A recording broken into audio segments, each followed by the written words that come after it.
Boo! Hi. Hello. Hi. Hi. Hello. Hi. Hello. Hi. Hi. Hello. Hi. Hello. Hi. Get water jumps? No! Oh, how could you do this to me? Okay, cheers. Good evening, chat. Today is a wonderful, snowy Saturday evening. I was almost late to my own stream, but I wasn't, so we were chilling. My voice is lower, and that's because I overslept. I woke up, no joking. I woke up like an hour ago. And I'm drinking coffee now too, so something's wrong. Anyway, I had a pretty good day yesterday, so you know, after a pretty good day, you know what's gonna happen.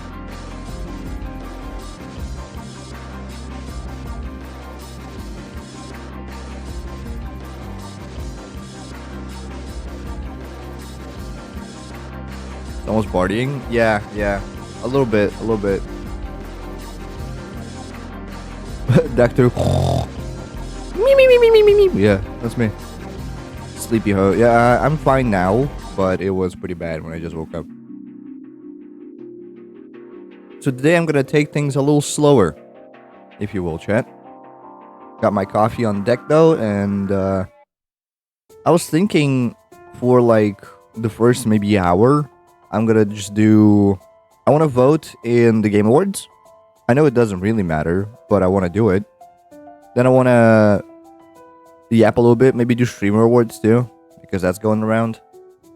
And then maybe Wordle games, and then whatever we come up with for the rest of the stream. I'm thinking literally just grinding Slime Rancher. I'm so out of it right now. That's something that's very low effort would be much appreciated right now. But I couldn't skip a stream, you know what I mean? Like, I couldn't leave you guys behind just waiting.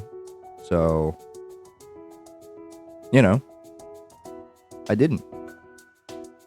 What award are you getting? Me, probably none. I probably am not getting an award. Probably not even gonna be invited to the streamer awards. Which is a shame. I know. The content creator is so big, so popular. Not being invited to the stream. I don't know what's caused this. I think it's all the controversy. Can keep your loyal fan base waiting? Exactly. Speaking of controversy, I am baffled. Because, look, okay. I don't know what it is, but there seems to be some sort of behavioral pattern between popular content creators.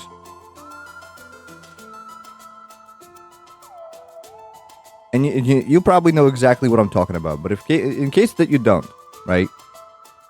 There seems to be a common theme going around with content creators and being freaky as hell. The TikTok voice, I almost sound like him, don't I? It was Elu Larry. Whatever. And I'm not trying to throw shade on anybody specifically, but I think you can think of a lot of different examples. Freaky Tarha. No, that's what I'm trying to prove. Like, the thing is, I want to be like a known streamer. Like, I don't want to be super famous, right? That's not my intent. I just want to be like known. But I don't want to become a freak. I'm so afraid that I'm gonna randomly become a freaky little guy. because that's how all streamers seem to operate recently. Like, fame gets to their head or something and they instantly become super freaky. You know what I mean? I don't want that.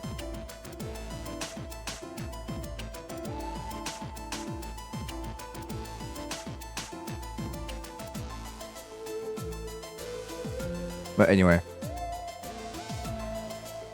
Are you doing freaky stuff off stream? Wouldn't you like to know, with a boy? Not that freaky. I would like to keep my personal life private, but I want to tell you that I don't offend nobody. So that much you can guarantee.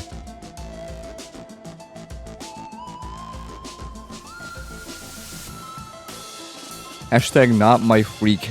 Okay. People always overreact if you ask me. All the streamers and YouTubers are all human still.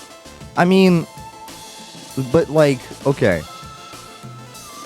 Who can I bring up to not offend anybody? Nobody. It's still gonna probably offend anybody. Or somebody, I don't know. Look at, the Mugen is who I'm watching recently, who's like covering all the different like controversies. I try not to keep my eye too close on the drama stuff because I don't really care that much.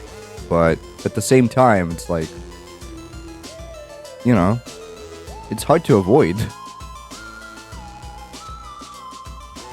Not on my frequency? What the? Yeah, I guess I'm not on your frequency, chat.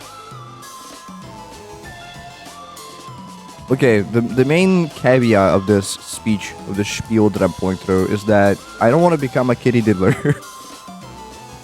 And I don't think I will. But there seems to be some sort of, I don't know. There seems to be some sort of pattern. That's just acid you're talking to? Who's we? Dude, you're literally just right here.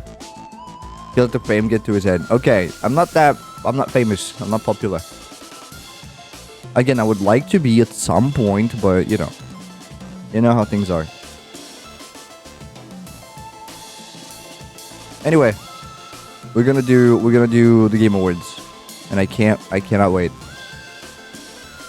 Actually, yeah, I can't wait, but still. Get the YouTube channel going then. I still need to edit the Voices of the Void huge video. It's like a massive project. I've edited like the first VOD. Twitch is the worst platform to grow. I guess, yeah, because it doesn't really recommend small guys. But people still find me somehow. It does like happen a lot where you go to the front page of Twitch and then like you only see the big guys. And you don't see the small guys. You have to look for them. That kind of sucks, but again, that's why my life hack is to search by category. And find like a channel that has less viewers than everybody else. If the category is popular. If it's not, then you're just in for a win anytime. I was literally just scrolling Twitch the other day, and it recommended me somebody playing Need for Speed Underground. It's like the chillest guy I've ever seen in my entire life. Shout out to Ninth Maniac. It's so great. Why doesn't it do it more often?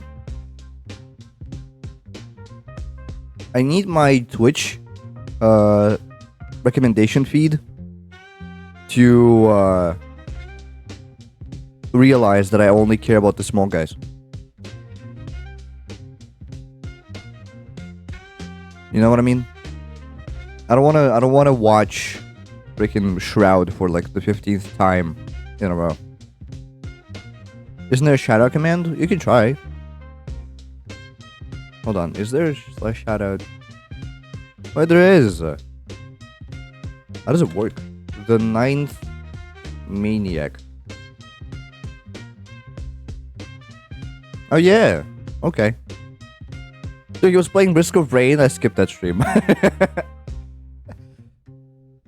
I've seen him because he started randomly streaming at European times. He's normally a little later in the evening for me. In the evenings. But yeah. Great guy. Anyway. Why is it cropped like this? Hello? What happened here? Okay, will this be good? This might not be good. Shout out the Russian Flat Out 2 guy. Wait, what? Oh, yeah. I could. I've seen his stream recently. He was playing Dota. He plays Dota a lot on his channel. Have you guys heard the Marvel Rivals Jeff the Line Shark ult is ready voice line? No, I haven't. What does it sound like? You all categories. Okay. I guess we just start voting. It puts Goaty or just like that? Okay, right off the bat. Okay. I'm gonna do a little bit of this, a little bit of that. I know it's a little stretched, but it's the best way I can do it. So don't mind the scuff, okay, chat? I could shout out the Russian Flat Out 2 guy, but he already has like a platform that he works on. So I don't really wanna, you know, I don't want to redirect my English-speaking audience to somebody who clearly doesn't even have a grasp of English. I wonder what guy to her would ever go vote for Goaty. Hold on, let me look at them at least. So what do we got? We got Clear Obscure, which I've yet to play. We have Death Stranding 2 on the Beach, which I don't think I'm gonna play. With Donkey Kong Bonanza. Wait, what? Why do we have Donkey Kong Bonanza? Didn't that come out like a month ago or like 2 months ago? Why is it being nominated for Goaty? Well, I guess Silk Song came out in September, so I'm not one to talk, but it's still. Hades 2. Hades 2 is I don't think that was a big enough game for Goaty. Anything by Nintendo gets nominated. It's like a tradition to have something from Nintendo up there. Is Nintendo not allowed to be Goaty? Unfortunately, it is, but that's beyond the point. It seems like it's a little too easy for them to get at least a nomination for Goaty. Like, they do it every single year. Okay, Hades 2. Unfortunately, I'm beefing. Sorry, I'm just trying to stir up something. All respect to Nintendo, I just hate Nintendo lawyers.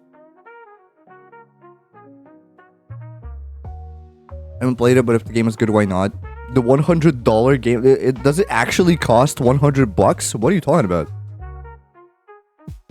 Okay, Hades 2. This is a runner-up, for sure. I think for me, like, the runner-ups are gonna be Clear Obscure, Hades, and Silk Song. And we obviously have Silk Song on here, and Kingdom Come Deliverance 2. It's not $100? Okay.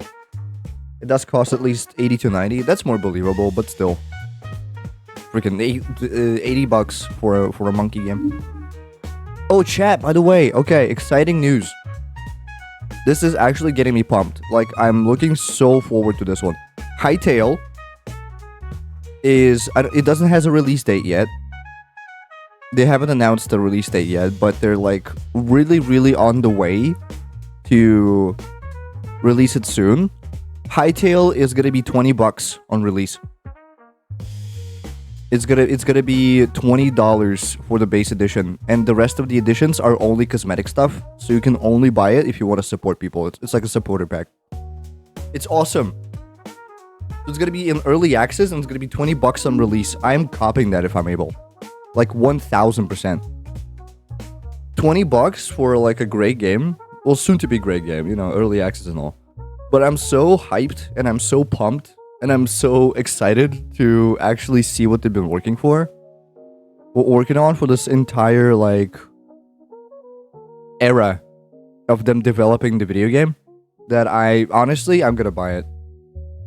Most likely, like, genuinely. Unless they don't sell it to Russians.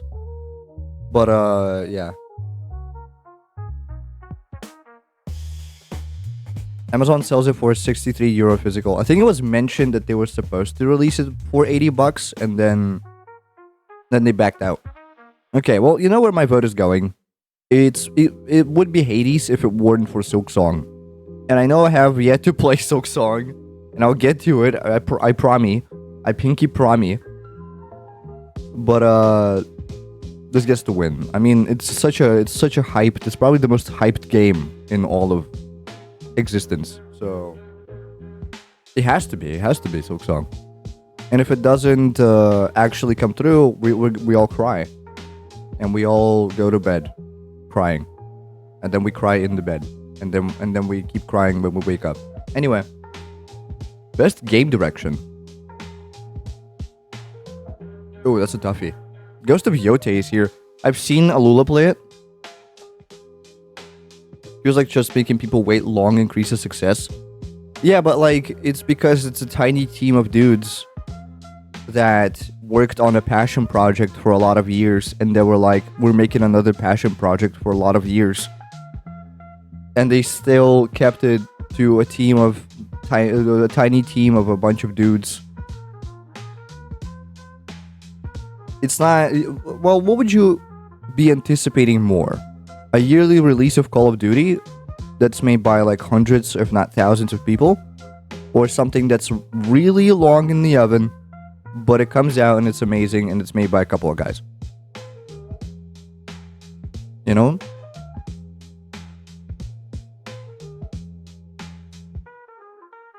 It's also kind of scary if you don't deliver well enough, you'll absolutely perish, especially as an indie game. Exactly. Like, if they were waiting for all this time to release the game, and then the game comes out and it's absolute crap, people would be mad. People would be upset.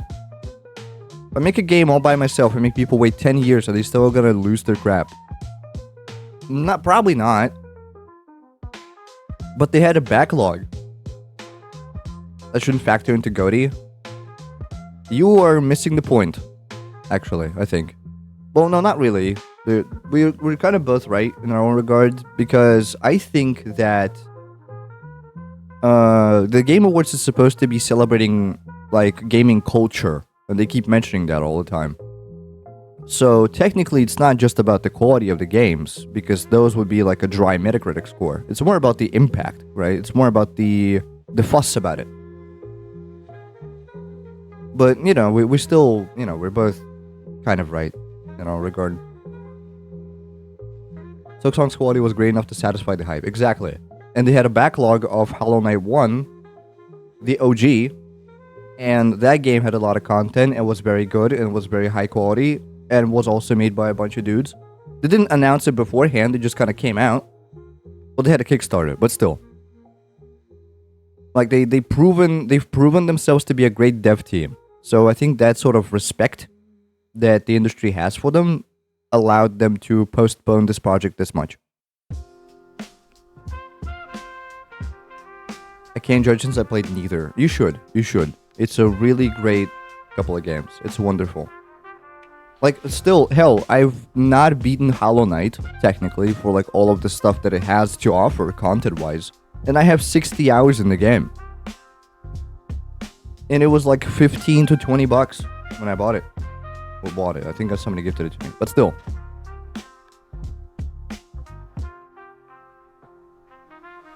Whenever it just doesn't seem like a game I'd ever been interested in, give it a try. Just give it a try. Hi Traveler. Yes, we're doing Game Awards. We're doing Game Award voting for now. Anyway, for this one, game direction, I'm kind of torn between these three. Club Score and Ghost of Yote and then Hades 2. What does game direction mean? Creative vision and innovation in game direction and design. Well, okay, if we're looking for specifically innovation and creativity, I think Ghost of Yote is a really rather simple combat system. It's interesting, it's really fun because of how it's flowing and stuff, but innovative would be Split Fiction. Honestly, good point. Club Score does have a bunch of interesting mechanics for an RPG sort of game. And then Hades 2 is a roguelike. And you know I love my roguelikes, but I don't think that's the point of the category.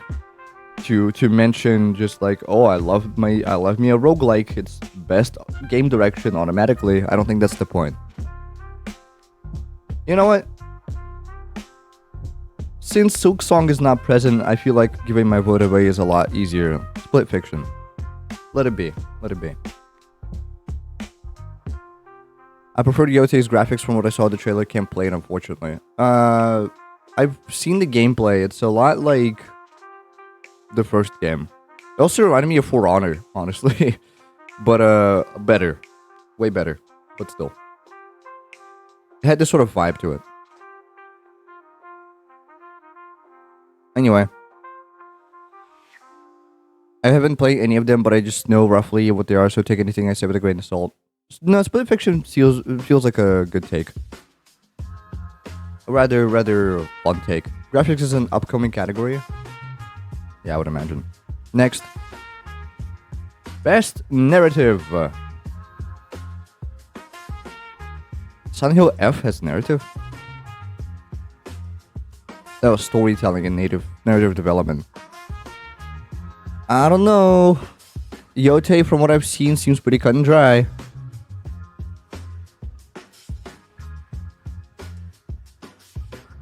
I haven't seen Kingdom Come and I haven't seen Death Stranding 2, so I can't vouch for those. Silent Hill F, I didn't even know had a narrative, because no matter what I've seen from gameplay, it's always just like beat up monster. But maybe it has like an exciting narrative that people actually care about. I'm gonna give this one to Claire Obscure. To me, it seems the most fitting. Earth Expedition 33 had a great story, but I haven't played it or seen it. Best Art Direction. Okay. Creative and/or technical achievement in artistic design and animation. Well, okay. This one's gonna be a bit of a doozy. Of course, simple to me would be like, yes, vote Silksong. Be over with it. But it's the same art style that's tried and true, yes, but it's not really innovative, right? And then the marks of... Well, we have the first game. It's not really something groundbreaking in that regard, because we've seen it before. But maybe there... If we're thinking about specifically this year, it does have a pretty good runner-up for itself. Being the devil's advocate, it looks so much better than Hollow Knight 1. But is it best art direction worthy of better than Hollow Knight 1? Hollow Knight didn't even win anything at the Game Awards that it was presented at, I think. Oh no? Okay. Let's see. Ghost of Yote, Hades 2. It's the same games. Remember, stop saying that he'll be so mad if Claire Obscure doesn't win GOTY. It's probably gonna win GOTY. All things considered. Like, it's gonna be probably a tie between Silksong and Claire Obscure. For people who were so hyped about Silksong, they're gonna vote Silksong. And for people who are so hyped about Claire Obscure, they're gonna vote Claire Obscure. With no prior knowledge. People with no prior knowledge of Silksong, they're gonna go for Claire Obscure, probably. Anyway, I heard that Shroud... Again, I'm in no position to talk about big streamers like that, but I heard that Shroud was really pissy about the fact that Arc Raiders was not nominated for the Game Awards because it released like last month. It was like Claire Obscure doesn't deserve Game of the Year and it needs to like burn in hell or something like that. I'm not hyped for either. Fair. Where's Dispatch? I think it came out too late. It might be next year's runner. Didn't it come out like 2 weeks ago?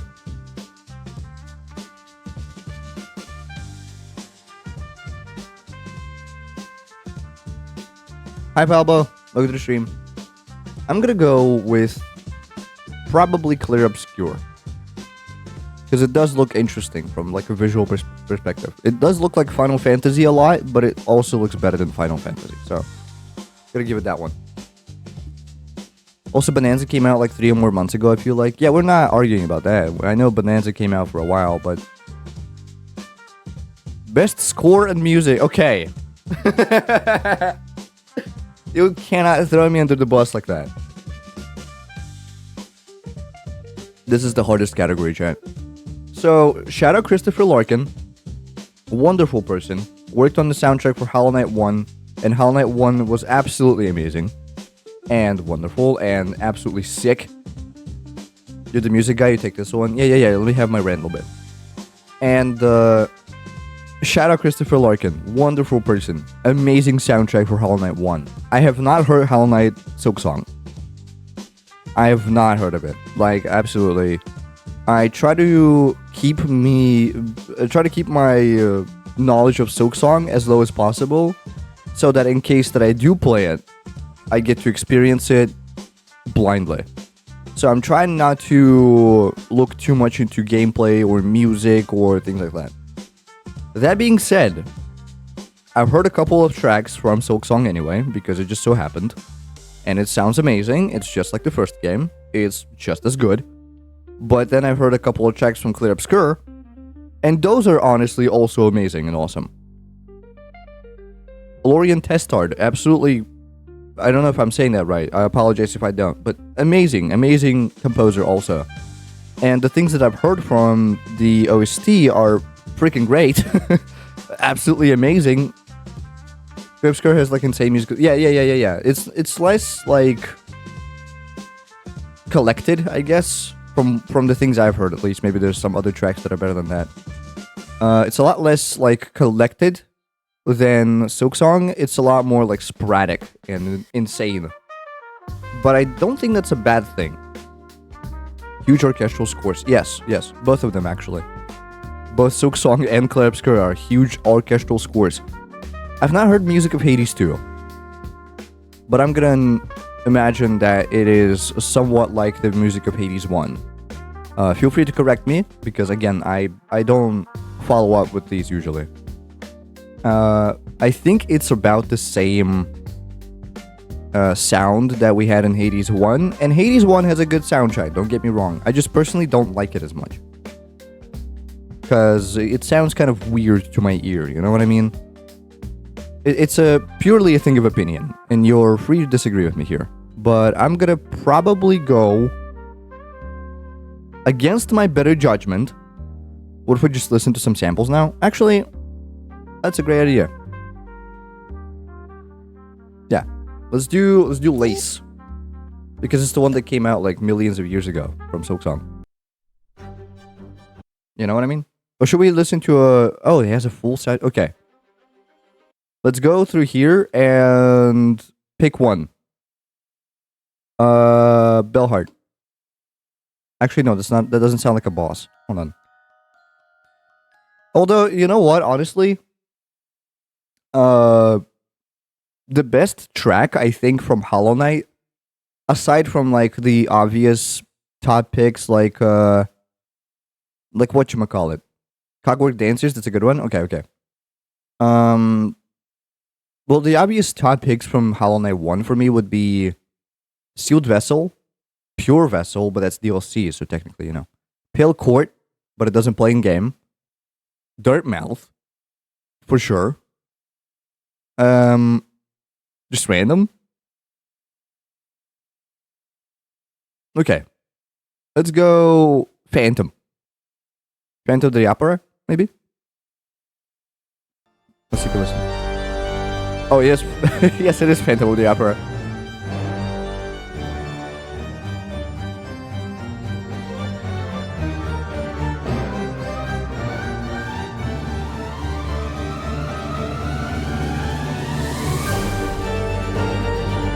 Yeah, it does sound like Soul Sanctum, honestly.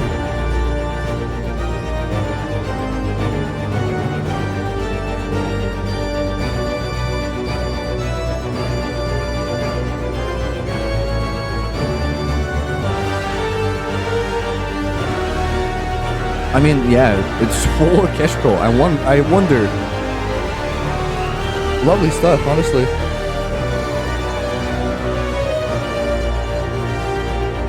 Can't hate this. It's pretty good. Yeah. Add crazy drums, so that's Ultra Kill music right there. No, that's Kijin Church music right there. Also, way too much orchestral for Kijin Church, but still. Point stands.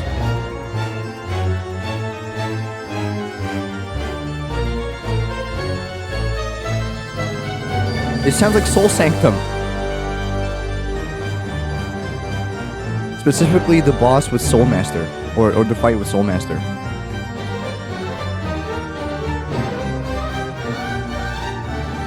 Chris, don't miss. Wrong Chris, but still applies.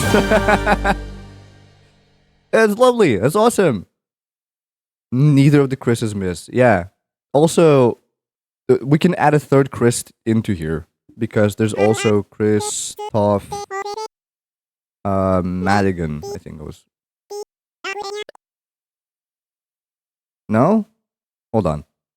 What's the Cuphead guy? What's his name?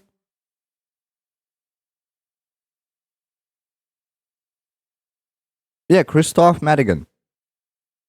Christopher Madigan. Whoops. Where's the one I want? Where's the one that's playing in my head right now? Hold on. Which one is it? Is it this one? Yeah. Neither does Toby if I may be that guy. He's not a Chris though. Christopher Madigan. So if we add a third Chris in here, which is spelled slightly differently, but you know, still, I feel like he deserves his spot under the sun because freaking Cuphead OST is a wonderful piece of art that's very stylistically accurate to the style it's trying to portray and to the era, I guess, too. European Chris. Chris Christodoulou is Greek. Chris from Deltarune plays the piano well. Okay, Claire Obscure. Expedition 33 OST. Which one do we go for? Let's do full playlist and let's just click on a name that sticks out. The whale next to the cliff. That sounds pretty good. Loindel. Un via ta mère. Right, they're all French. Mel? Mayel? Where have you seen Mayel? Gustav. Greek is European. I know. Funny names with wins. Where have you seen Gustav? I've missed it. Wait, mon ami. Hold on. Where have you seen Gustav? Did I blind it? Oh yeah, there it is. There's a lot of views too. Okay, let's see.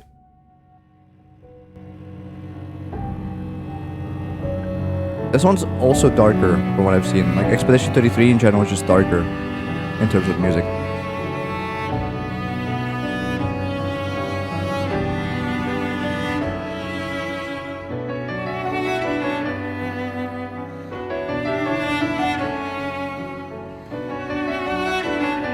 Is this live played or no?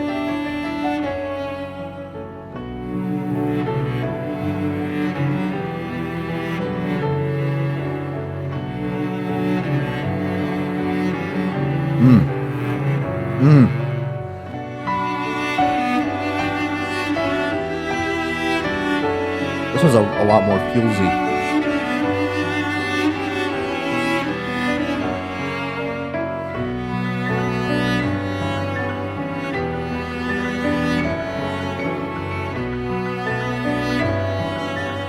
Does anybody know? Is this played live? Sorry for pausing. You know, I'm enjoying the music too. But like, does anybody know if this is live or not? Because Silksong, all of it is synthesized. It is all digital VSTs. At least from the first game. I don't know if they changed that in Silksong, but the first game is all VSTs. Is this like real playing, orchestral, or no?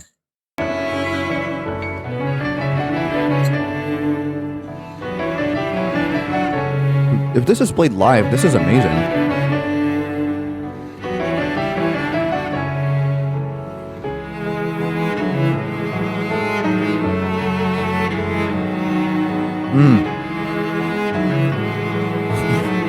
Stacking cellos in thirds is a power move, honestly, because you need at least 2 cellos. I respect that. Although one might be a viola. So yeah. Yeah, one is a viola for sure. Yeah.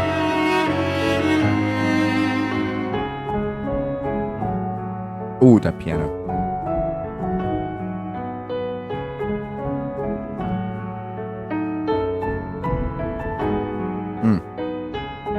Somehow reminds me a lot of Ludwig's theme. Ludwig's theme is a lot more erratic. It's a lot more. Also, if I get flagged for this, I will be instantly revoking my vote.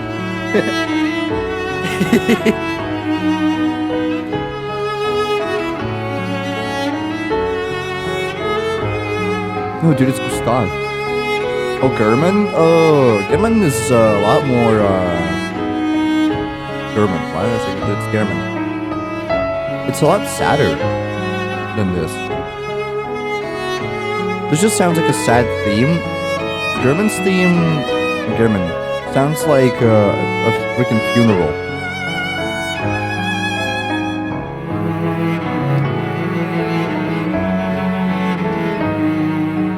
Man, everything needs to stop selling me on this game. I might just play it.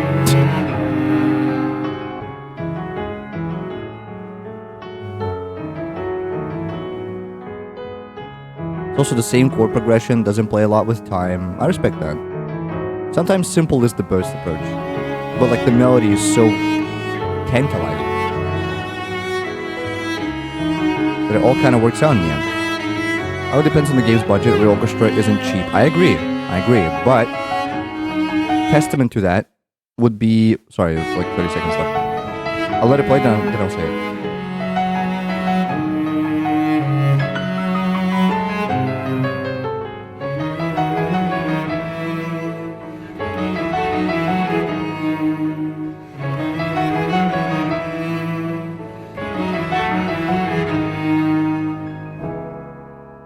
What does Gustav Edition mean for this game? I wonder. Okay. I agree that real orchestras are not cheap. This is true. However, Hollow Knight had in the DLC one track was recorded with a live orchestra. And it's the one that doesn't play in game. If you look up Pale Court, right it is. There it is. This track was, I know for a fact, recorded with an actual orchestra in an actual studio because it's so different in its sounding, and a trained ear is instantly able to recognize if it's something that's actually written for a true, for a true orchestra. It sounds so much... it sounds more muddy because, again, digital...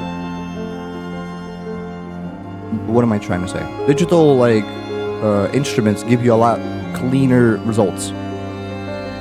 But this is also authentic. So, it's your road to pick, but still.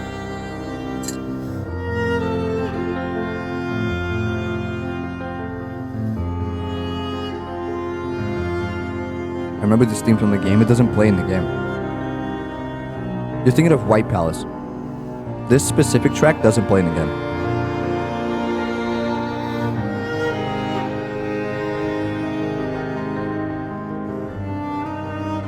It's using the same leitmotif as the White Palace, but it's a different song.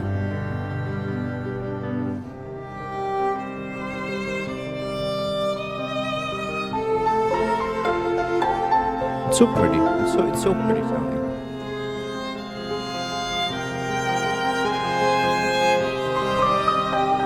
Also, the pizzicato on the violins, very clean, very nice.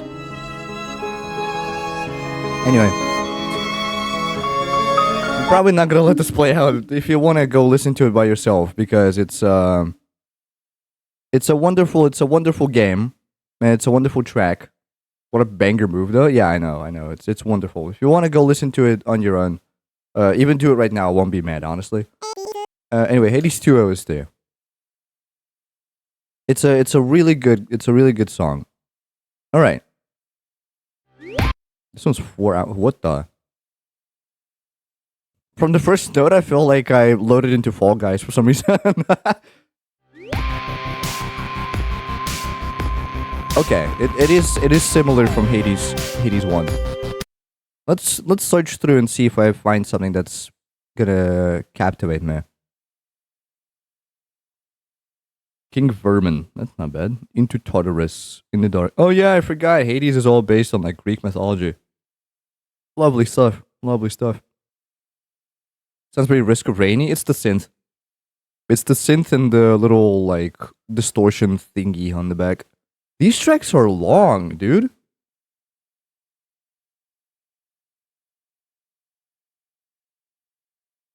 Okay, let's do Song of the Sirens. It's 7 minutes. Holy damn. Okay.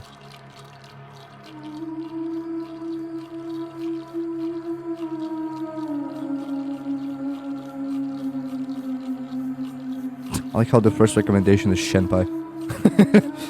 Fitting.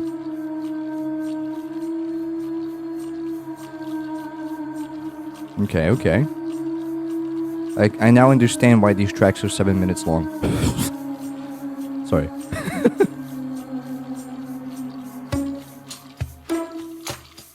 Oh. Is that the Nut Shack?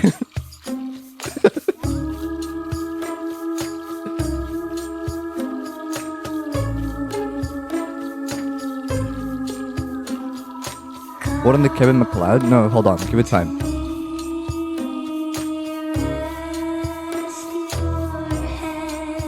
Oh, it's a song.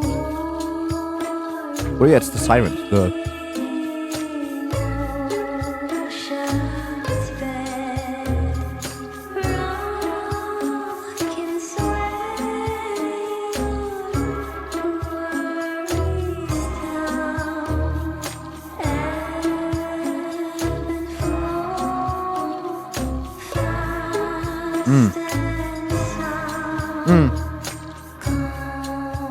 Maybe wrong spelling, but the Glockenspiel? I can see that, yeah, but it's like the only thing from Kevin MacLeod you can hear.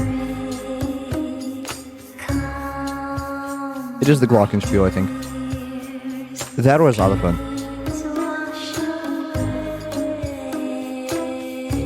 No, but this is so far from Kevin MacLeod, it's not even funny. So. What happened with her arm? I'm just looking at the art, like, what happened with their arm? Why is she a skelly?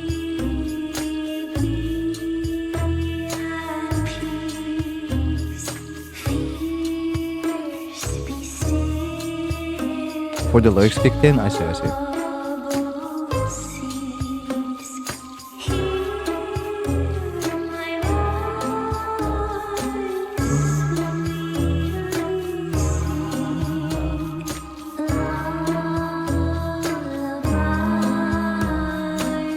Yeah.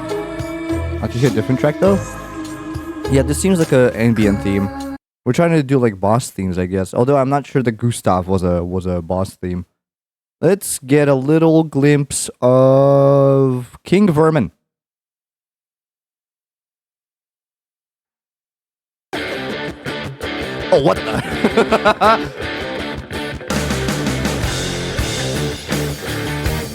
Hold it. Where'd this come from?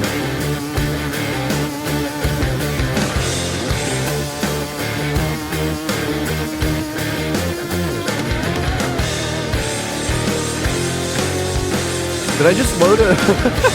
Did I, instead of just Hades 2, did I just load up a Mastodon album? What happened? What the hell?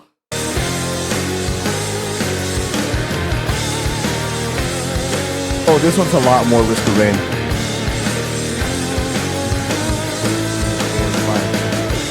Oh. I'm like banging into this. What the? Headbanging.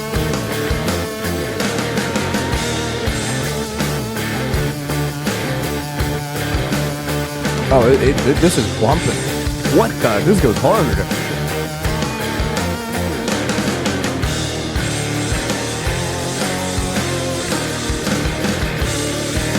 It's so different. I like this.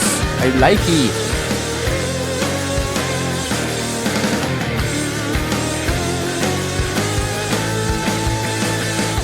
This is exactly what you like, Dak, is it not? Yes. Yes. Heavy drums, good rhythm, good guitars too, good synths. This reminds me of, you know what this reminds me of? Mystic Sea. Well, okay, Chris Christodoulou is a lot more weird, in a good way, in terms of like time signatures and weird instruments and weird transitions and stuff. It's really he's a lot weirder. This is a lot more in the pocket. This is a lot more straight up. You know what I mean? But it does sound like I just loaded instead of just Hades 2, I just like loaded up a Mastodon album or something like that, or like early Nickelback. I don't know why I'm thinking Nickelback. They don't use synths, but you know what I mean. It's like Dream Theater, but without Dream Theater. It's great. In other terms, reminds me of KK Rider for some reason because it's trying to replicate the same genre. Oh, not really. This is like, what would you call this? Is this groove metal? I don't know what to call this. It is, I guess, groove metals. KK Rider, I think, was like, no, I'm thinking KK Metal. That one was power metal. I remember what KK Rider was. Stop distracting me. Anyway, this is lovely, honestly. I don't know. Let's do Thrashing into Torturous. I need like a breaker.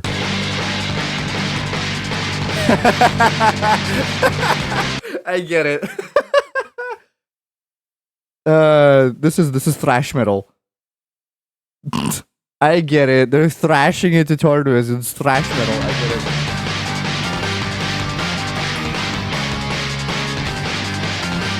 Oh, that's a good.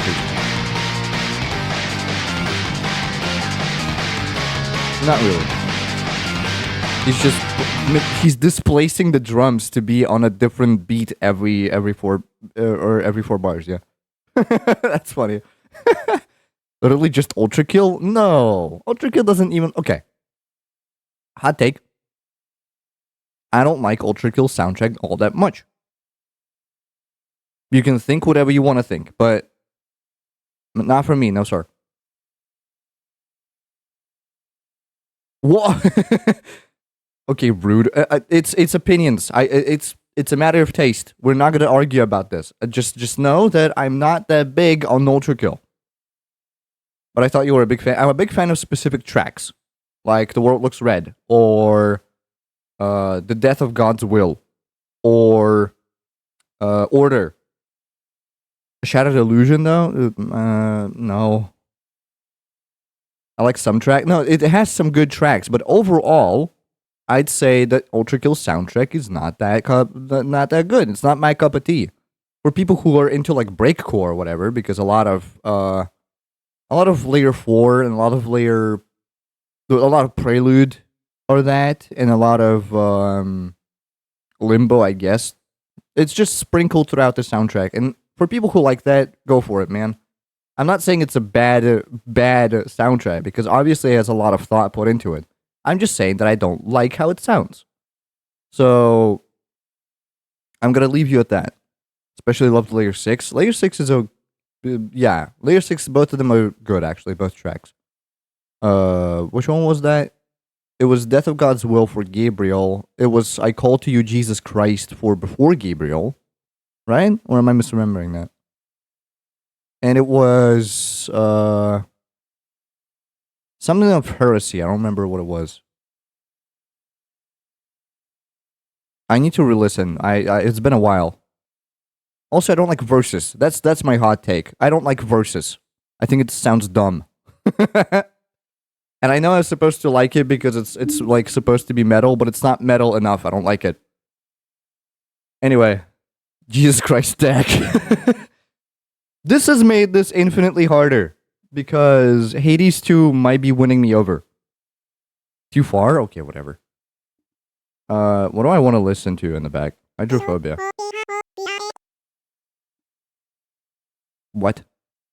No, I want the music. Thank you. I don't know actually really about hydrophobia. You can disagree with me if you want to, but I'm sticking to my guns here. I don't like verses. Well, this is tough. on one hand, we have something that is very like canonically correct and orchestral music and very, very tasty, very, very nicely done. Here's something we have something like in between the digital and the orchestral. And here we have like everything, basically, where it's doing like ballads and then it's doing metal tracks. And I feel like I rock with that, huh? It's hard, it's tough. I can't. It's like picking my favorite child. Okay, I decided I don't want to listen to Hydrophobia. I want to listen to... Yes, they have it, Antarctic Oscillation. Let's go. Why is Guilty Gear Strife not nominated for Best Soundtrack? Oh, released in 2018, but still. It wasn't. Leveled up by Spotify. That's funny. Hey, you want to listen? You want to find out what happens if I open Spotify on my computer? La la la. Cool. Anyway. Hades 2, I think. I think I'm gonna go with Obscure. Yeah, you can go with whatever else you want, chat. If you want to go along and like play along with this, go on thegameawards.com and you feel free to nominate anybody you want it. But I'm gonna go with Hades 2. Because nobody cares, Trollface? Whatever. Best audio design. Battlefield 6? Oh, I need to listen to like gun sounds from Battlefield 6. Because I have no idea what they actually sound. And it is really important for the games like that. Who did he vote, chat? I voted for Hades 2. I turned around on Hades 2 because it reminded me of Risk of Rain. And anything that reminds me of Risk of Rain is instantly a win in my book. Again, I'm not saying by voting for a specific soundtrack, I'm not saying that the rest are bad. This is very important to recognize. I just liked it more from what I've heard. Also, like, just really quickly, what's up?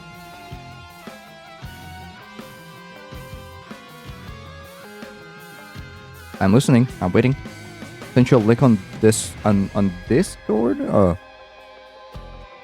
In the Marvel Rivals community on Reddit, this is what Jeff sounds like when he signals his ult. Okay, let's listen.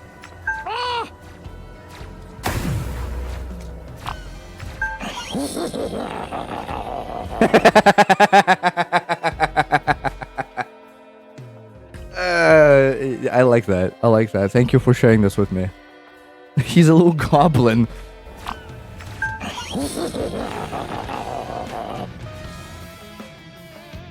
Okay.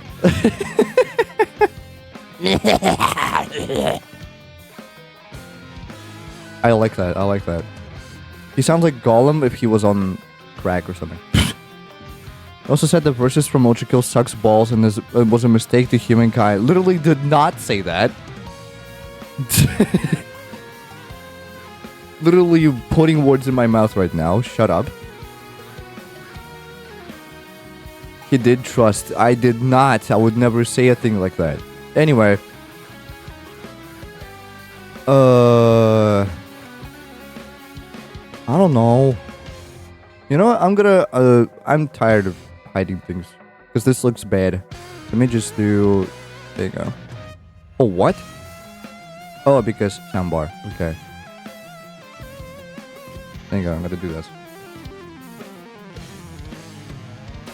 Gotta go. Catch you guys later. Thank you for hanging around, Acid. Appreciate that. Thank you for being here. Have a good stream deck and chat. Thank you, thank you. Anyway. I don't know.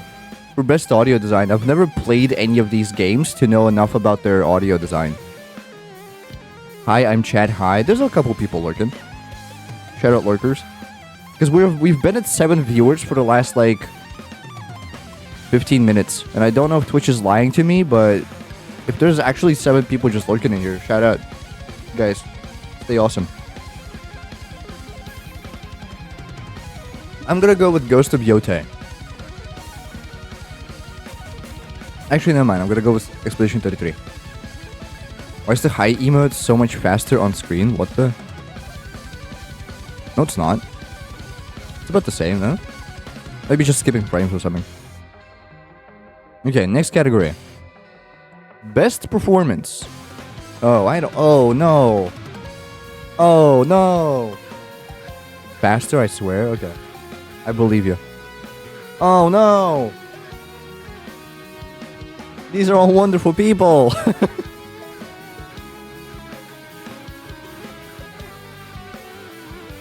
Erika Ishii, from what I've seen of Ghost of Yotei, because I've been watching Alula play it, because I don't care about it. Erika Ishii sounds an awful lot like Reina from Tekken 8. And kind of like Baiken, just a little bit, but less so.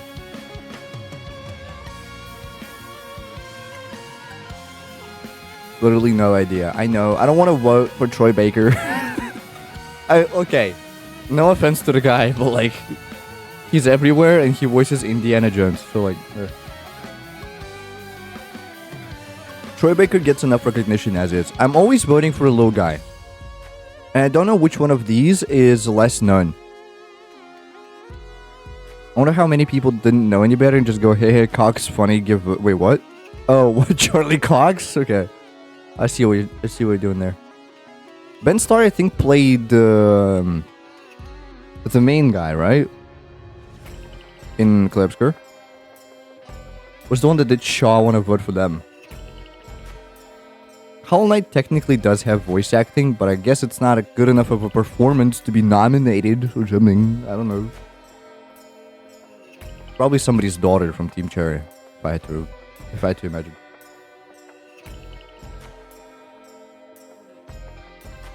I don't know.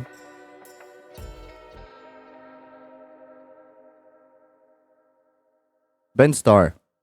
I feel like he's gonna win anyway. If he's the guy that played the main character in Klebsker, he's gonna win either way. So like whatever. Just pick this up. Wabow, wabow, wabow. It would be so funny if Jennifer English did the Japanese voice. That would be very funny.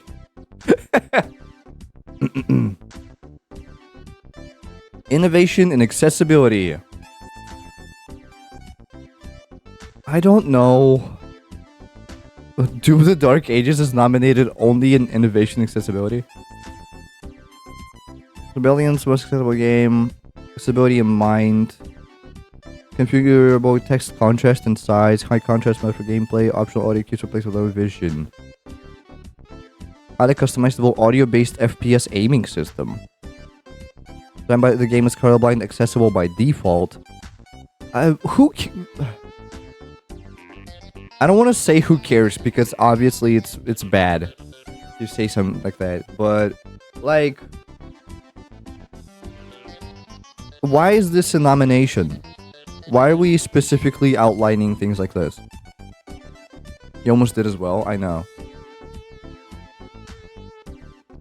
Shout out to these developers for trying to make the gaming accessible, but do we really need a nomination? I guess, okay, whatever. I don't want to say anything worse, so I'm just gonna shut up. Doom Dark Ages is designed to be approachable and accessible, allowing as many people as possible to become the Doom Slayer and wage a medieval war against hell. I have a personal gripe against Doom the Dark Ages, but it's nice to see that it at least got nominated in something. Your senile ass should care. Okay, dude. Combat and difficulty is highly configurable with a wide range of modifiers, including game speed in fine-grained increments from 50 to 150, enemy projectile speed, enemy parry window, and daze duration, combined with assists like shield throw seeking, auto sprint, enhanced targeting, and empowered attack. Okay. They have difficulty sliders. High contrast settings that allow configurable degrees in environment distortion and color overlays. Oh. That's better. It's the same thing they did in CS. I think CS2 also has a high contrast setting that allows you to see enemies clearer on if they would be otherwise lost in the background of a map. If they like blend in. It works like half the time, but I respect it. It's important that everyone can play the games so they can earn more money. I don't want to look at it that way. I'm not going to agree with your point. And I'm not going to elaborate further because that would be just fighting. There's also audio visualizations showing direction and type of incoming attacks, cinematics intentionally designed for important sounds to originate from on-screen sources, range of motion, thickness toggles, and much more, pushing accessibility of the Doom franchise to new heights. This is a nothing burger of a nomination, so I'm just gonna go for something that I feel I respect better, which is none of these. Look, I don't doubt that Doom: The Dark Ages is a good game. Okay, I'm gonna explain my personal gripe, and I feel like a lot of people who are in the know would agree. I am sure and I'm certain that Doom: The Dark Ages is a wonderful game, and it plays a charm, and it's actually so good, and it's like empowering the previous Dooms or something, and it's learning from those, and it's providing a new, cool, and awesome gameplay. And Doomslayer in a cape with a shield that's a chainsaw looks absolutely metal as hell. And like, no BS about that. That's a genuinely like an awesome design. A Viking Doomslayer? Of course. But the music. Shout out Mick Gordon. He's working on a new project, by the way. He's working on a game called Reject or Defect.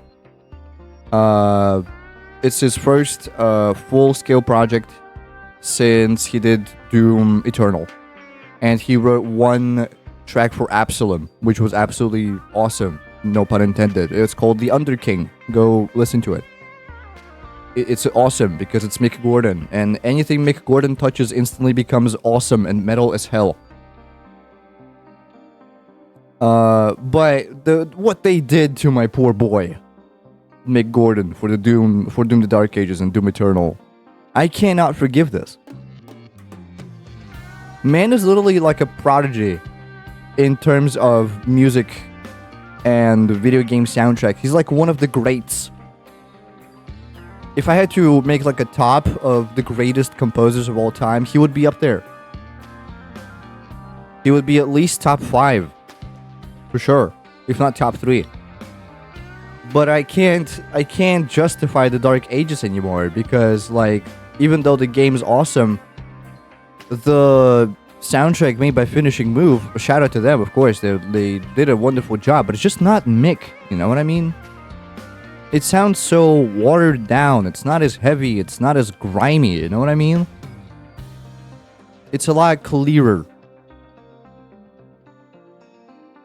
It doesn't have the grunge, so I don't care about it as much.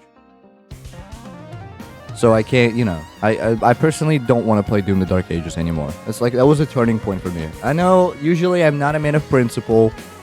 Said literally nobody ever, but this is a thing of principle, and I'm gonna stick to my guns here.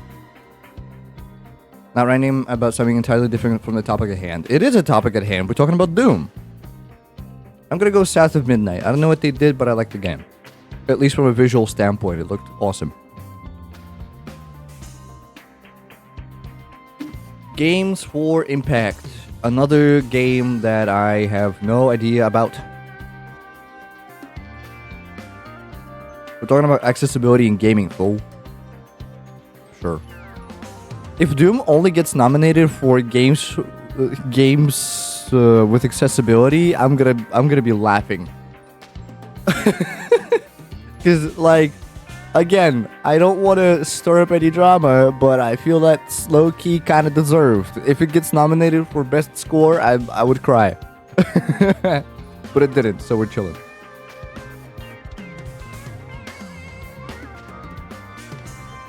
The only game I know from this is Wonder Stop.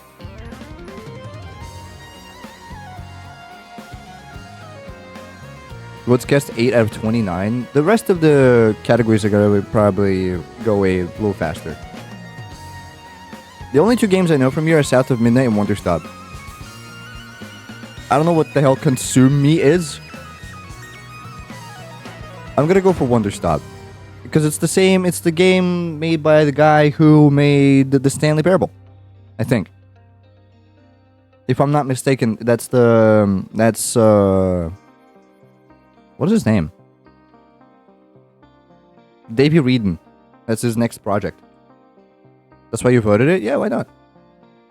I'm biased. I'm always biased in these games because I vote for things I personally care about for one reason and the other.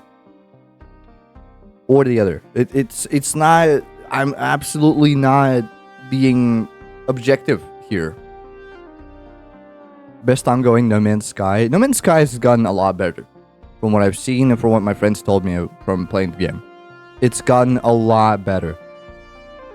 And it's still ongoing. They released an update like not so long ago, and it's quite good. And I haven't played it personally, but from what I've seen, it did turn from a game that was like very meh to something that's genuinely great. So, you know. But I'm gonna go for Helldivers 2 because it's funny. I don't know, Final Fantasy, if I had to guess. Final Fantasy 14 is like the MMO. Which I respect, but I don't care about. I'm gonna go Helldivers 2 on this one. Again, I'm biased. I'm biased in all my votings. I vote for things that I care about. Not because of the specific category, but because I see a name that I recognize for being good, or I recognize a dev team that's known for being good people, and that's what I operate with. So, you know, if you disagree with me, go and vote for yourself, but, you know. Anyway, this one might have to be Fortnite. Best community support? I don't know about this one.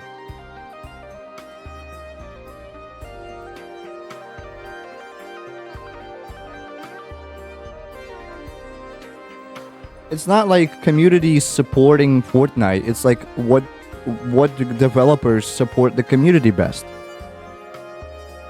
I do have to say the festival mode that they decided to just revive Clone Hero or Guitar Hero out of the blue and get like a lot of licensed tracks on it. Respect for that. Honestly, that's a good ass move right there.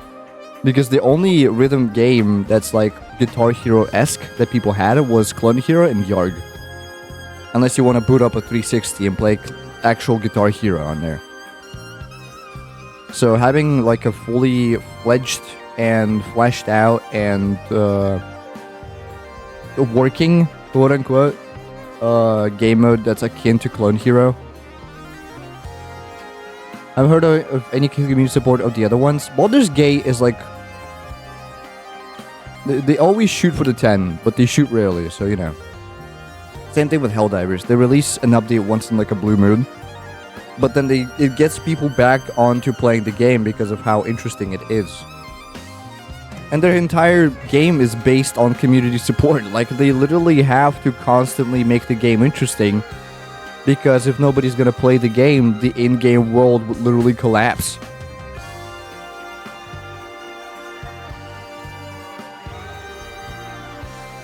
Also, Baldur's Gate 3 released like a patch that didn't break every single mod in existence.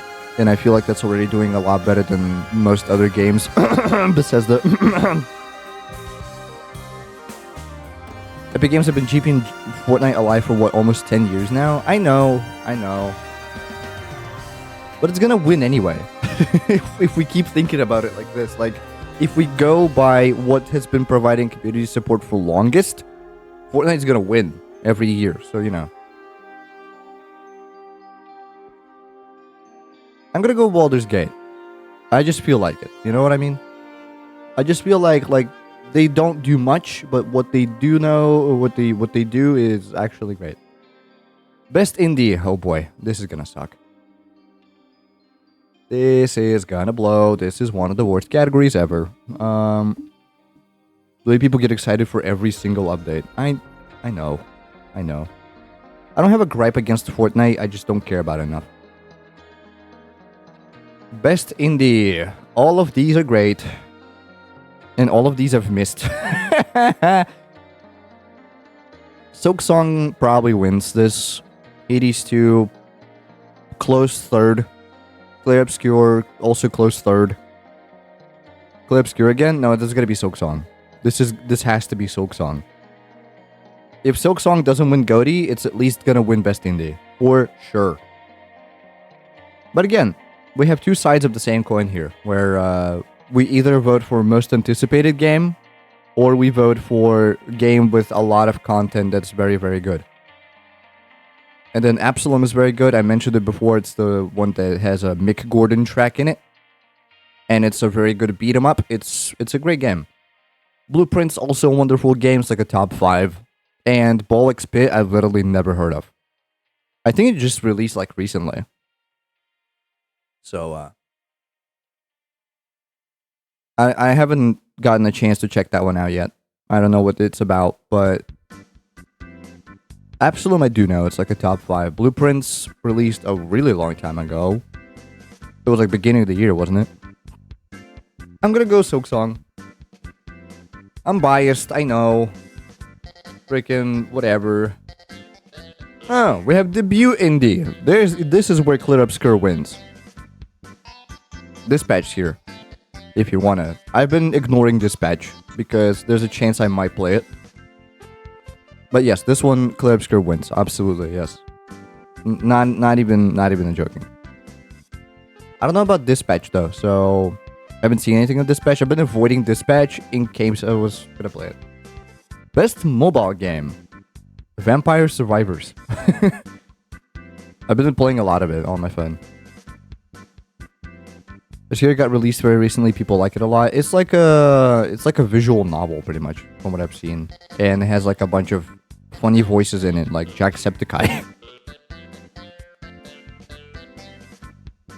I want to say it's gonna be something akin to Persona 5 or Sonic Rumble. I didn't even know Sonic Rumble is a game? I didn't even know.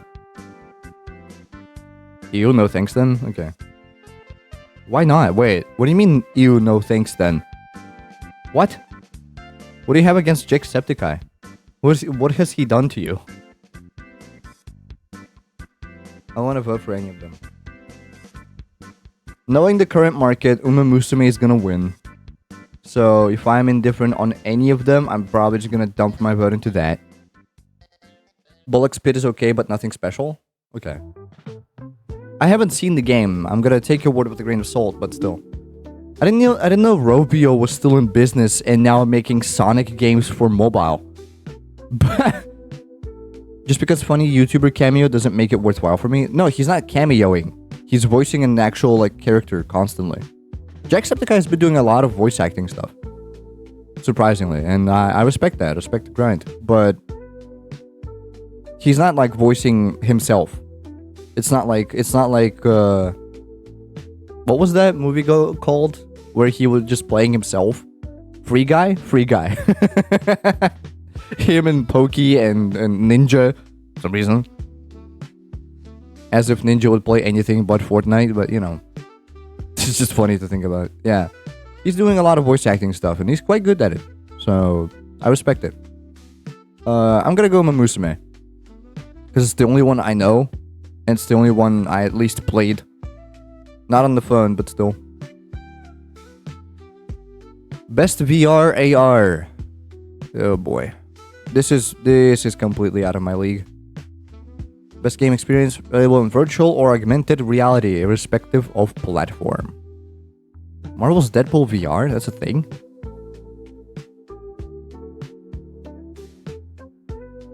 I didn't know Marvel's Deadpool VR is a thing. I'm kind of curious to look at what it looks like. Oh, look at that. Kimmy, you got it? Kill. Shoot him. I allow you. Come on. Gotta switch app? Okay, I got it. Bam! Shot dead on the spot. We don't tolerate bots around here.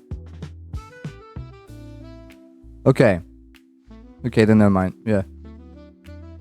I've never heard of any of these, but Midnight Walk. I've watched Spiff play it.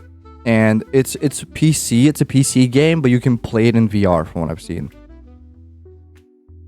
And it looks interesting. It's very stylistically fun. And it looks a lot like Don't Starve, but in 3D. So I'm gonna vote for that one. Best action game. Oh. Best genre in the action. Best game in the action genre focused primarily on combat. Oh, I want to go Ninja Gaiden 4 because a lot of people were looking forward to that game. I don't want to go for Doom the Dark Ages because even though combat may be great in that game, for what I've seen, it's good. But again, I'm personally biased against, so I don't care. Battlefield, I don't care about. Your Battlefield 6 is pretty good. Is it better than that 2042 Fiasco?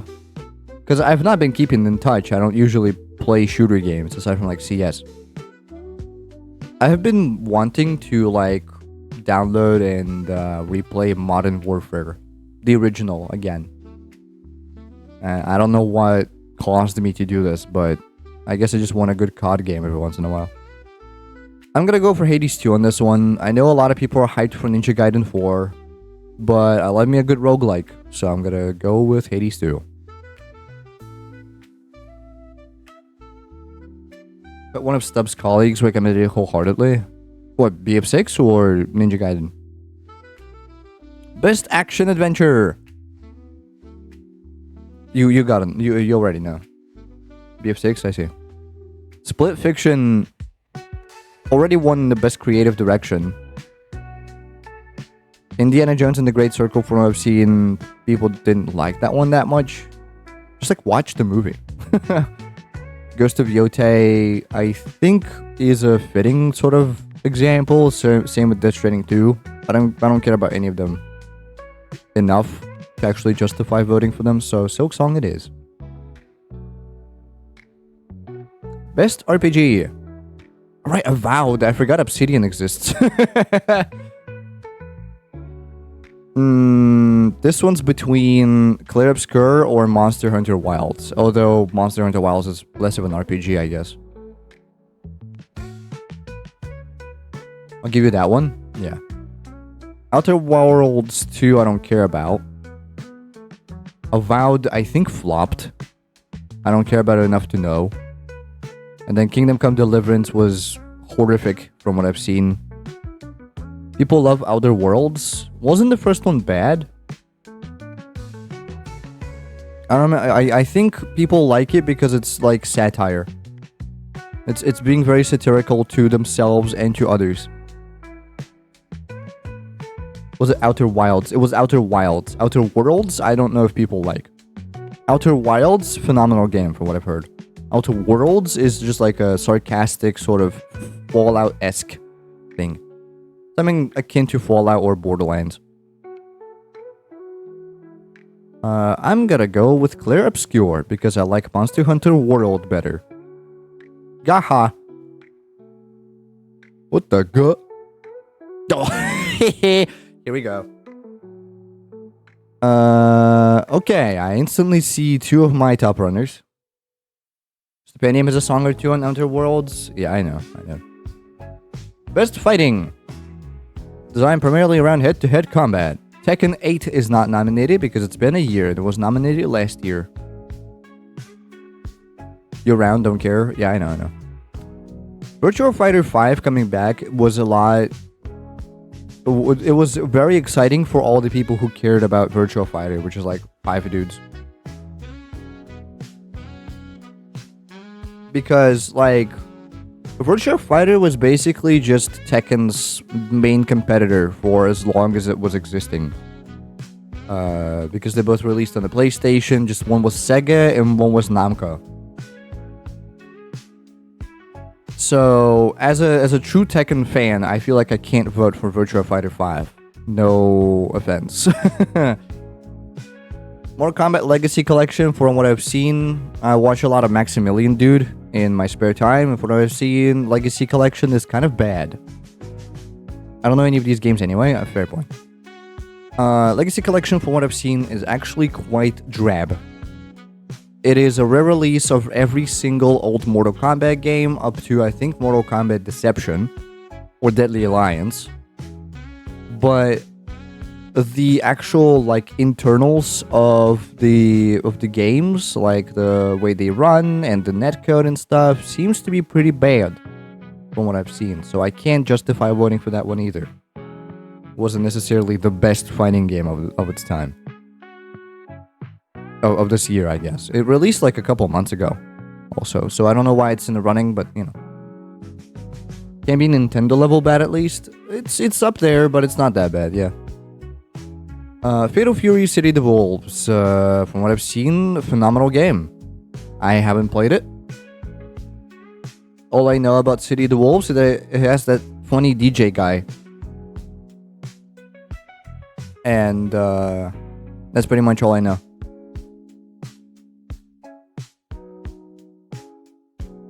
Next Smash Bros is going to be peer-to-peer, I swear, and people will still buy it. True. If there's going to be the next Smash. Didn't Sakurai say that it was his last project or something like that? It was like his magnum opus. Capcom Fighting Collection 2 is very good. It's a re-release of old fighting games from Capcom, like Capcom vs. SNK. The first Capcom Fighting Collection was awesome. It was Marvel vs. Capcom. It was MVC 2, it was MVC 1, it was MSF... No, it was MSH XSF. It was... I think Coda too. So it was a lot of... Oh, Punisher was on there for some reason. And from what I've seen, it's a very good netcode. It runs really well, and it's people that are into retro fighting games were absolutely creaming over that collection. So I'm assuming the second one is just as good. It seems that they are focusing on Capcom vs. SNK on this one, because they've pretty much ported every single MVC game that was lost to time back onto all major platforms. Actually, I don't know what's in Marvel Fighting Collection 2. Let me go look for a little bit. Steam, not Marvel. Capcom Fighting Collection 2. No, of course it's not available in my country. Darn it!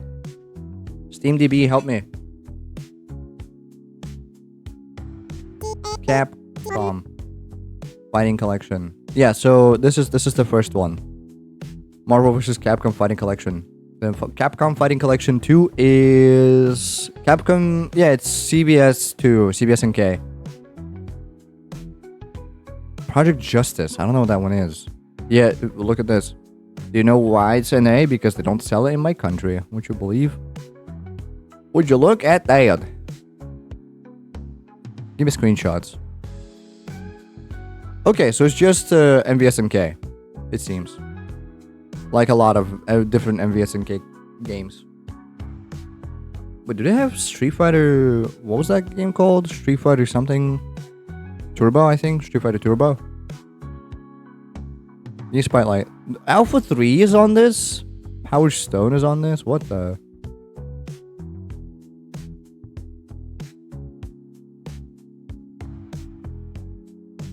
Okay.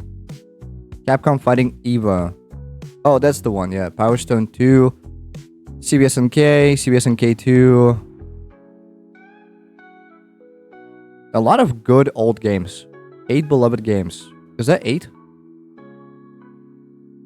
CBSNK, yeah, okay. CBSNK 2, yep. Wonderful game, absolutely phenomenal game. Power Stone, I don't know what Power Stone... Oh, this is the 3D one that I've seen, okay. Power Stone 2, I have no idea. Is it like an arena fighter? Interesting. Project Justice. Oh, this is what I thought looked like Street Fighter Turbo. Alpha 3 is a weird choice, but I respect it. Fighting Evo. Plasma Sword. Oh, it's like Soul Calibur. Huh. Wait, that was not 8. That was 4. Brug. We're Heritage for the Future. They're too busy, but they might actually, you know what? If we want to live in a purely optimistic world where we don't care about the reality of something actually happening, we might say that once Capcom gets done with porting older games from different franchises, like CBSNK and like MVC and like whatever Versus games they also have, they might just get to work on, maybe under Bamco, maybe on their own separate terms, but like acquire the rights for HFTF and port it to Steam. It's a possible thing because from what we've seen, they just dig out the old arcade ROMs and they're just there. So, all things considered, it is very much possible. It's such a good game. I know. And I know you love it, and I know you were creaming over HFTF for a while. I just wish All-Star Battle R, like ASBR, actually came through as a replacement for HFTF. Because, all things considered, it wasn't. The netcode sucked. It was a great game, don't get me wrong, to play in single player. And then once you get into multiplayer, the netcode absolutely sucked ass. All-Star Battle was pretty rough. Yeah. But it was mostly online. Again, like, the actual characters are very well done. And it's full of style that they kind of had a point on with ASBR. And then EOH kind of, like, just expanded upon it. Honestly, I do wonder if Bamco is secretly working on EOHR. Like a port of it. But I think it was supposed to be just like a single player game. Because they closed online pretty fast on the original release. Eyes of Heaven should also get a port in the versus mode if you ask me. Well, don't ask a JoJo fan what fighting game they want. It's like, don't ask any anime fan what fighting game they respect. Because they're gonna say the fighting game of their respective game. Or of their respective franchise of choice. All things considered, though, Naruto Ultra Shippuden 4 is phenomenal. Like, it's very, very good. Especially, like, the art style of it. I don't know how that one didn't have a versus mode because it's so fun. I know, it's an arena fighter. It's really fun. I don't know about Bleach Dark Souls. It might be good. I haven't seen enough about it. Persona Strikers is good. From what I've seen, pretty good. I'm gonna go with either Capcom Fighting Collection 2 because it's bringing back the old games and people love their sickeningly sweet nostalgia. Or I could vote for 2XKO, but the game isn't out yet.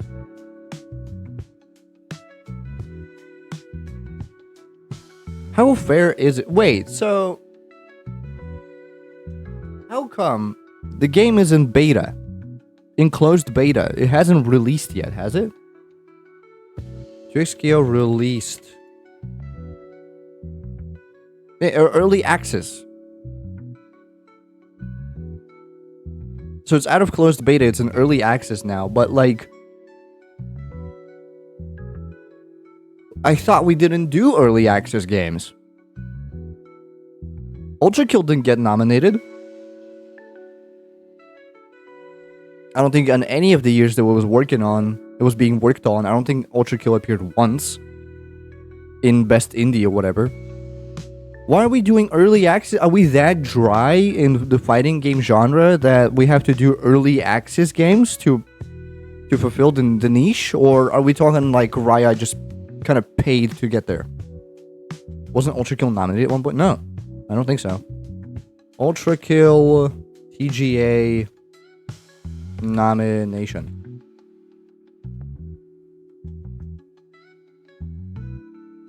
Does not receive the nomination. I know I shouldn't trust AI, but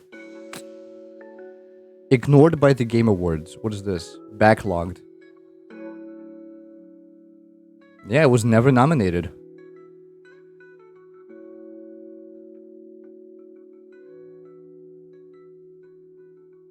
It was nominated on Steam as Labor of Love, but you know.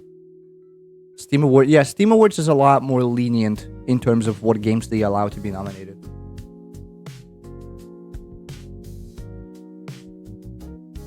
Okay, but like... That's Best Indie when it is nominated? Yeah, I know. But we have to wait for that. For some reason. Although...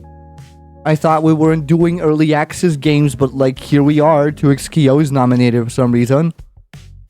From what I've seen, it's a good game. It's a good fighting game, and it's shaping up to be a good fighting game. But it's too early for it to be nominated for a best fighting game. Hell, why not throw on Invincible Versus instead of whatever this thing is? It's not even released yet. It's not even in early access, but it exists, so we might as well.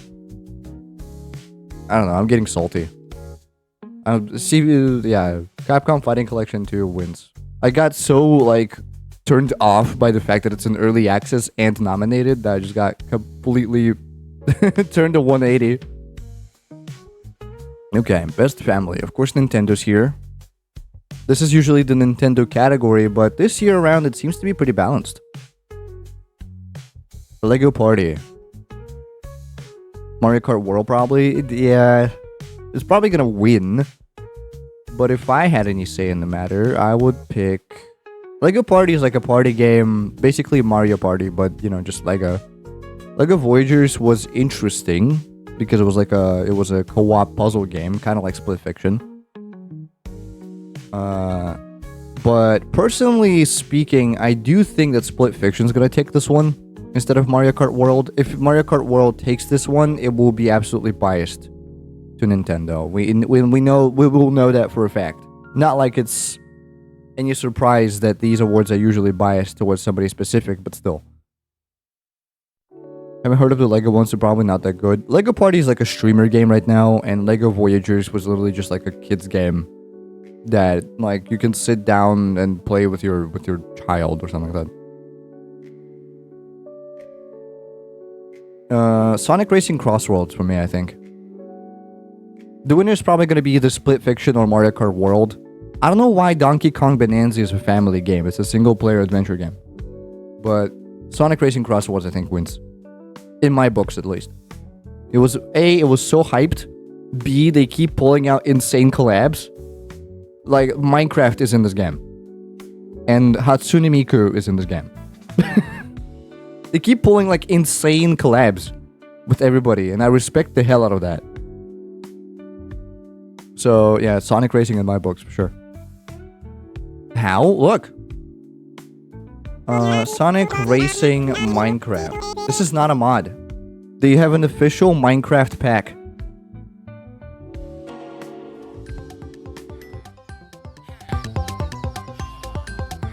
This is real.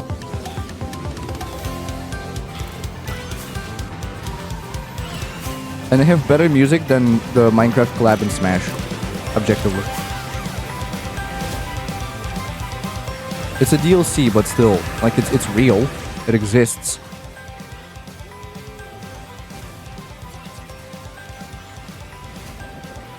I'm not meant, you know, I cannot speak for the quality of the actual video game in terms of like how actually good it is to play Sonic Racing Crossroads, but the fact that they're pulling these insane Smash-esque moves, I respect wholeheartedly. Go, Steve, go! Hold on. What was it? Sonic Racing Hatsune Miku. This is also in the game. It was just also, I think it was just like a character pack. I'm not sure if they're sold separately, but still. It's like a, you know. This is an overall trailer for Games Fest, but, you know, they mention it.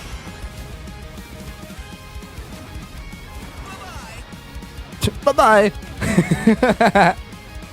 We're across the Sonic universe. Yeah. Go, Jet, go! Where's Hatsune Miku? Oh. You can see where Hatsune Miku is. There she is. Hi! She's in this video game, and so is this guy from Yakuza. Yeah, Ichiban. This guy from Like a Dragon is just in this video game. And Joker. Forgot about him. I forgot that he was in this game. They're pulling these insane collabs with everybody involved. It's crazy. And I respect them wholeheartedly for that. Also, the music kind of goes hard. Reminds me of The Prettiest Alchemist from Arknights. Not Arknights, Rambler. It's awesome! It's an amazing video game. Just for the sake of just like collabs. Like, even if you don't like the whole thing of just playing the video games, but still. All that fast and I haven't even heard of it. Well, as somebody who's keeping a little bit of a closer look on the industry, you know, I've heard of it. Sega L? What do you mean? Sega W? What platforms? Steam and some else.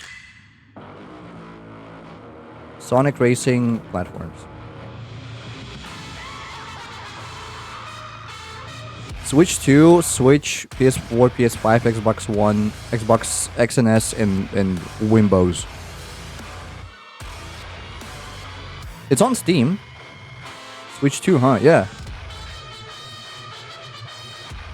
This track goes crazy. What else? What is this? Best sim, best strategy?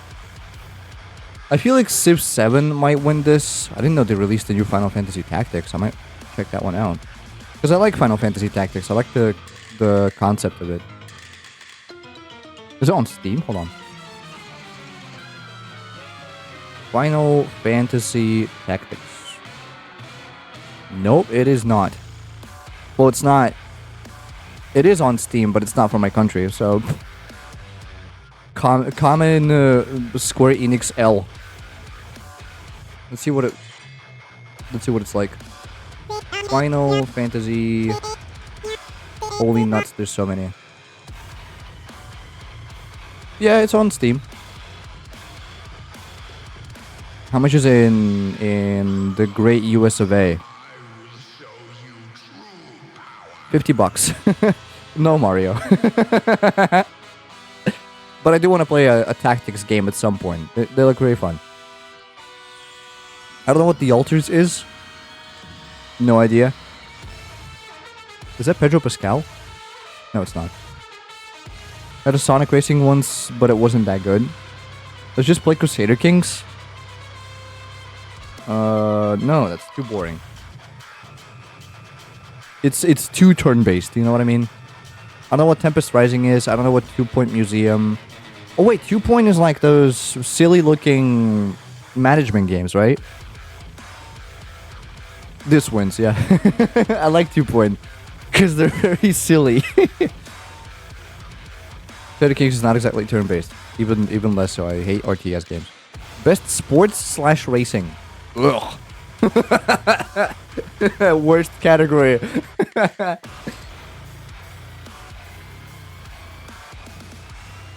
Ugh. F1 25.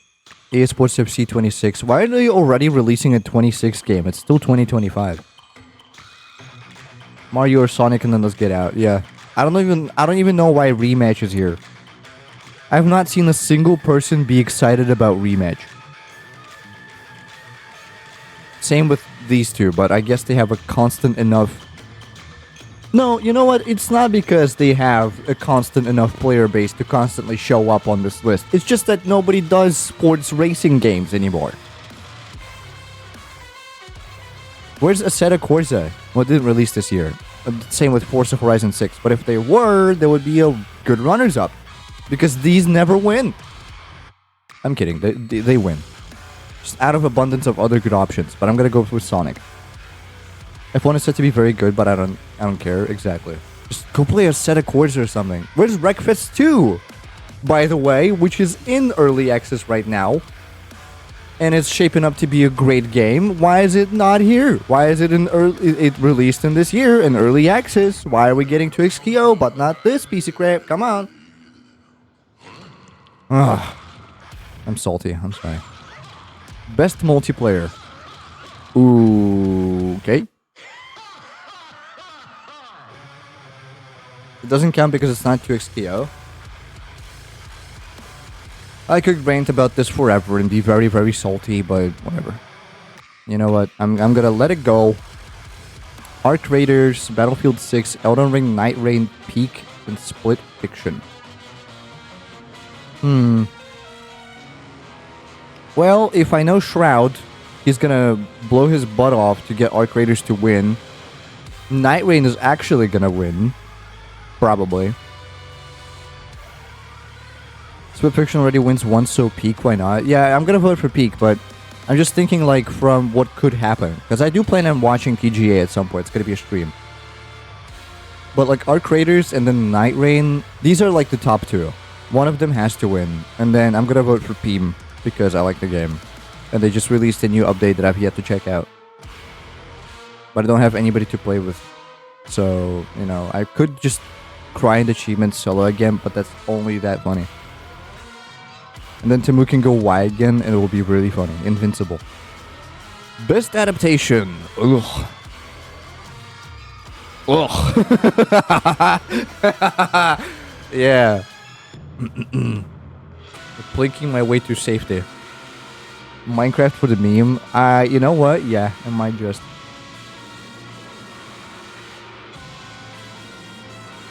Let's dissect this. Splinter Cell I'm gonna say nothing on because I've never heard of it. Until Dawn I've heard it was very, very good. But I don't know. I haven't seen it because I don't watch video game adaptations. Last of Us Season 2 would be good if they had better casting and not just Pedro Pascal and a girl that looks nothing like Ellie. I know, it's a meme. This girl got memed to hell and back, and Pedro Pascal is Pedro Pascal, but like, if they had a better cast for the main characters, it would be a lot better. That's my hot take. It's not really that hot, but you know what I mean. It's kind of a thing of I don't know. I mean, no offense to these actors, they're wonderful and they're very good at their jobs, but freaking it's Pedro Pascal. He doesn't look like Joel. He doesn't sound like Joel. He's nothing like Joel. So whatever. Devil May Cry I heard was bad. It's fun. It's kind of like Tekken Bloodline, where I was really hyped to see a good Devil May Cry adaptation, and then it turned out to be utter garbage, and I was like, ugh. It's the same with Bloodline, where I was like looking forward to watching an animated series that explains the gap between Tekken 2 and Tekken 3, but then it was just like, ugh. It was just literally Tekken 3, and it got so many things wrong. When are we watching the Minecraft movie anyway? Oh yeah, I haven't seen the Minecraft movie. Well, sorry, I haven't seen a Minecraft movie. Didn't they release a second one? This is Jumanji for white kids.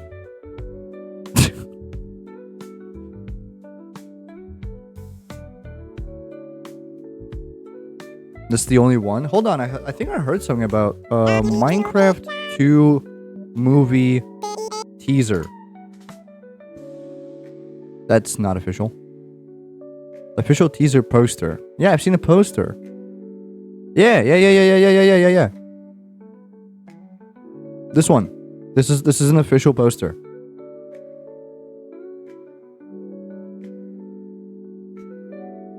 July 23rd, 2027. You can already look forward to this one. Unless it gets delayed. So yeah, there you go. I don't usually trust Reddit, but this image I've seen and it turned out to be real, so... They call it a Minecraft movie because it's not the Minecraft movie, just a story interpretation of some jazz. Which is funny because it's not that deep, I know. Again, as I said, this is Jumanji for white kids. Because freaking Jason Momoa is wearing a pink jacket and there's Jack Black.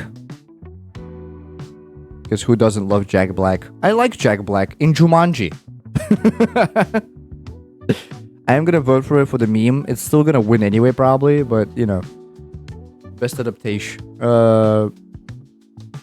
I've seen like so many memes with Minecraft Steve being Jack Black that just makes me want to rewatch Jumanji, because the first Jumanji reboot is a lot dumber than the original movie from like the 90s. I don't remember which year it was, or like 80s, but it is funny enough that it is good to watch on like a family outing, you know what I mean? And also freaking The Rock is always funny because, yeah, Kevin Hart and The Rock in one movie is always gonna be a good idea, because there's these two are like a dynamic duo. Sorry, voice crack. These two are such of a dynamic duo that it's always fun to look at. So I think they should have, instead of Momoa, they should have cast The Rock, and instead of this black woman, which I don't know the name of, unfortunately. They should have cast Kevin Hart. Okay, most anticipated game. The Witcher 4 was announced? Oh yeah, it was. Okay, I watched the trailer and forgot about it. Momoa was awesome? Okay. I watched Jumanji, I think the second or reboot or whatever, before I knew it was a game original. Jumanji was not a... It was a board game in the original movie. It was a movie initially. It's a reboot of a movie. It was a board game. And it's a lot more fun because the events were happening in the real world. And the board for Jumanji looked awesome as hell. And there was a huge crystal ball in the middle that told you your prophecies. And then they released Jumanji Reboot with Jack Black and Kevin Hart and The Rock and stuff. And then they released Jumanji Next Level, which was basically the video game again, with the same cast. I saw the one with the video game. Yeah, it's either Jumanji Reboot or Jumanji Next Level. The original Jumanji is a 90s movie. Jumanji OG. 1995. It's a movie about a board game. And it's a great movie. And it grossed really well. And it casts Robin Williams. And you know it's a good time if it has Robin Williams. Although he's not really... If I remember correctly, he's not really a... that much... of a prominent character in this one. But yeah, and then they had Zathra, which was basically the same thing, but just space oriented. It was just space Jumanji. And then there was Jumanji Welcome to the Jungle, which is the first movie. And then there was Jumanji in the Next Level, which was the second movie. With the horse. And it's a reboot which has pretty much nothing to do with the original. Aside from the concept of weird things happen. Guess I gotta watch that sometime. It's a great watch. And anything with Robin Williams is a great watch, so you know. That's Robin Williams. Yeah, that's Robin Williams. Most anticipated. Personally, neither of these. None of them. 007 I don't care about. Mrs. Doubtfire guy, had to look it up. Yeah, it's Miss Doubtfire. Or Flubber. Or... It had so many great movies. Some of which were not comedy. I remember a movie, he was like a doctor or something. It was that bad. What's the category? Most anticipated. So I'm gonna dissect this real quick. 07, I don't care about. Who cares about 007? Even though it's made by the same dudes who are making Hitman. So that's pretty hype. From what I've seen, the modern Hitman, I mean. The modern Hitman trilogy. They're very good. But I don't care about 007 enough to be actually hyped about a game about 007. GTA 6 is gonna win. This one's a given, yeah. Rockstar... GTA delayed. It's now November next year. I wonder if they're gonna switch up the date again and just keep blueballing people 3 months prior. Marvel's Wolverine. I don't care about. I've heard Spider-Man was very good, and this one's gonna be bloody and gory, but it's probably gonna be a PS exclusive, so I don't care about it. Resident Evil Requiem, I don't care. I've not seen Village. And I don't care about Village to care about Requiem. The last Resident Evil I've seen was Resident Evil 7, or technically 3 remake, or 4 remake, honestly. And those remakes are very good, but they're nothing like the newest, most modern Resident Evil games. I love Resident Evil 7, and I've not seen Village, and I'm probably not gonna watch Requiem when it comes out. It is most anticipated, so it's an easy win. I know. And then The Witcher 4, which kind of strays from the concept of having The Witcher. It's no longer Geralt, it's Ciri. That's going to be the main character. And it's exciting. But it does feel like a token move, you know what I mean? Female protagonist is kind of a token move nowadays. Again, hot takes only on this channel. GTA 6 it is. I mean, it has to be, right? It's a no-brainer. Unfortunately, I wish it was a little more equal, but, you know. Content Creator of the Year. Who the hell is the Burnt Peanut? Well, it's nice to see Charlie. I'm probably gonna vote for Charlie, but if I have anything to say about it, probably Kai Cenat is gonna win. Probably won the same category last year. Did it actually? Hold on. TGA 2024 nominees. Anticipated game. Yeah, he did.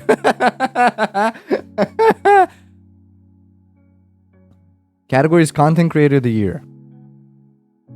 I don't know who Kadriel is. I think I heard of Sakurai Miko. I have no idea who the burnt peanut is. Oxler is cheating, exactly. I'm gonna vote Charlie, but all things considered, I think Kai Cenat is gonna win because he's genuinely making some of the greatest content on the platform. It's very innovative and he's very outgoing and creative with it. So, you know. I don't watch it, but he's the guy in this roster. Charlie's very good. As like, well, he's pretty much become a news channel. YouTube things considered. He just covers things he likes talking about. And I respect that.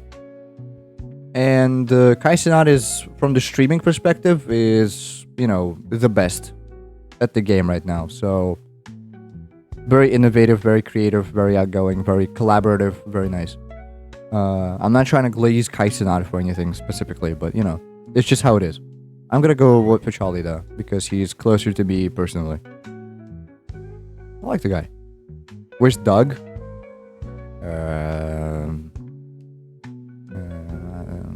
You know, maybe this guy was replaced by Doug.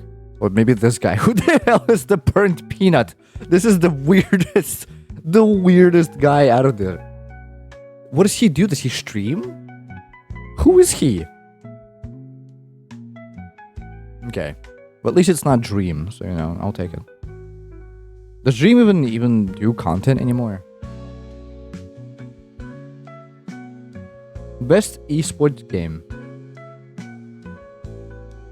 He streams himself getting burned, like, I don't know. Yeah. Personal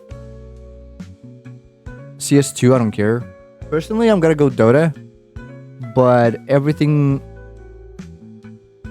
Dackett says that you've been doing Wordle for 2.5 hours. I'm not in Wordle. What are you talking about?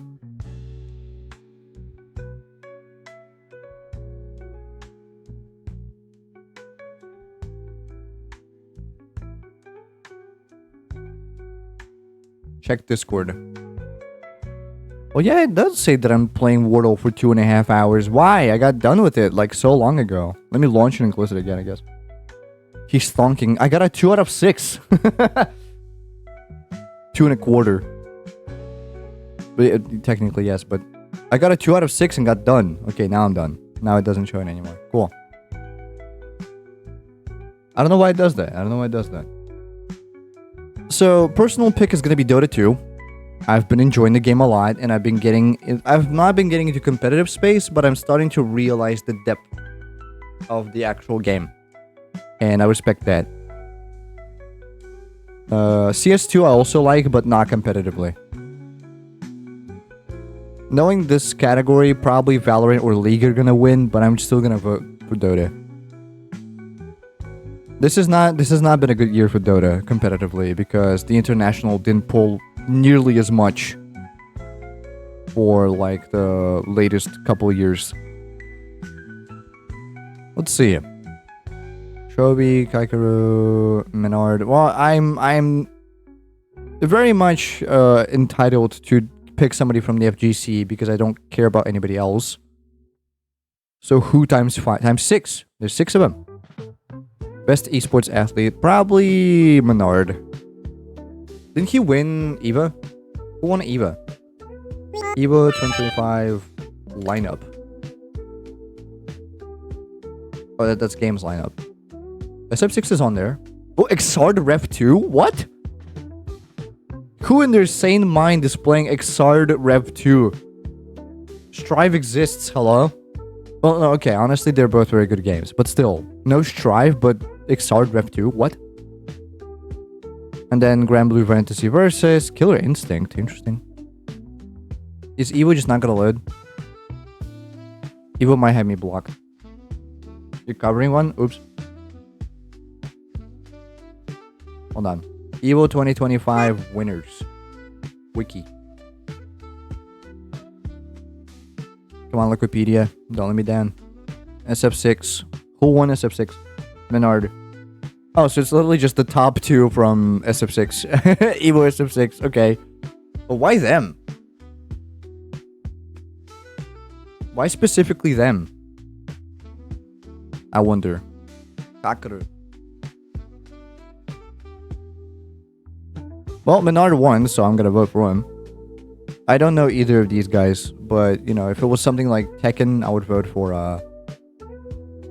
whatchamacallit. Who was actually... Yeah, Arslan Ash. Probably, I would vote for him. Low High, absolute legends, by the way. Atif, GDCR. These are all, like, very, very oldie but goodie. Was Brawl Pro in Entrance? Should be looking for Pakistan, technically. Brazil was pulling in.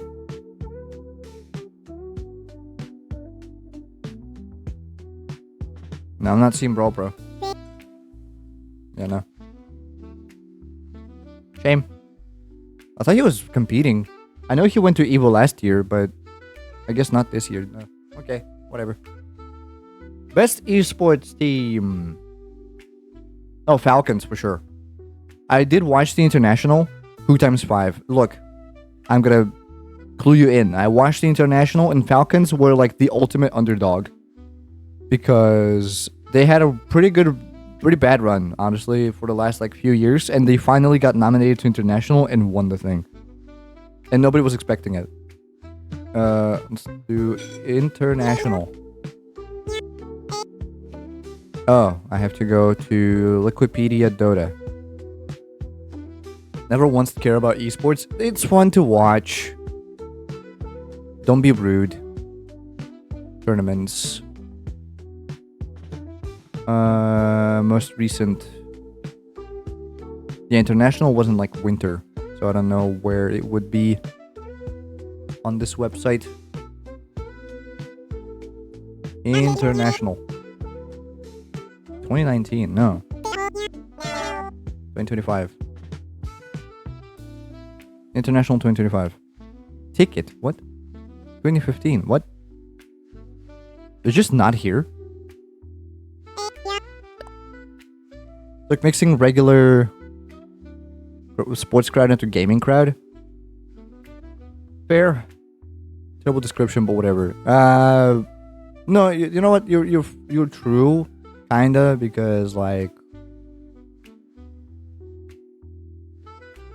Yeah, Valve tier. Literally higher than tier 1s. The official international. Yeah, Falcons won $1,200,000. Nothing too out of the ordinary, I guess. Poor Navi got absolutely dominated. Same with Spirit. It's kind of a shame because Spirit won 2 internationals, and this year just had a terrible showing, I guess. It might be because they benched that guy that kept winning for them. But you didn't hear that from me. Same with Liquid. But it's nice to see Falcons win because they never won anything ever, I think. It's like the ultimate underdog. So I'm gonna vote for Falcon. Vitality is very good, and I'm glad that they won the latest major or whatever. Players votes. Oh, players voice. This one's fun. Okay, let's do round 1. Opens December 1st. Oh. Okay. So is that it for now? Just have to wait until December 1st? Okay. Well, that done. With that out of the way. No players voice for you, not yet, I guess. But I can wait. It's fine. With that out of the way, let's do Streamer Awards. I don't know why the A button pressed twice, but, yeah. You want to close this without reading first? Be excited live. Limited tickets available. No thanks. I'm not flying out to visit the Streamer Awards. Want to co-stream the Streamer Awards 2025 show? Show up. Sign up using this form. When is it going to happen? Close on... Oh, that's very nice of them. Saturday, November 29th, 2025. Vote for our games below. Yes, TJ. December 1st. Damn it, TJ. Yeah. November 30th, 2025. GMT plus 5. Okay, but like time? What is November 30th? It's Sunday. I might stream. Unless it's like in the middle of the night. Log in to submit. Can I just vote? Okay. Let's see. No streamer rewards then? No. I'm gonna... I can just vote, right? I'm gonna open the window. It's so hot in my room. Give me a second.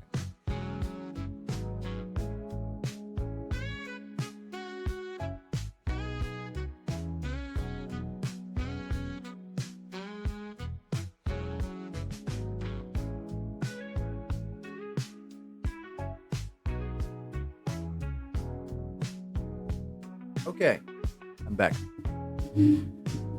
Best music streamer.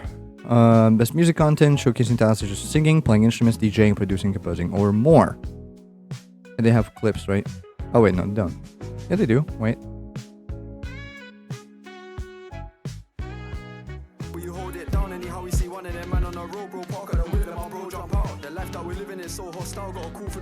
Why is he in the telephone booth?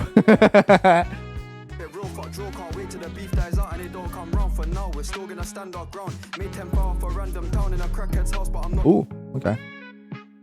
I do know this guy, Area at Home. He just walks around New York, makes oh, it's an Instagram reel, it's not gonna load.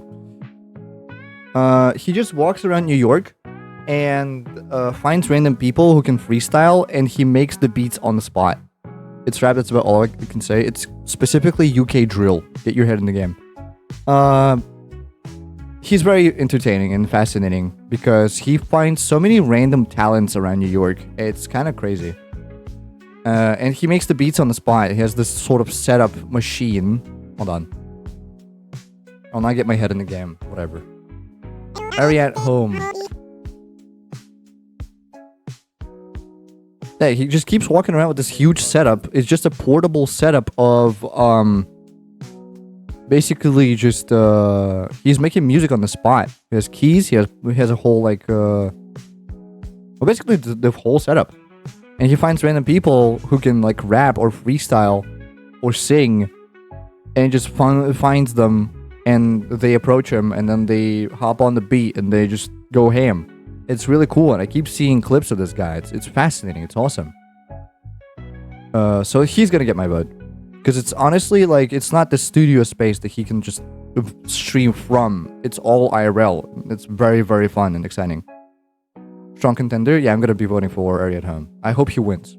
Genuinely. Best creative art streamer.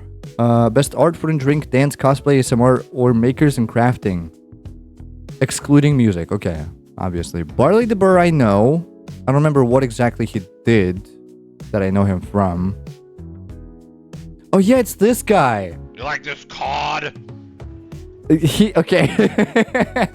This guy literally just constantly streams from his kitchen. He's cooking and like talking at the same time.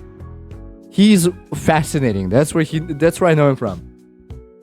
He's fascinating. It's a wonderful guy. Okay.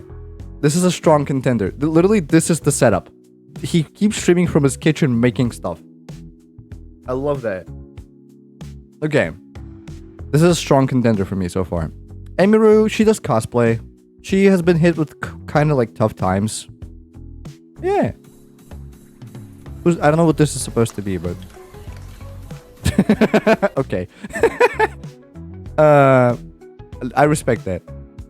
Rose Doodle is an artist. I don't know if she's NSFW. I don't want to check. I just know her because her VTuber model looks very, very good. She's a VTuber. Wonderful person, for what I've seen at least. But it's just her model that's like fascinating me because it's rigged in a really, really fun way. I don't know if it's gonna show on this clip. I hope this clip is okay. Okay, what the hell? I'm drawing a bad apple because somebody asked me if I could draw hyper-realism, and I was like, I can't really do hyper-realism, I'm gonna do semi-realism, and then I just started doing this, and then I drew the apple, and then I was like, okay, I want to do more, and then Victor was like, what if you make it a bad apple? And I was like, I hate how much I love that idea. And wonderful model. Genuinely. Because, I don't know. And iGum Drop, I have no idea who that is. And same with Dizzy Kitten, but I'm assuming she's making ASMR content, which I don't care about. I hate ASMR. Hot take, I know, but I despise ASMR with a burning passion. If you want to get your ears busy, listen to music. That's my policy. So I don't know. Emiro's probably gonna win this because she needs a break from whatever's been happening to her. She's been through a lot of tough times this year. Between like Miskiv stuff and stuff at the TwitchCon and all that. If you guys don't know, educate yourself. It's if you wanna, of course. Don't like ASMR, sounds creepy. Exactly. So probably Emiro's gonna win this one. They might just give it to Emiro. But my vote goes to Barley the Bar. Because he's the IRList of all of these. He just like streams from his kitchen constantly. And I respect that. I respect that so much. Which comes rough for a bunch of people. I know. I do wonder if Doug is I wonder if Doug is nominated on any of these. Best roleplay. Probably Phantom. It's the only guy that I know from this list. What? Okay. I'm not gonna be watching this clip anymore. Phantom, sure. I don't know anybody else who's gonna be Phantom. Streamer who creates the best MOBA content. They can already handle League of Their Own to Doug again. Oh yeah, he won League of Their Own last year, didn't he? I don't know any of these. I don't follow like professional MOBA streamers. Except for that one guy who I keep watching. But like, it's just that he's funny. And he streams with other funny people. 2 years ago? It's cool that he won. I heard the Pirate won League of Their Own at some point. Or it was... Oh wait, he won tech development. And then his game never came out. I can't crap on people of that scale. But it's funny to crap on people of that scale. Nyx, Kedriel, skip. I don't care about those. Okay, best brand partner. Gamer subs. I know that Gamer subs has a sort of reputation among normies that's just like, oh, it's the Goon Company. Fair. Red Bull is Australian. I know, but we're not voting for regional specifics here. Gamer subs has been making crazy moves, okay? They've been collabing with everybody and anybody, and I respect that for them. Australian? Austrian. Whoops. You're hurting me? Dyslexia. Sorry. I'm not actually diagnosed, but you know. It is the Goon Company. It's just like, it's just the Goon Company for Goon people. It's a lot of sexy booba women. I get that. It's their whole face. It's the whole branding. I know. But from the point of an actual brand and an actual company, they've been making a lot of crazy moves. Who the frick gets sponsored by AT&T? I don't know. Same thing with Cash App. I have no idea who. Doesn't Schlatt own Gamer? Yeah, he does. He has like a part of Gamer subs. And I think so does Russian Badger. It's just like men. It's just dudes who decided to buy out a company and make it very, very popular. And so many people are collabed with Gamer subs. It's kind of crazy. Like, from the VTuber scene, at least like 2/3 of VTubers, doesn't matter male or female, are all collabed with Gamer subs. It's crazy what they've been doing. And I respect that. I respect that so much. Maxor has a Gamer subs collab, if you guys know who that is. It's a wonderful person. Schlatt, well, technically he owns the stuff, so it doesn't really get collabs. Smitty's collabed with them. I think Oni Plays at some point was. I might be misremembering that one. Been watching a lot of Papa Meat the last few days, and like every other video is Gamer subs. Exactly. Maxor, never heard of him. You spelled his name right. I don't believe you. Anyway, Gamer subs. For sure. Hidden Gem Award. Well, I'm not here. Recognizing Garou streamer underaging under 200 viewers that year, or averaging under 200 viewers this year. This award goes to a true hidden gem that deserves to shine. I don't know any of these. Moen, how you doing? I don't Felix. Welcome to the stream, brother. I don't know any of these. Which I guess makes sense, right? Because it's the hidden gem, so they're pretty well hidden, huh? Sorry, that sounds rude. Moohoodles drag trashly. I don't like drag content, so obviously no. I just love puzzles. If this is what I think it is, I'm so on board. Showing up to a stream has value. Sharing somebody with somebody else has value, right? Not everybody can come in and gift a bunch of subs or donate a bunch of money, but your presence is a present, right? Dude, you know what? Preach, dude. Yes. She won me over. Grandma Puzzles wins. Yes. You know what? Preach. Spit your stuff indeed, brother. Sister, I guess. Yes. Puzzle Grandma wins. Alright, best Battle Royale streamer. Ninja's gonna win. I don't care enough. Skip. Actually, yeah, I don't recognize any of these, but yes, Ninja's gonna win, so skip. Best fighting game streamer. Brawl Pro? What the? Okay. Oh yes. Okay, this is my stuff. Okay. All of these are very massive. I love Brawl Pro.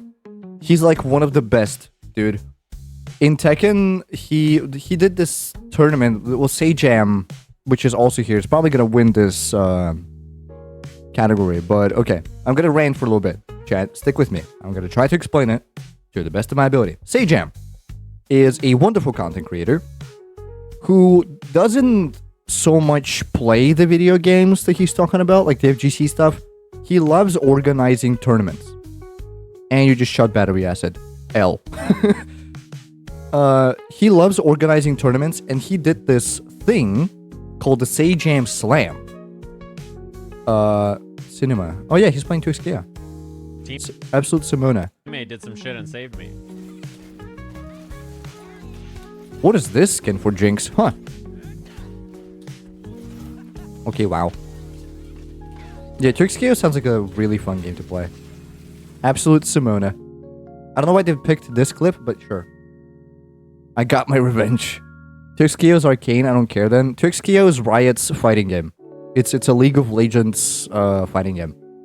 Which I'm on board with. I don't hate League of Legends enough to not care about 2xkia. If it turns out to be a great fighting game, I'm all for it. I'm gonna play it. I was supposed to stream 2xkia at some point, but now I feel like I don't care enough. Or at least I don't care enough until it properly releases and has interesting characters for me to play. So Jam. He organizes tournaments, his most popular being the Jam Slam. And he did Jam Slam 2 for Tekken 8, and both times Brawl Pro won. So this is where Brawl Pro ties in. You're welcome? Okay. Brawl Pro is a Tekken 8 professional player, competitive, from Pakistan. I know I'm saying Pakistan weirdly, but I don't know how to say it properly in the accent that I'm trying to replicate. Pakistan? I don't know. He mains King, so he obviously is my bro. Just on that point alone, he's very good at Tekken 8. He makes content on YouTube. If you want to check him out, go to Brawl Pro. He has videos on him participating in the Jam Slam. It's him as the coach, and then 4 other people as the participants, and it has Coney in his team. Coney turned out to be great at Tekken 8, and he participated in both Jam Slams, and it was freaking awesome. The reason he's not nominated, I'm assuming, is because this has not been in 2025, so I guess it's been a little too long ago to actually make people care. Lily Pichu, also a wonderful content creator, does variety of fighting games. Had an official, like at some point in the Evo, had an official match with Harada, which is the creator of Tekken 8. She fought Harada. I don't remember if she won, but I watched her streams of learning Strive and Guilty Gear Strive, and it's really good. and is a very wonderful content creator overall and does a lot of variety stuff. Well, Peaches with Michael Reeves, which is based. I know. Yeah. She does a lot of stuff with Michael Reeves too. SK, I'm not really sure actually. It's kind of like the underdog, no? I know that she streams fighting games, but I don't know what exactly she does. Oh, Brian F is there. I wonder if Brian F is not nominated. Just because he doesn't have a competitive scene to him. Although he was at Evo for SF like a lot of times. Oh my god! Oh, wow, you're loud. Okay, sorry. Sorry, chat. But yeah, SK does Street Fighter content, which I don't really care about. I'm gonna vote for Brawl Pro. Sagem is probably gonna win this, if I had to say anything about this. Sagem is doing a lot of stuff for the community. Very, very fun guy and very, very creative in what he does and very, very like... very leading in terms of organization of non-commercial events. Like the Sagem Slam, for example. Again, he like sponsors it out of his own pocket, and the winners for Sagem Slam got a trip to Evo and like fight sticks and all that cool stuff. But yeah, I'm gonna vote Brawl Pro because I vote for Low Guy and I love Brawl Pro with all my heart. Shout out Brawl Pro. Go check him out. He streams, he does YouTube videos. He's very fun.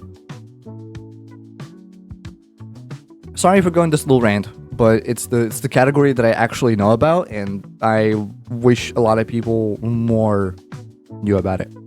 Where Doug, we'll get to it. He's probably in League of Their Own. Best MMORPG streamer. The only one I know from this is Soda Poppin'. And I'm gonna vote for Soda Poppin'. He organized... what was it called?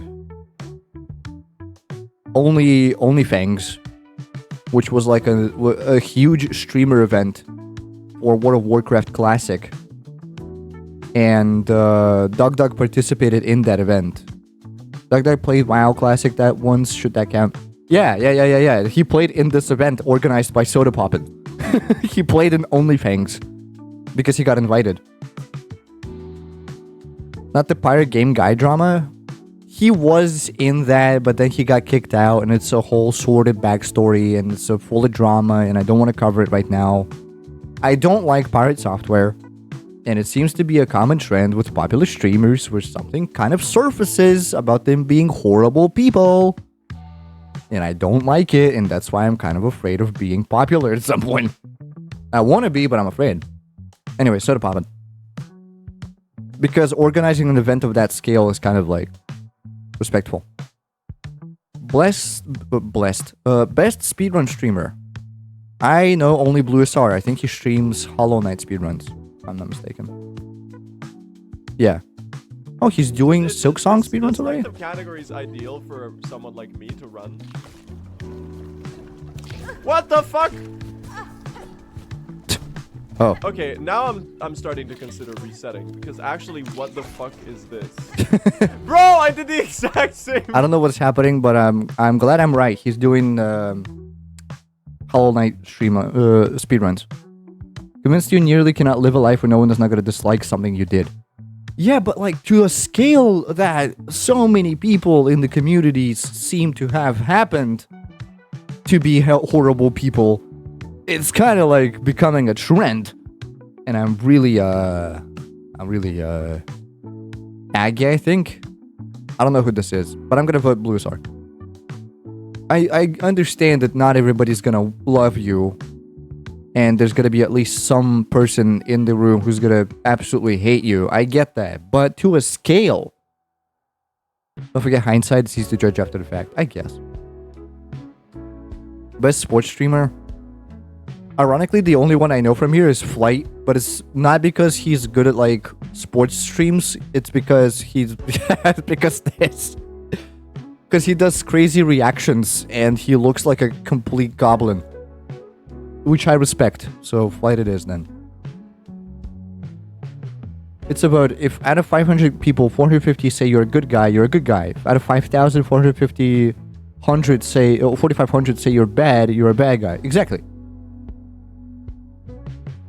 Okay, best Minecraft streamer. Where's Dream? Did he retire? Does anybody know, chat? Did Dream retire? I think Scar deserves this one. Who's Scar? What does he do?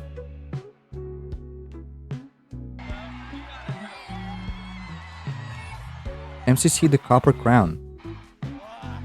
Wait, what?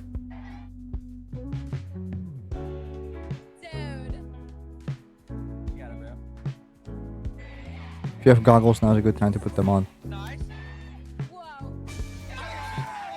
Oh, wow.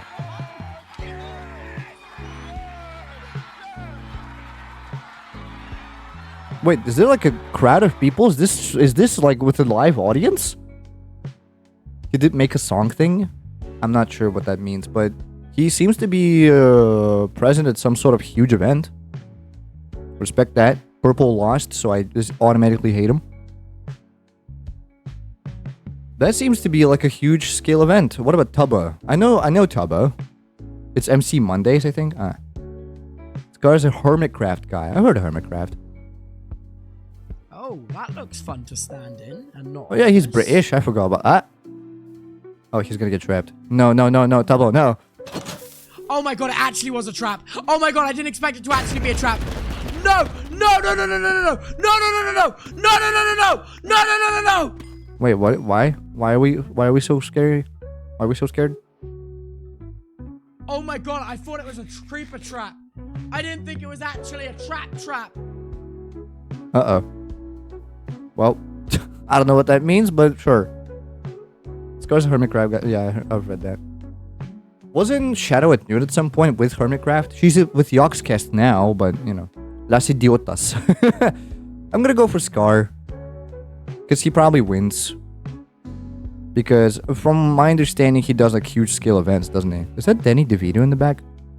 Do you want to explain this one, Sire? You would be like this. Whoops. That is Danny DeVito in the back. Why does he have a cutout of Danny DeVito?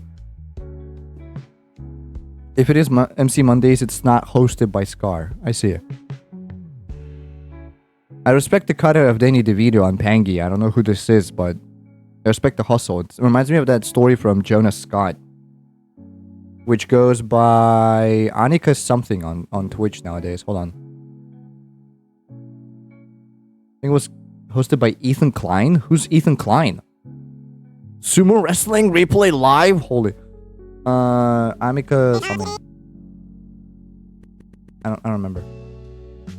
He might be in my following somewhere up. Because he decided that he wants to become a VTuber for some reason. Not seeing him. Doug's so far back too. Dude. Where is he? I might have blighted him. It's so hard to look for things here. It was Keemstar? Ugh. Wait. Okay, I can't find him here, but... It's Jonas Scott, but he has a VTuber now. For some reason. So I respect that. Well, I'm not judging Keemstar. I'm not judging him for participating in a Keemstar event, so whatever. Marvel Rivals streamer. Why do we care? Does Marvel Rivals... Should have started with that. I don't care about Marvel Rivals. Yeah, me neither. I do know Super TF though. He was in that Tekken tournament, so I guess him. He's a quite terrible Tekken player, all things considered. But still. There's the Burr Peanut again. What does he do? What do you do, sir? Do you play Fortnite? I see. Oh, what the hell? What is that camera? Well, he's playing Tarkov, so instantly that's a minus rep in my book. Fucking camping little bitch, pussy. Got your little boyfriend. Yeah, he's a fucking Timmy, you little. And you're next. Yeah! The hell? You don't like Tarkov? No, I don't. I really dislike Tarkov. Why is Oni here? Why is he here? He sucks at the games he plays. 1 pixel. Bro, that's not me. 1 pixel is ass at the game. I'm not. Yeah, right. Get out of here. I thought I like Onipixel, but he's genuinely just content farming at this point, so I don't respect him as much as I did like yesterday. A few months ago when I started watching him. Biju-san, I think, plays Valorant, if I'm not mistaken. Let me refresh my memory. Never mind, he plays Overwatch too. Never mind, he plays Valorant. I was right. I dislike Valorant. I like CS better. CS, Valorant just feels like Chinese CS. Who's Biju-san? He's a Valorant player. I'm gonna skip this, because I don't care enough about any of these people.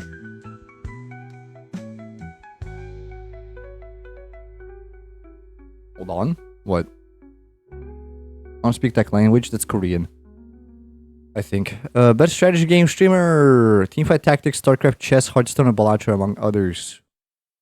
Raffle is fun. He plays Ballatra. Northern Lion. Well, you have to go for Northern Lion, right?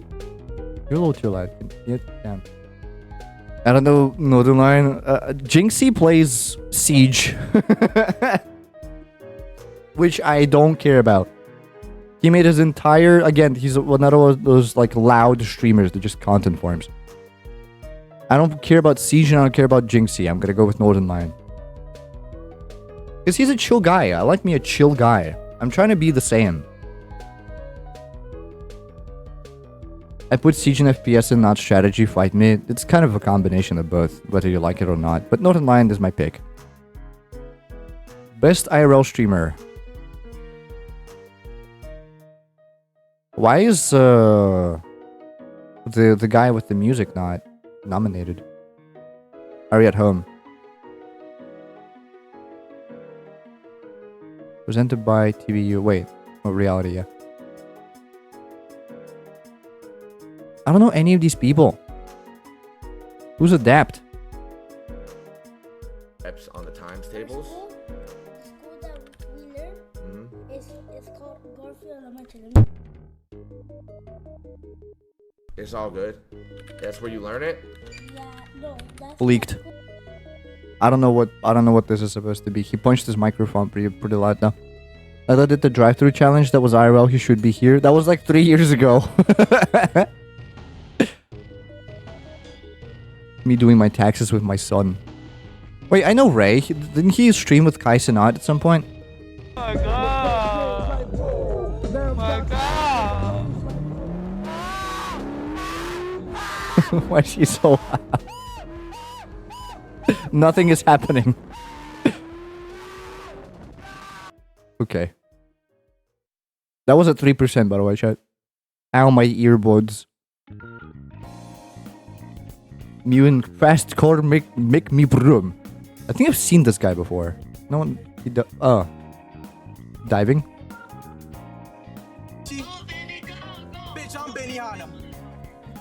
Who?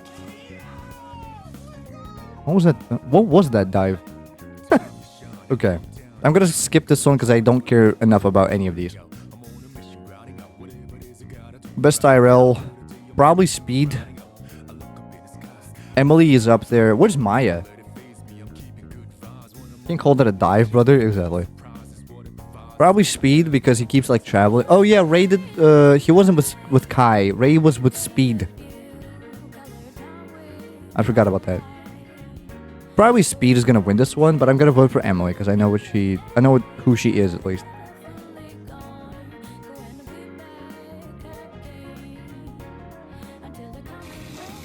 What the?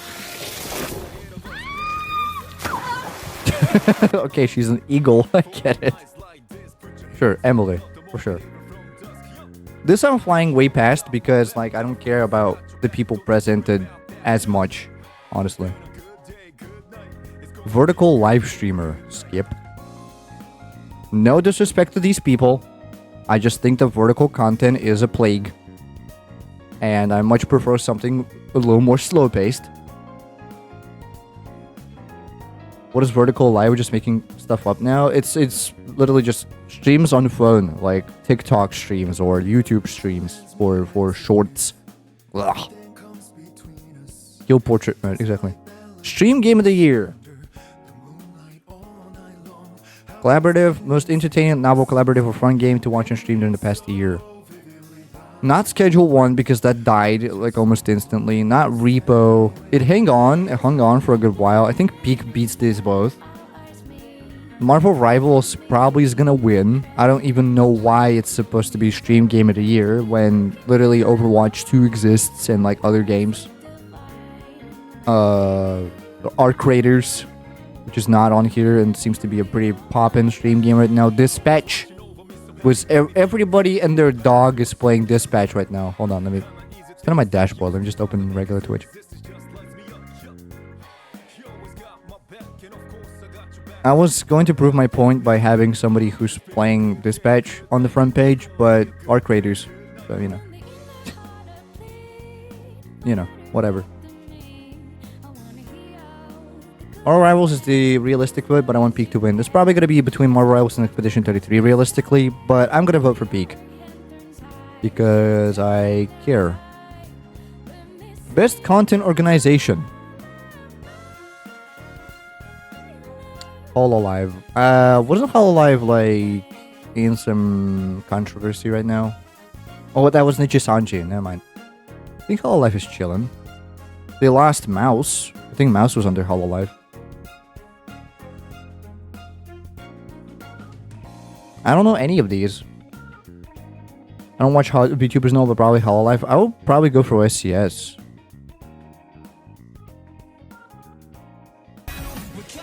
What's happening? Never mind, I guess. Okay. Jisanji's the one with the constant controversy. Armos was Shoujo. Oh, okay, yeah. So Hololive is good. Okay, Hololive it is then. Shoujo also faced some drama because Mouse left and started talking crap. What did I watch? I think Haunted House Reels. Best international streamer. Me. Hi. I'm streaming excelling in content creation for a global audience.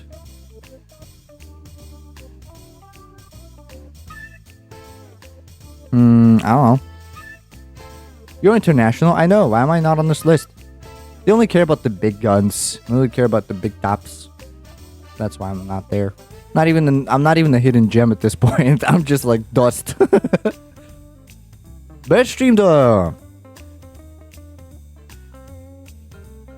and Yugi, Lacey and Marlin. Well, it has to be Sea Dog. They've been making some baller content for the last couple of years. Doug and Parkser where? Parkser barely streams. Hi, I'm back again. Hi, Acid. Hi. Just found out I can collapse the streamer list on the left. You didn't know that? Yeah, it's probably gonna be Sea Dog. I love watching this two. These two just have this sort of chemistry between them that's just unmatched. And they keep constantly streaming together. So, like, you know, they're very much capitalizing off this sort of thing. Doug and Point Crow then, at least 25 hours streamed it as a pair this past year. They don't stream together, they're just friends. These guys actually stream together constantly. In Parkser a lawyer? He is, I think. We actually don't know. Okay. Best streamed collab. Playboy Max, it's Fred again. Who's Fred again? You know who else is a lawyer? Matt Murdoch. I have no idea who that is. Oh wait, he's a producer. I remember him. I think I heard him somewhere, but I don't remember where. Parkser isn't an actual lawyer, that's just a bit. Oh. Wasn't he an actual lawyer? Wait. Kaisen not ex Reblon. Pokemon ex Cat's Eye. I don't know who Cat's Eye is, but LeBron James? Really? LeBron James? Ladies and gentlemen, I am Kai Cenat, and today I'm introducing the greatest player to ever touch a basketball, LeBron Raymond What's with the quality? James. Why is it only 240p? That's instantly flagged. Well, come on out. Come on out, your pixely self. How did this happen? How did he actually get LeBron James? What? Oh, it's like a compilation clip.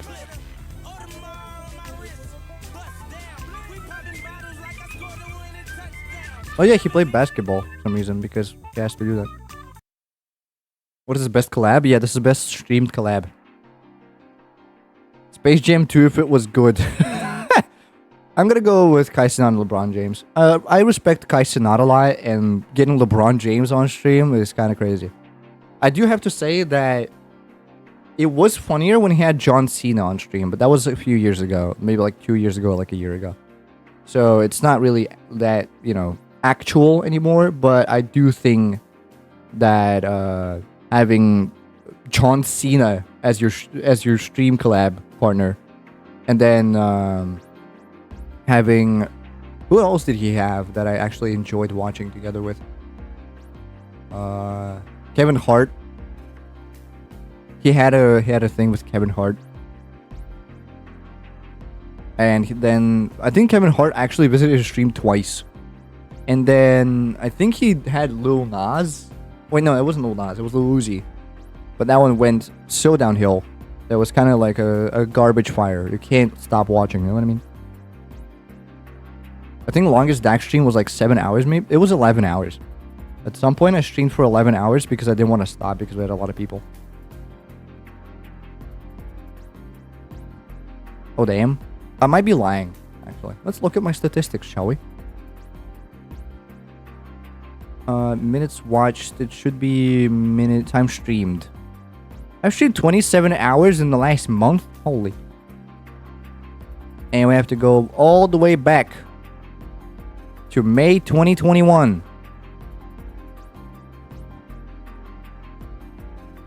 Yeah, there's a bit of a gap, isn't there? May 5th, my first stream. And then we look for the highest dot. Didn't I stream for 11 hours? I guess, okay. Twitch is kind of weird because it counts time streamed based on days and not individual streams. So there's no good way to see how long I've actually streamed for. But it's just that, you know, Tuesday, Thursday. I think this is the one, like the 10-hour stream. I don't remember when it actually was, but we had like an 11-hour stream. Yeah, there were points where I was streaming daily. I remember that, chat? Now it looks more like a hair comb, my streaming schedule. Yesterday's stream was long, or not, last week's stream was long. It was like 8 hours. Last week was 24. It was February. Yeah, it was the February stream that blew up for no particular reason, because I think I got the Yup Court to join. Dude, I should talk to Yub. I should use Chrysler for the only thing he's good for. And I should get in touch with Yub. I feel like that would be very funny. Just for me to randomly collab with Yub. I haven't even ever talked to Yub. Me neither. But it would be so funny. Alright, Kai Cenat, LeBron James. We had an 11-hour stream. I just don't remember when it was. Justin Stubb did though. Well, there were mods for him, so. And I talked with Justin Stubb, so you know, kind of, you know. Okay. Marathon stream. This is either Speed or Kai Cenat. I think it is Mafiathon though. These are like so well planned. There's so much stuff to watch in Kai Cenat's marathon streams because. Usually, like, if you go to a VTuber marathon, they just sit there. No disrespect, again, it makes for great content, but still. They just kind of, like, do whatever chat asks them to do. They play in advance, obviously, for, like, sub goals and stuff. But then it's like they do thing, then they sleep, then they do thing, then they sleep. But Kai Cenat, even when he wasn't on screen, he had something else happening on screen that was captivating enough, if not more captivating than most of like the side events. And I respect that infinitely, dude. But genuinely, like the greatest streamer right now, because he's doing so much. He's pulling so many moves. And I know I'm kind of glazing Kai Cenat for the entirety of this stream, but he deserves it. He honestly deserves all the recognition he can get. Remember there was a one Yub mod who used to stream a lot of DBD and that had a pet hedgehog, and I totally forgot about them? I don't even know what you're talking about. Best streamed event. Probably Streamer Games. Streamer University was also interesting to look at, but probably Streamer Games. Was Split 50 last year or this year? The speedrun tournament that he organized. Hold on, Ludwig speedrun event. Fast 52. It wasn't Split 50. Why would I think that? Yeah, it was listed. He announced it, but I don't think it's coming through yet. Okay.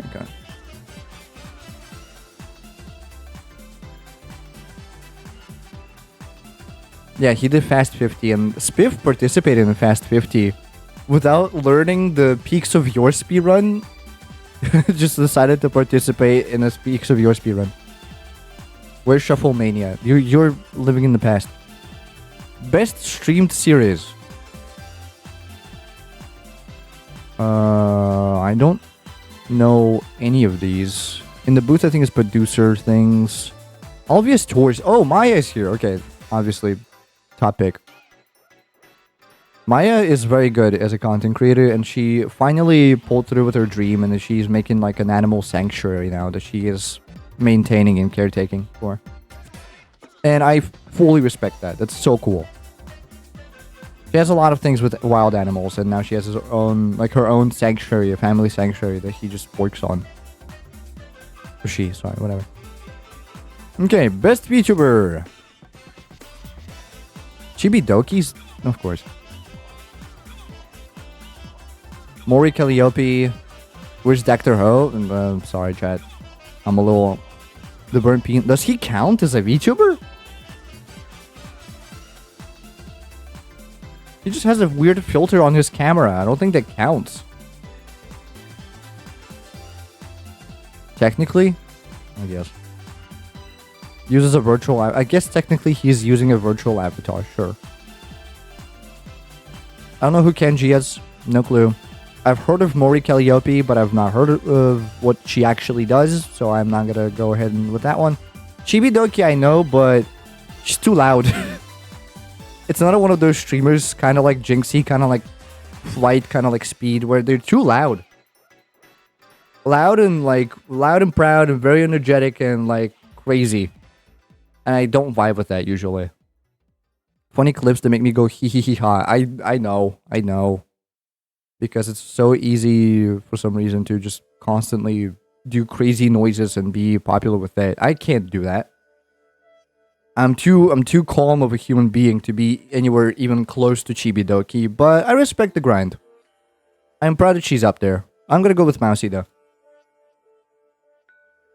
Saw a speed clip where he was making fun of Flight and Flight was genuinely heartbroken. Vine sauce! Hold up. Best variety, Vine sauce, for sure. Shout out Kesa. Very, very good streamer. I love Kesa. One of the most entertaining ones. I know a guy, Jacksite, that keeps providing mechanical keyboards to Queso for free, just for clout. Well, not just for clout, because he loves making mechanical keyboards, but... shout out Jacksite for being the keyboard dealer for Queso. They're always very fascinating to look at, and Queso's chat is one of the most entertaining chats ever. It's the same thing where, like, kind of with Doug, and kind of with, what am I thinking of? It's something like, maybe Shindigs, yeah. Where chat is more entertaining than the streamers at some points. Like just like cultivated such a interesting chat culture, where sometimes whatever chat is doing is funnier than whatever streamer's up to. And I honestly wish upon a star that at some point my chat is as entertaining as these guys. No offense to y'all though, because I love y'all. Thank you for being here. But I just wish it was like that. You know what I mean? Reminds me of Dr. Ho. I guess so. We are entertaining. You are, chat. You are. But I just wish it was more of y'all. Honestly, I just wish there were more of y'all with like different jokes. That would be awesome. But yeah, Vinesauce for sure. One of the best content creators. Vinesauce was one of the best inspirations I had for actually starting streaming, because the guy literally has nothing on stream that's like captivating in terms of like sort of visual or audio stimuli reactions. He doesn't have alerts. He doesn't have an avatar. He doesn't have anything on screen except for the game that he's playing, except for the things that he's covering. And it's so unorthodox in terms of modern day streaming to have nothing on your screen. Look at my stream. There's so many different things. Why did the browser just kind of move? What the hell? Why are you like this? Hold on. I just noticed that. There you go, boom. Hydrate, now to take my ad. Okay. Don't get mad. Don't get mad, chat. You are entertaining, okay? You're my little park champs. Okay, cheers. The only thing on screen that matters is THK logo anyway. I guess so, yeah. I wonder if I can collab with THK. Not like have a sponsor, but just like have something from theirs on stream, or like cover something they made on stream. That was actually worse than calling us not entertaining. Yikes. I'm sorry. I didn't mean it in a bad light, chat. I love you. Stop being so detrimental. I know it sounds bad, but I love you all with all my heart. Thank you for being here. I'm hoping we'll someday be entertaining. No, that's not what I meant. That's not what I meant. I'm out of coffee. I might need to go grab some more coffee. But anyway, Vinesauce, like, when I just started streaming, I thought I could do the things similar to Vinesauce, but I have nothing on screen except for the things I'm playing. And just build my own sort of reaction on that. But then then Overshine and Zans created this sort of character for me. And it kind of just like steamrolled into this whole thing where now I have alerts. Now I have random things. Now you can explode me. And these are also always very fun to play with and have fun with. Like the constant evolution of things that I want to make and I can make. It's always very fun to try and constantly like add something fun to either for my chat or either for something that's just happening on stream. Or like automation or something like that. But you know, it's fun. But I wish sometimes that I could go back to kind of like the Vinesauce formula, where I just have nothing on screen except for the game I'm playing and my wonderful soothing voice, and maybe like some background music. The visual stimuli might be a bit too much, you know, but I'm just trying to fit into the form, I guess. Where I'm just trying to, you know, maintain myself to a point where, you know, everybody else is trying to maintain. If we have Cat's Cam, redeem Gato. I see what I can do. As your penance for calling us unfunny. Okay. You're exaggerating, Chad. Now you're making an elephant out of a fly, as we say here. Okay, best just chatting streamer. I don't know who Joe Bartolozzi is. Sounds Italian. Ball. Like this. I'm holding it like this. And I fucking go in, go for the turn. It's like...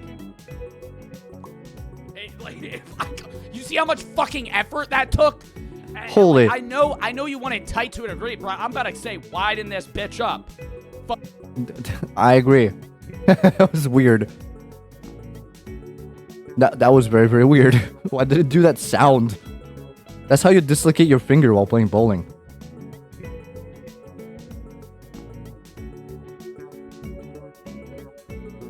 Me and my story about my ball. Me and my ball. Kaisenad, probably. I don't like XQC. Chat. The one of the few metrics, because I usually, when I try to metric, or like when I try to put some sort of grading on my content, in terms of when I say things and when I try to pronounce things, I hope to be at least half as comprehensible as XQC. I don't know why he's so popular. Again, this is drama, and I like crapping on big content creators. Okay, from my little cave where they can't find me. But at the same time, like, how does one speak in such a manner that nobody manages to understand you? And I wonder if it's like a thing of if he's playing it up or if it's actually something that he does. Because usually when I try to speak, when I try to at least formulate my sentences, I try to put some flair into it, you know? Or at least make it comprehensible. Goddamn. Okay, Kaisenat it is. I'm sorry, I'm gonna stop yapping now. Streamer who began the year with under 1,000 average viewers has shown rapid growth with huge potential for the future. I don't know who any of these are. Probably because they're popular now. And I don't care about popular streamers. Aside from some, where I actually like them for their personality and not for the fact that they're huge. You know what I mean? I know KDB is real. Says it right in the name. What is KDB up to? Right? Like, I might as well go up now, since I'm playing the game. Streaming the screen? Huge. No, full cam. Boom, boom. Reactions. I do believe, did Mimi have some bourbon? She's big red wine. She had hella red wine. That's her shit. Self, thank you. Or not. I don't know. I kind of respect the I kind of respect the stream assembled on one knee 5 minutes before we start kind of setup. I can respect that. It's something that I struggled with a lot. I like scrambling my stream setups together. I'm gonna skip this category because I don't know any of these people well enough. Best breakout. Experienced explosive growth the past year, establishing themselves among the top streamers, one of the most talked about names in streaming. Again, who are all these people? I don't care. I don't like her. Why? League of Their Own. Doug is not on here, unfortunately. Very, very unfortunate. How did they pop off? I guess made a huge, had one huge stream and then continued growing, I guess. What the F? I don't know if he did anything special in this year. Except for the Rosa stream. I guess the Rosa stream every year is kind of like a banger. I think a Wolf of Kelly is so cute. That's so nice, guys. Cute! Oh my gosh. Oh my gosh, they're so excited. Stop. If the camera... I'm gonna lose my mind. Why is the camera stuck there? Oh. Dog! Doggies! Well, there's wolves, but you know. Oh my god. I like this. Kelly means alert in Hindi, that's all I know. It's fitting for the character. Where he constantly is trying to be a tail for, What was the tiger's name from Jungle Book? I don't remember. I'm not gonna lie and make up something. Maya it is then. I like Maya. Firhan. Yeah. Is this basically please don't touch anything music? DM Dokuro has a lot of different ways with his music. This is still Calamity, by the way. I don't remember what Please Don't Touch Anything sounds like. Is it good OST, Chad?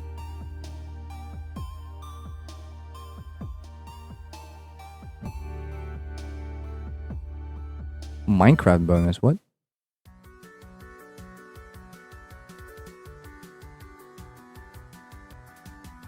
Title theme. Oh yeah, this one I remember. This is a good OST music. Sure, let it be. A little bit. Okay. I love this track, yeah. It's a really nice track. It's very, very different from everything else that Calamity provides, and I respect that. Recognize the best female or marginalized gendered streamer of 2020. Marginalized gender?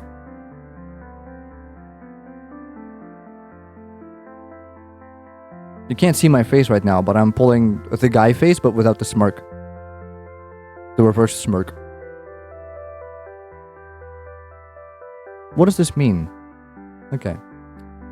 Shines against the odds in the male-dominated industry, has excelled and entertained the highest level this past... What do you mean? Is the background track that starts playing when you press the button? Yeah, I know.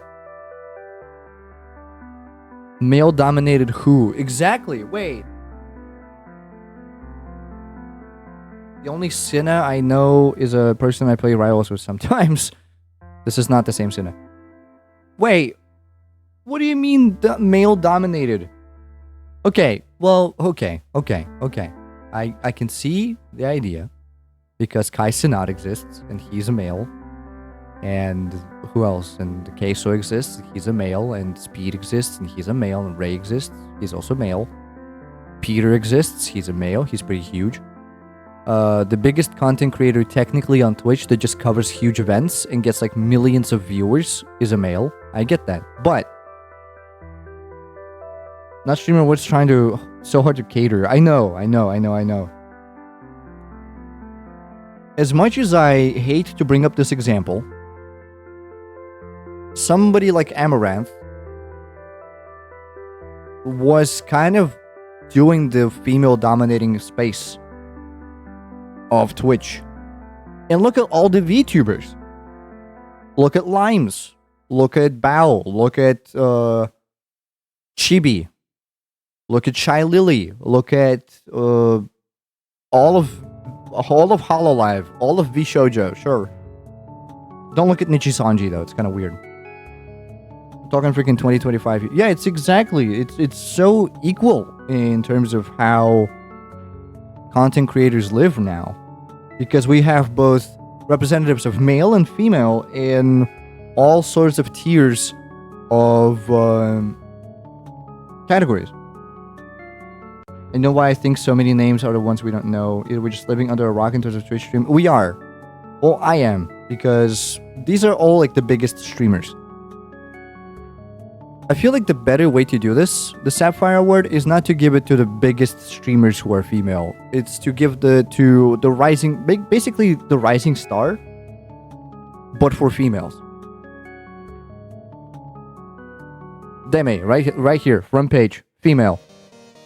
1.3k. By QFA. Russian. Male, sure. This one, I didn't know. Tenma, female, 1.3k. The female space is dominating by female streamers.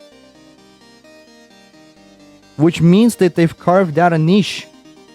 And they have something to work with. Slightly lean towards male is correct, but not male-dominated. Absolutely not. Absolutely not male-dominated. So I don't understand why this is still such an active category to have it back.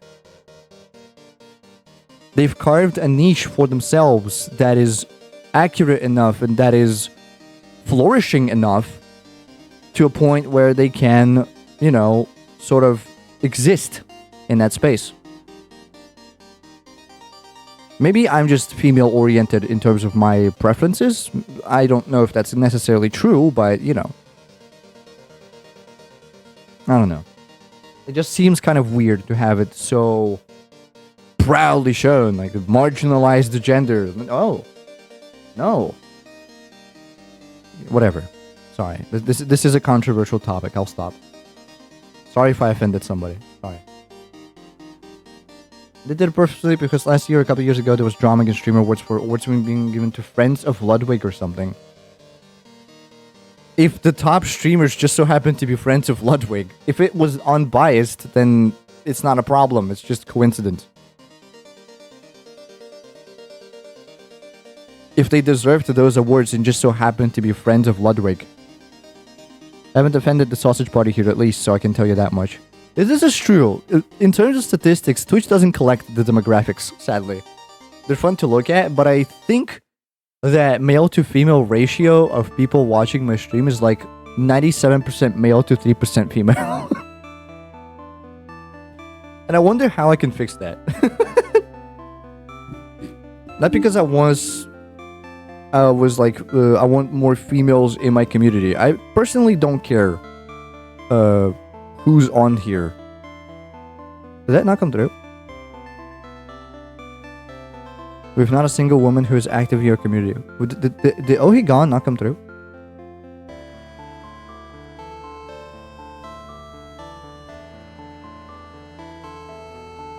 That was it? Did something not work? Hello?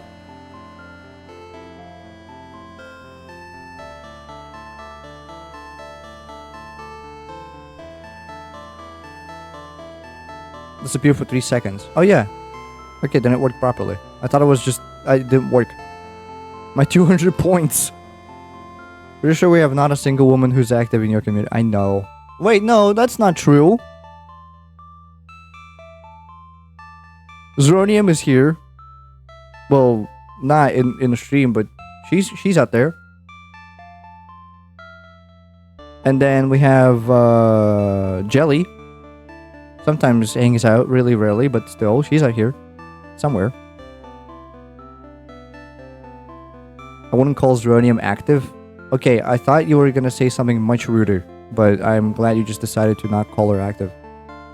Yeah, that's fair. That's fair. At least not in streams. She's a part of the community, and I'm fine with that.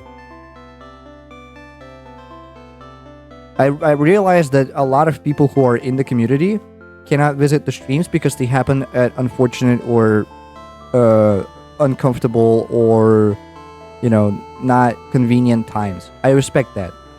But they're part of the community, and I'm willing to give them a word for it. So, you know. Doesn't matter if somebody actually visits streams as much. Just that they care. Happy I'm close to the same time zone as Dak. Yeah, I'm streaming for Indians. Indians and Russians and everybody else in the southeastern hemisphere. Manageably close? Yeah. Get to maybe sometimes join stream. I'm gonna go with Emily. Actually, no, I'm gonna go with Emeru here. Again, I don't think this category should exist anymore, but since it's here, I'm gonna go for Emeru. Because honestly, she had a rough year. And if this award does not actually put a pin into how bad it was for her for the last year, I don't know what will. So, you know what? In terms of that, male streamers are a lot less in danger. Gamer of the Year. Summit still streams. I only know him from that one monitor punching clip. Doing it right now, deciding on what I want to grab. I guess it's just the stupid belt. I'll never really need it, but I'll use it, I guess. I'll have it, I guess. Ding ding. Oh shit. There it is. Got it. Nice. Let's go. You know, not oh yeah, that. is this OnlyFans? Ran that shit back. Hell yeah, brother. We made it back. Shit. We all thought he might be fucking dead. Isn't that one clip breaking his keyboard? No, that was what was his name? Green, what's wrong with you, Green? I say a lone ramp. Yeah, I don't remember what his name was though. Hold on. We're researching this. Green. What's your problem, Green? Tense. It was Tense. It's not the same guy. It's absolutely not the same guy. I'm gonna go with Kesa because Oni is rage baiting. Jinxie's rage baiting. A lot. Genuinely. Like, again, it's one of those loud streamers. Peanut, I have no idea who he is. I'm assuming he's just like kind of showed up during this year. And Summit. If that would be Oni. Yeah, that is Oni Pixel. He's German, so he can relate. But yeah.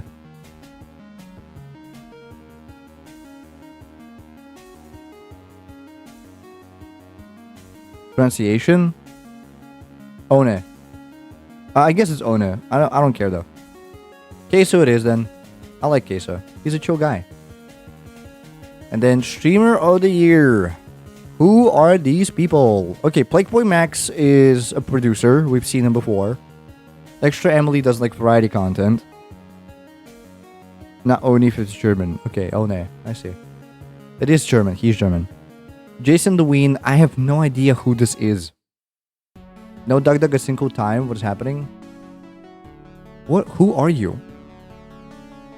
1.9 million followers. Well, obviously he's doing pretty well for himself. Is he with the Mafia? Like, I don't know. That one guy? What is he popular for? What did he do? Who's that guy? Chad, do you know? Because I have no clue. I have no idea who this is.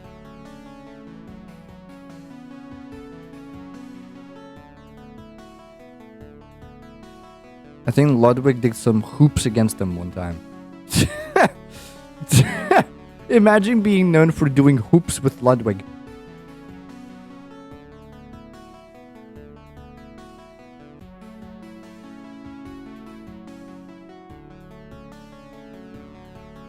Kind of like Kai. I see. Okay. So he's popular, I'm assuming, right? Pretty popular? Seen clips of him flowing around? Okay. I'm guessing he's popular, but he's not... He's too popular for me to care or to know about him. Realistically, Sanat's probably gonna win this one. But Speed is a strong contender. And these three are just kind of like nominees. They're for sure going to be just nominees. Because these two are actually pulling in like the most stuff. I'm going to go vote for Amoy. Because it's the one I actually know. I think Speed deserves it. I think Kai deserves it. Because again, he's been making so many crazy moves. And I respect him for it infinitely. Oh, log in to submit. Okay, give me a second, chat. I cannot submit.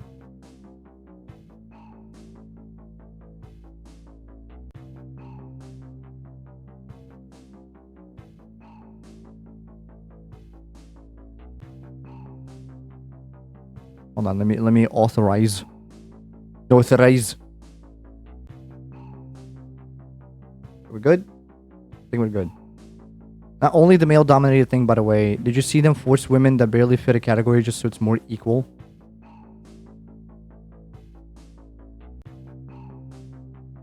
At which point did you feel like this was so? For Breakout, I can't judge because I don't know anybody from there.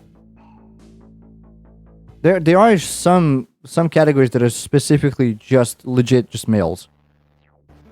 Lily Peach at some point. I think Lily Pichu absolutely deserves her placement in best fighting game streamer. Look at best VTuber. Female, female, female, male, male. Pretty good ratio. Again, I don't know who Kenji is, and the bird Peanut is kind of like everywhere. I don't know what he did to appear everywhere, but sure. Best stream collab. Female, female, male, male. All pretty cool. Female, male. Male, female, male, female. Oh wait, no, those are both dudes. Male, male, male, female, male, male. Still pretty like, you know. This is full male. I don't know why. I guess female don't deserve international. I don't know. I don't want to advocate for anything. You know what I mean? The first 10. Let's look. Let's look and see. So best music. I don't know if Chris Drummer is a good drummer. I don't know what you're talking about, honestly. Oh, hello.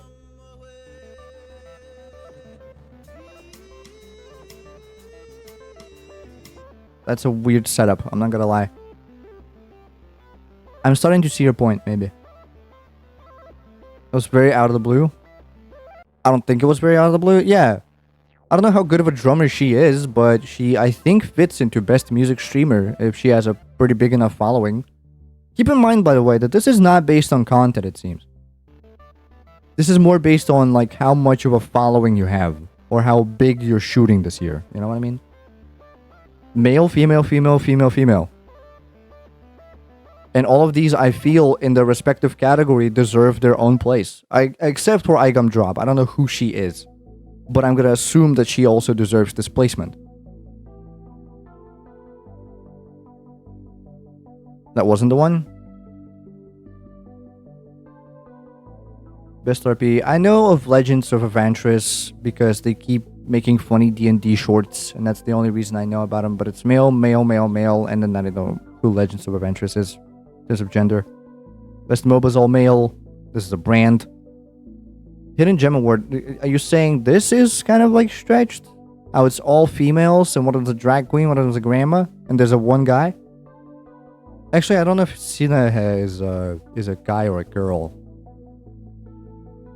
It's hard to tell. What is you, Sinahe?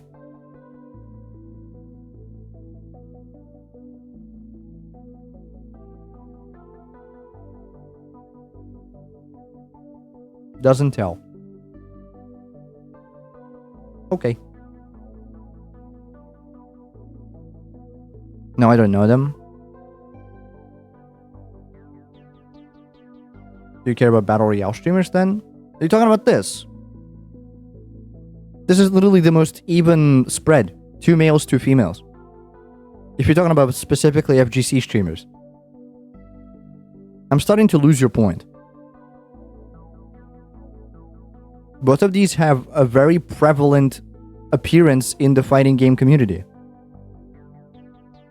And all of these people mentioned have a very prevalent mention and a very prevalent appearance and power, if you want to say that, in the FGC. So it is most appropriate to have her there. Probably just didn't know Lily actually did fighting game stuff. She has a lot of fighting game stuff. She loves fighting games. She's very prevalent in the FGC, as I mentioned before. SK is very good at fighting games. Also very prevalent in the FGC. It's a small group of people. The FGC is. It's a very small group of people, but they hang onto each other so tightly because of how little space they have. You know what I mean? So like everybody who's in the FGC is instantly crowned to be like, well, a lot more so, not instantly, but a lot more so crowned to be a good rep for the FGC. So these guys are so chill and creative, especially Sajam, that they deserve this spotlight. Absolutely. Including, but not limited to, Lily Peach, of course. So I don't know if your point still stands specifically, but thank you for starting up drama. Banned for 15 years. Any fuchsia, again, male, female, male, male. I don't know what to tell you on this one. Male streamers, speedrunners, all male. I don't know if there's a single female speedrunner. Again, I don't know a single female streamer who cares about sports ball. Minecraft's all male. I guess that could be fixed. I don't know. But again, it's what people choose. It's who people nominate. Rival streamers, all male. I don't know. If you're trying to raise a point where some categories are literally just all male, like strategy game streamers, all male, go for it. But again, it's something that people vote for. So... But everybody, I feel, has their own space under the sun. Like, everybody equally. It's just that the Streamer Awards doesn't really reflect that because it's people-based. And if more people love male streamers, it just so happens to be. It doesn't mean that female streamers have any less of a space. It's not diminishing them. It's just what people think. Now, if they vote for male streamers specifically because they hate women, that's a very specific example and a completely different topic. So we're not gonna go into that debris. Alright, the votes submitted. I'm fine with this. I'm glad Vinesauce is nominated. I hope he wins. Probably won't, but I hope he wins. I like Vinesauce a lot. Also, this image of him, very Giga Chat looking. Very good image. Very good image. What's the clip for Vinesauce? What did they decide? Oh, it's Grey Leno. Tell you what, everybody, we'll take a quick break. I'll be back in just a minute with more Grey Leno Show! It's Grey Leno. Honestly, one of the biggest projects he probably did in the last like year or two. The Grey Leno Show.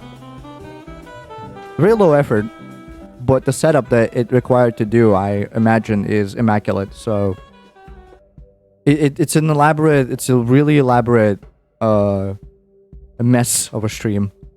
I respect that. Anyway, chat, what should we do now? I need to get more coffee. Or like tea, maybe. I need something to drink. My drink's been run out. This is a banger track. What, the previous one? Or this one? Ethno beat. That's rude.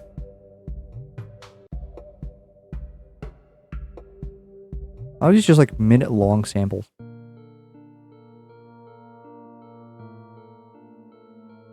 Chat, what do I do now?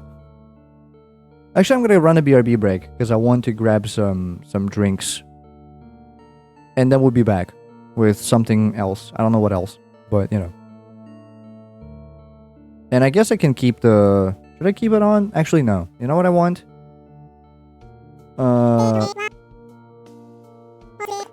Give me a second. I want this. Oh, it doesn't have sections? Okay, it does. There you go, chat.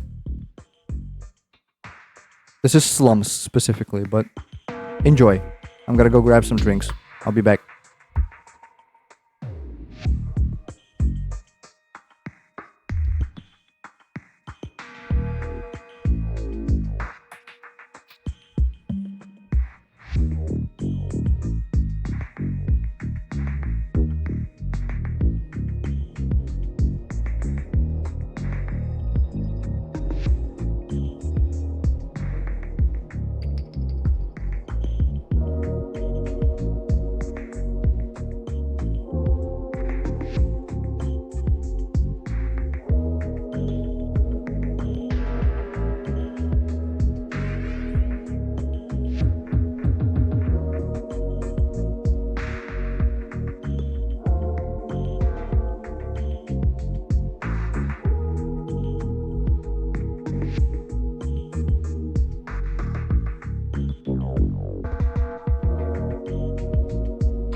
I wonder if bro know.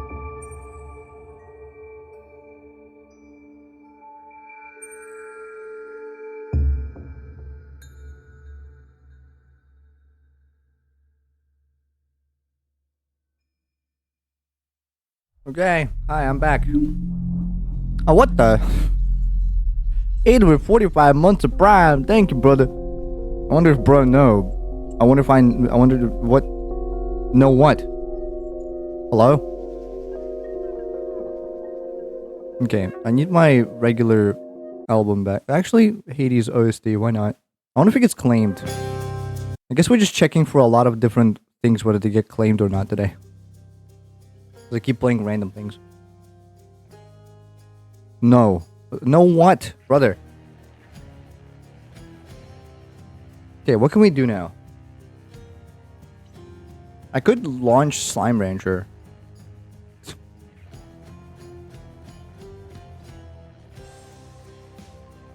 I don't want to do reaction content.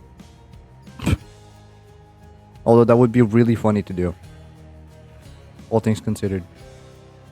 Let's do Gamdel. I haven't done one in like a couple days. Gamdel. Gamdele. Gamdel. If it loads. Which I hope it does. It's doing this weird thing where it's really unstable in terms of me trying to connect to it. There you go. Alright.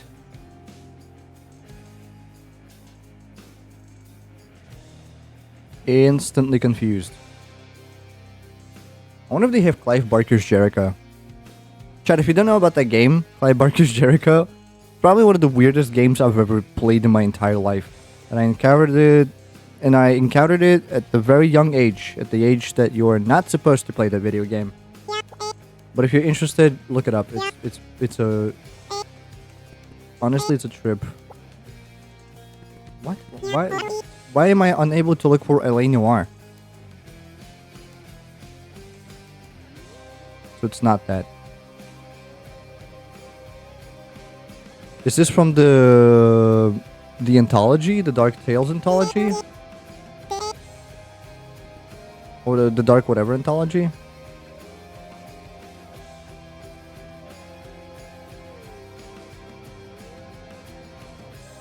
Not Perfect Dark. Dark Pictures anthology. Maybe this is House of Ashes? Who are you? Well, now it looks like nothing. Wolfenstein. Because I don't know. The Old Blood. Is this Mafia? Mafia 3? Huh. It's Mafia... The Old Country. The new one. Yeah, okay. Oh.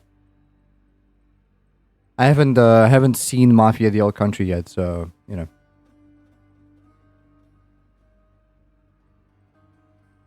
Okay, Pokemon. Is this... What is this? This is not Legend ZA. Is this Detective Pikachu? Yes, it was. Okay. I'm way too good at this video game.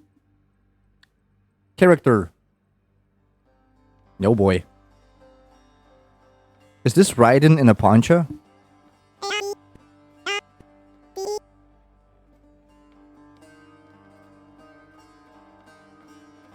No, it's not. Is that guy from Resident Evil 4? Clint or whatever? Clive? What was his name? I don't remember. Never mind, it's not him, I think. This might be from Final Fantasy. Who are you? I have no idea who this is.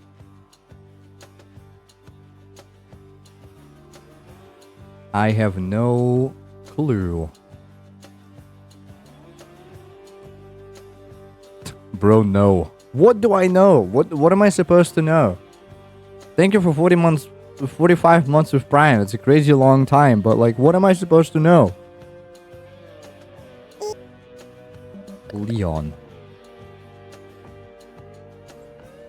Gene from God Hand. I have no idea what that game is, but okay, sure. JRPG, anime, dragons, boss fights. Dragon Quest? Nope. Combo system, Guild Quests, Monster Bones, Seaside City.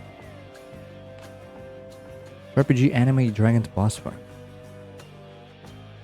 Anime's throwing me off. I was thinking of Monster Hunter. Maybe it is Monster Hunter and they just decided that it looks like anime. Nope. Ancient Ruins, Four Elements, Spirit Stones, Escort Mission. Genshin? Genshin's not a JRPG though, yeah. Fast traveling, skill leveling, weapon forging, and party switching. Weapon forging, eh? Final Fantasy, one of them. Nope. Cartoon cutscene, item combination, real-time combat, summoning beasts. How is this not Final Fantasy? Cartoon cutscene. Item combination, real-time combat. So it's not Final Fantasy because real-time combat. I don't know. There's so many other different Secrets of Mana. Oh, what the... Fast-paced battles, red-haired adventure, good visual soundtrack release. I don't know.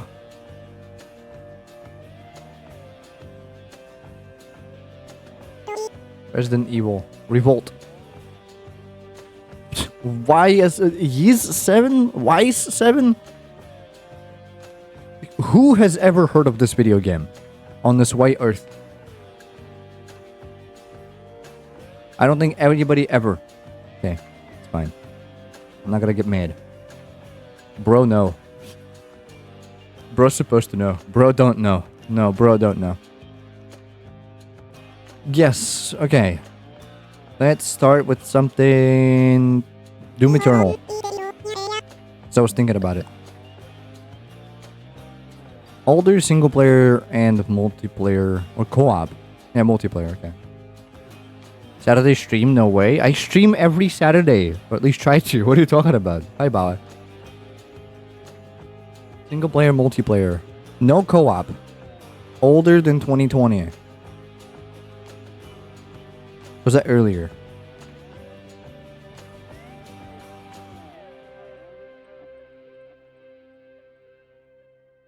Call of Duty. Although it's not a shooter, so... Call of Duty. Tekken 4. Older than 2001?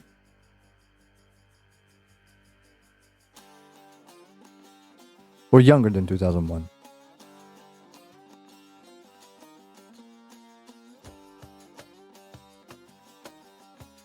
Not a fighting, not a third person. Must be first or third person.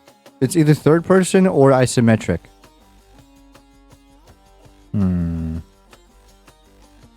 Down arrow means older, right? I think so, yeah.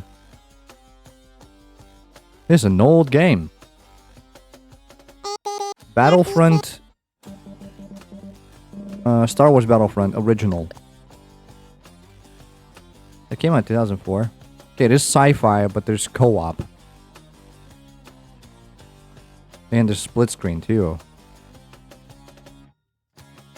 It's a space game that's older than 2001 somehow. Frick it, asteroids. But there's no multiplayer in that. Centipede? It is isometric. It is space-based and it is multiplayer and a single player. Halo. Halo Wars? No, that's older than 2000. So from 1982 to 2000. Angry Birds Space? Did that have multiplayer?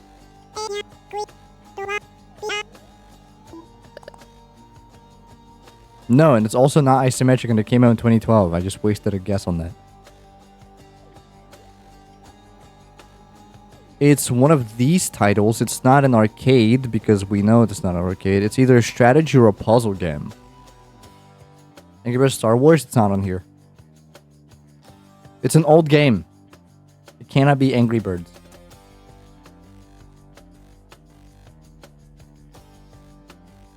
I remember having a plushie of Space Chuck as a kid. I don't remember where it went now. It was one of those like silicon ones. But it didn't have like fluffy coating. It just had like a silicone coating. It was still soft though, surprisingly.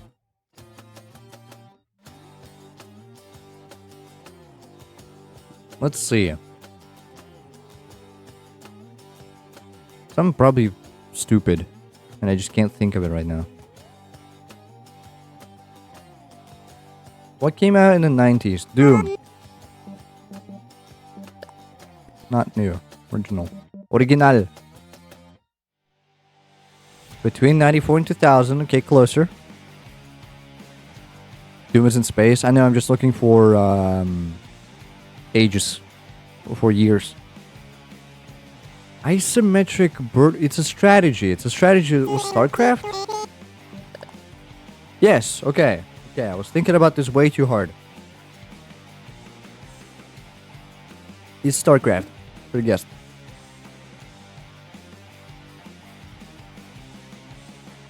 Okay. I feel proud of that. That felt good. Why is my browser... It's constantly moving. Why is it constantly moving? Hi, Dak. How are you? I'm doing good. Thank you, Bauer. How you doing?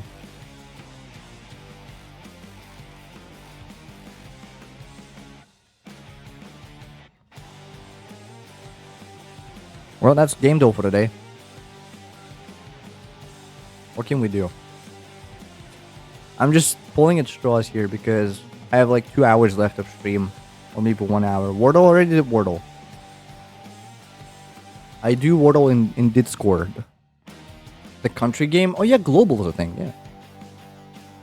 Today's a throwaway kind of stream, I guess. I know how to play global. Just give me the globe. It's not gonna load the globe, is it? Thank you.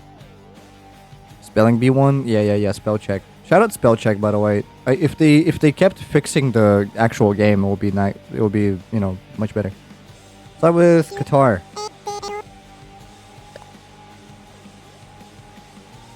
Pretty far. Alright, let's go India. Pretty close. Adjacent to the answer. Okay, I don't know any other countries that are surrounding India. Mongolia. Never mind, it's not there. Nepal? Senegal. Wait, it's all the way there. Pakistan, Bhutan, Myanmar. You guys are good at geography, huh? India's closest, though. It's like adjacent. So it's this way somewhere. Or maybe it's here. What's here? Bangladesh. Myanmar. Let's just keep guessing, yeah. Bangladesh. It was Bangladesh. Yay. That was easy. Why did this get highlighted? Andaman and Nicobar Islands. India. Oh, okay. It's Bang. I don't know why it's shortened to Bang, but sure. Bandle, you said. Bandle? Sure. If it loads. I don't like Bandle because they don't allow me free practice mode. And I just can't keep playing the games forever. What's the point of a Bandle if you're supposed to only do it daily? Bruh. Okay. Difficulty easy part 2. Drums and bass, let's see.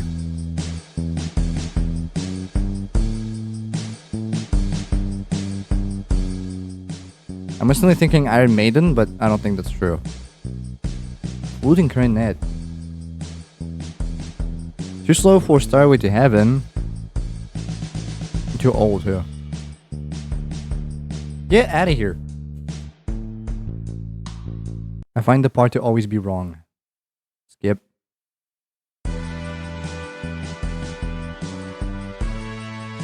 Full brass, huh? 1969?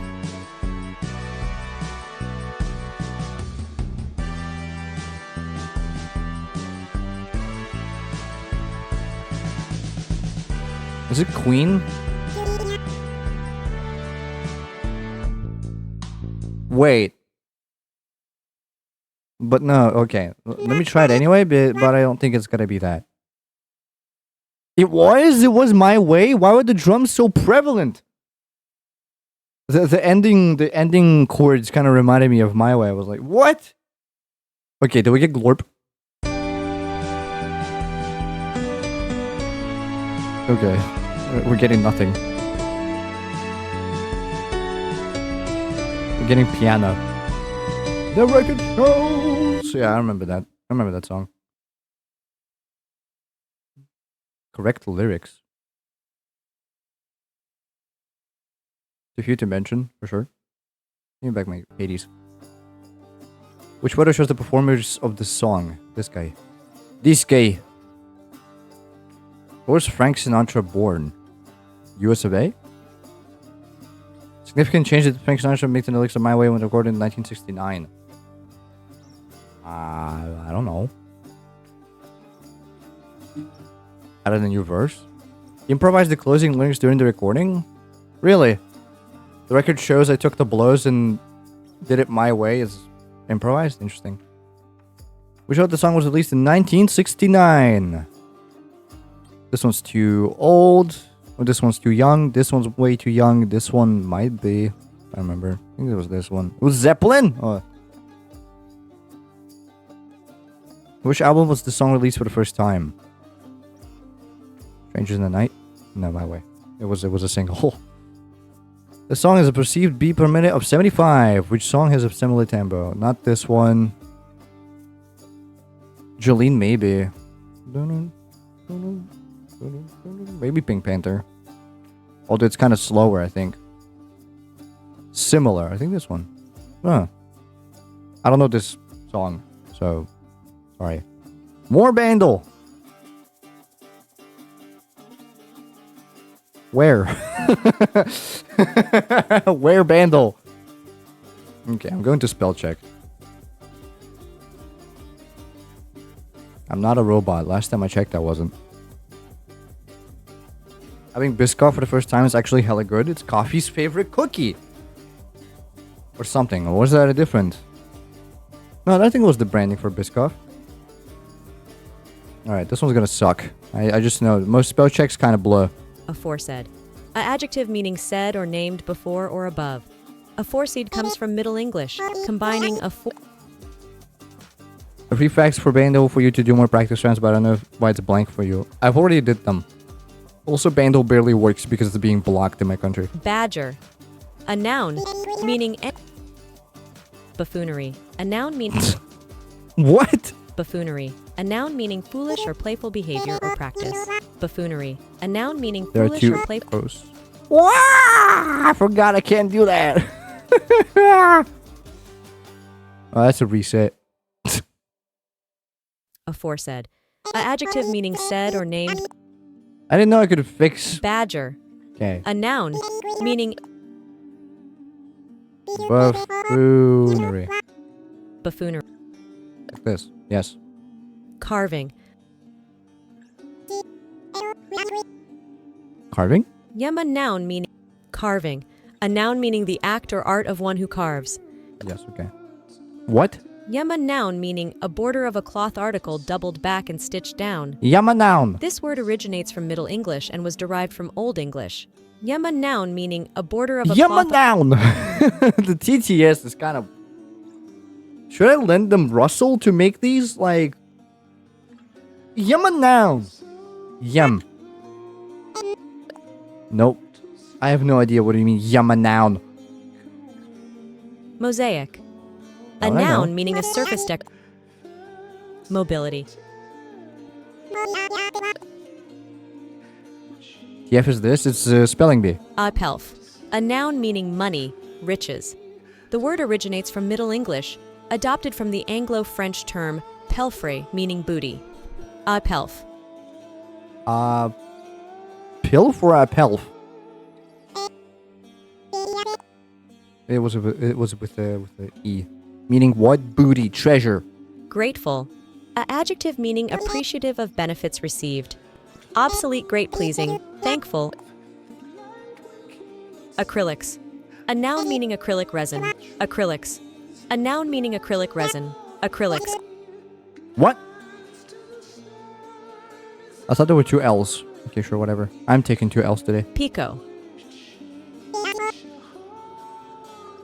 That's a bit too straightforward. Is it French? Pico. A noun meaning a tea made from young leaves slightly larger than those of orange pico. The term originates from Xiamen, a Chinese dialect where peko is used. Pico.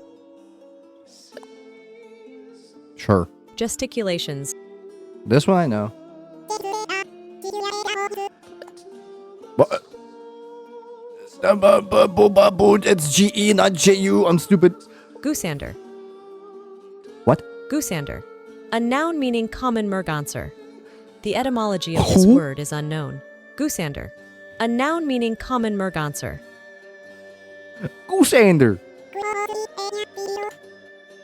Her. How about Strands from New York Time Games next? I don't know what Strands is, but we'll find out. Amygdala. Goosander? Amygdala. I think it's like this. No.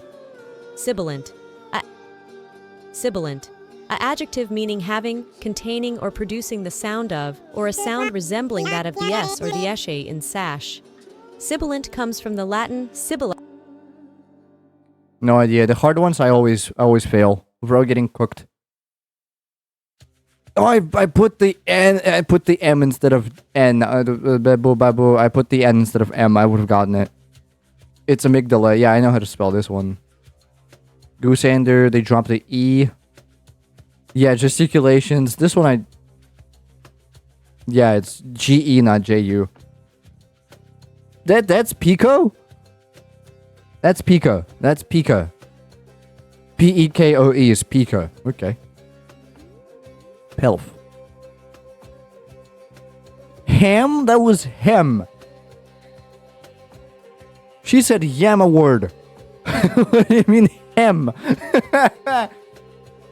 Silly. I thought there were 2 L's in acrylics, but I guess there's 1. And a pelf. I guess she just added a. Because freaking. Who uses articles? TTS screwed you on ham? It screwed me on a pelf too.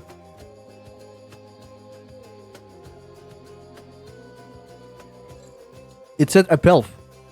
As if a was part of the word. Because usually they don't do articles even with nouns when you're doing like spelling bees. Stupid. Why wasn't badger with an article? I wasn't a badger. It was badger. And then ham didn't have an article. It was yama word. Whatever. Strands. New York Times strands. Oh god, I hate this. Oh god, I hate this. Okay, okay. Oh, it's like this? Oh my god, I'm so gonna lose. I can't do this one. They steam Ivy League. What is an Ivy League?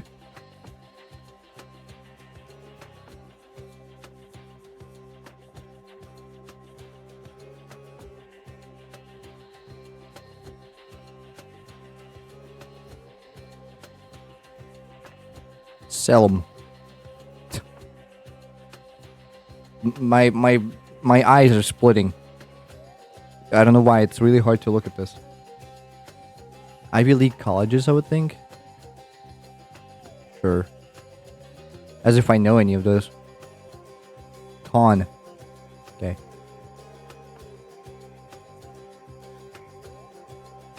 Monic. Okay.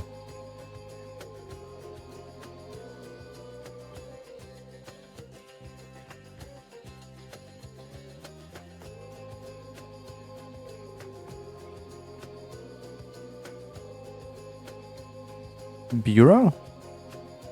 Oh, there's an E in there.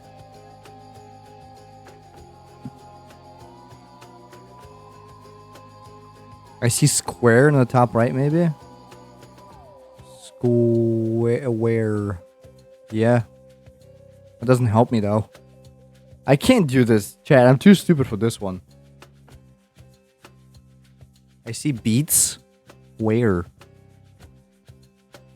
Beats. Okay, that one's straightforward. Lure? No. Lurk. Bears. Oh.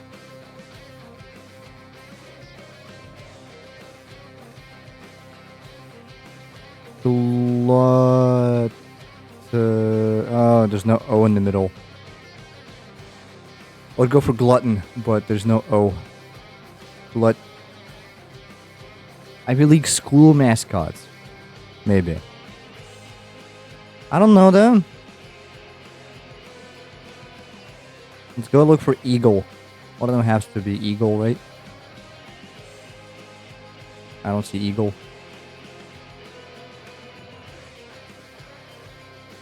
SOS. Poor.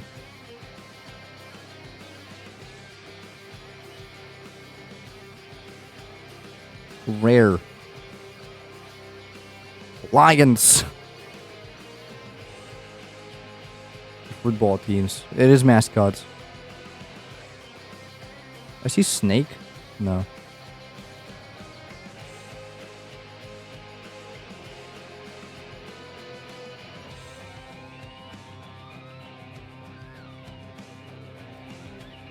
Rake.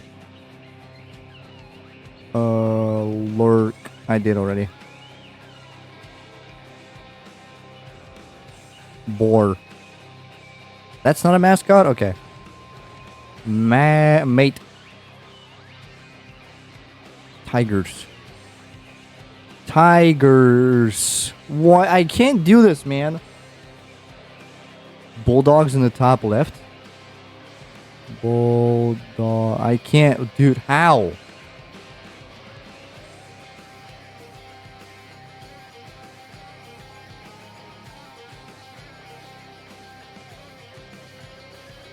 How do you do this? Team. Steam.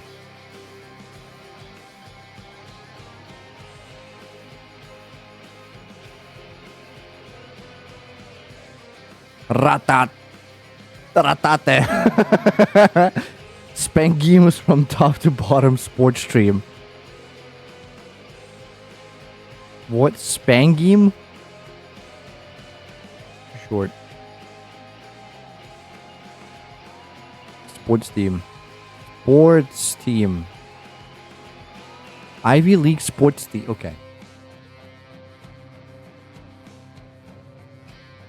Square. Where? Square conisim. Spangram.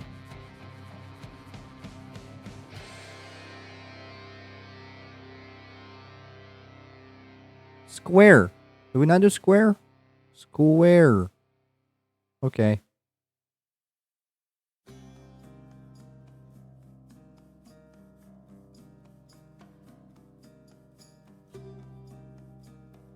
I wish there was an A here. It would be snakes.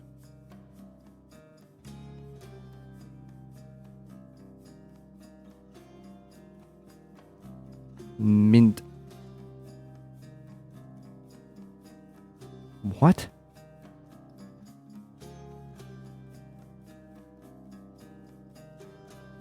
Microns?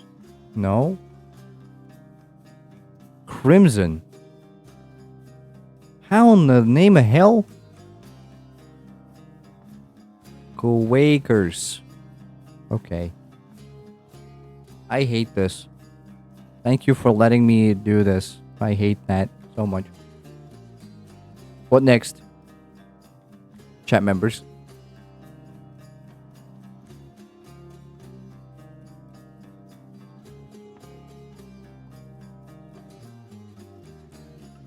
Pips from NYTG. I don't like NYTG.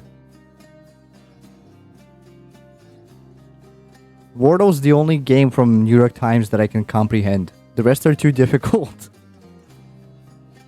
Pips is so good. Okay. I'm giving it one try. Pips. Our new dominoes game. Let's see if we domino in the right spot. Sure.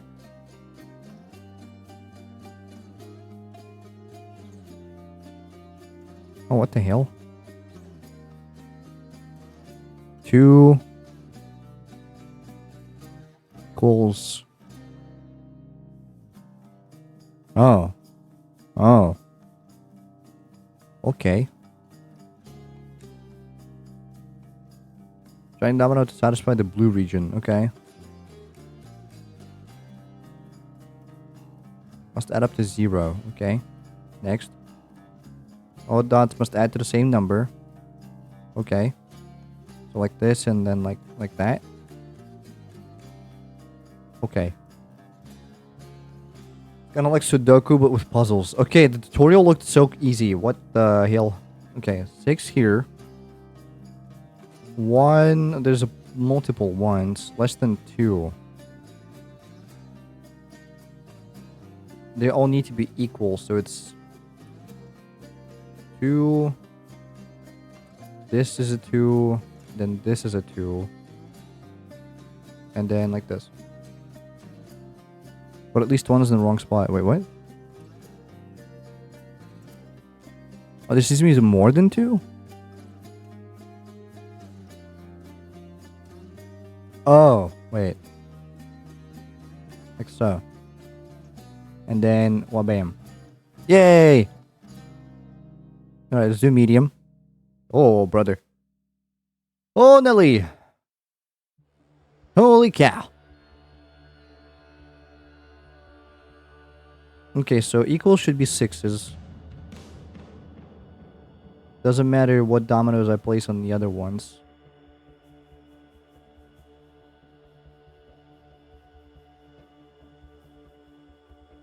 Difficulty scales fast. I noticed. Yes. These should be equal. Oh, what? Wait. So it's supposed to be like...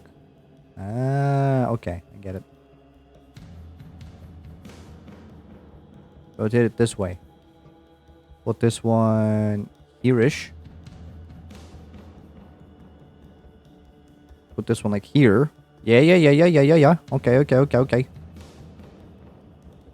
And then the 2s are probably the equals, no? Or maybe the 1s. These need to be bigger than 4. The sum of them or each and every one of them? I don't remember how to play. Sum to less than 7. Okay, sum to less than 4. So it's going to be 1s. And then... like so. And then like so. Hold on.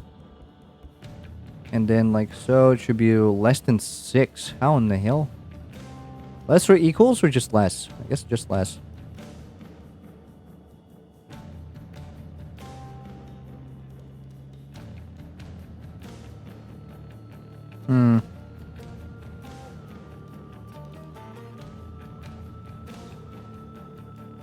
Wait, that's not right.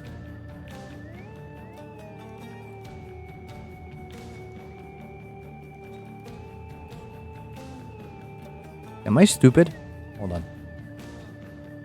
This is obviously got to be 3. Oh, it's more than 6. Never mind, I'm dumb. What bow? Not a difficulty. Give me hard. Oh, brother. Okay.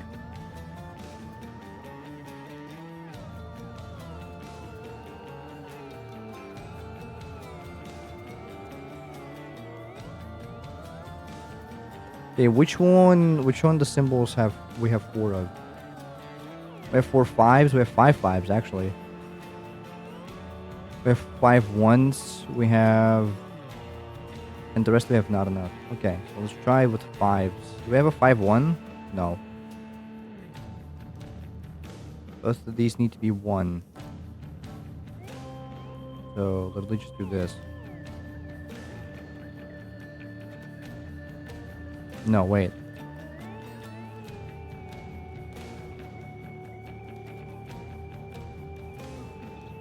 These all need to be equal, so put it down here. No. It needs to be ones? 1. Then that one cannot be satisfied. 1, 1.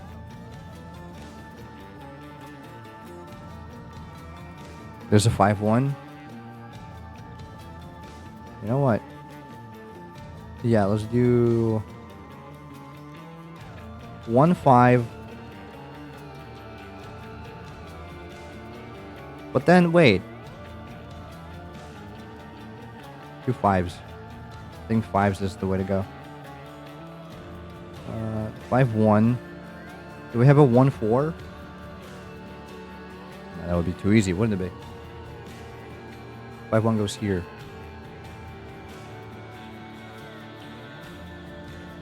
Like, what? Here. Then 5, 4 goes here.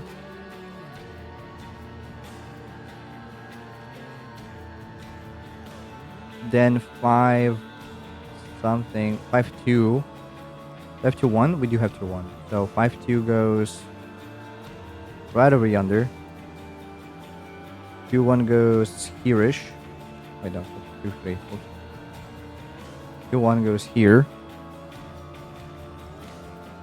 And then 5 blank, I guess. And then 1, 3. That seems to be satisfying. Yeah, that line is fine. That line is done. 14 exactly. So 5, 5 goes here. Okay, that's 14. This also needs to be 14, and these need to be equal. 1, 1 goes here. 6, 6 goes here. And 2 goes here. Nice. Okay, okay.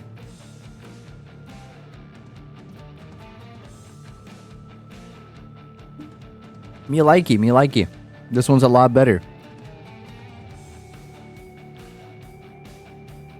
Did some brainstorming. Did take a little bit of brain power for me to figure out, but you know what? It's not that bad.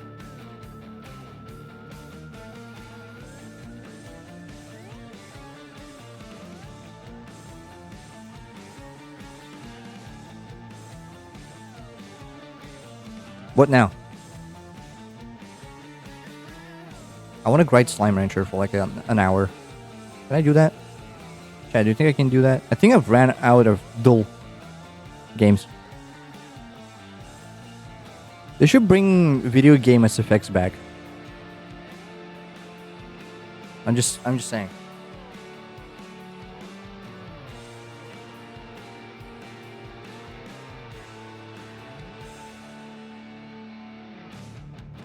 They took it down, and I don't like the fact that they took down Game Dull.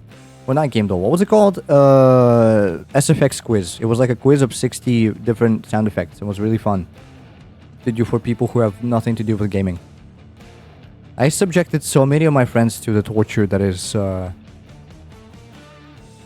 whatchamacallit, that is hero, or that is a video game SFX quiz. And they all hated every single moment of it, and you know what? I respect it. But also, at the same time, I still did it.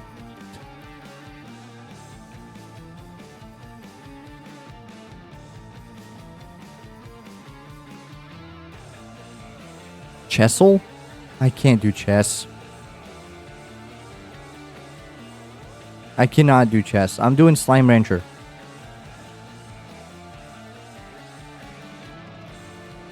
I know it's gonna suck. More of a joke suggestion. I do want to get into chess, maybe, but also at the same time, not really, because I know it's a pit that's really hard to get out of. So maybe I don't actually want to do that.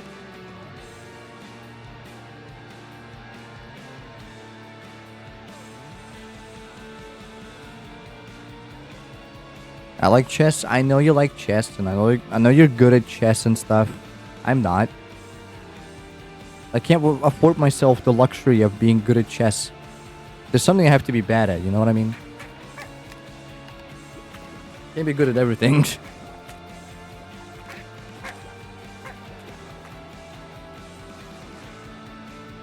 I should switch the category.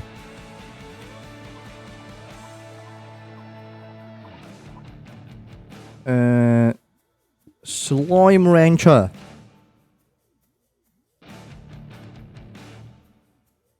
Six viewers in the category, by the way. Very popular game. Should I keep the Hades track? You know what? No. Give me my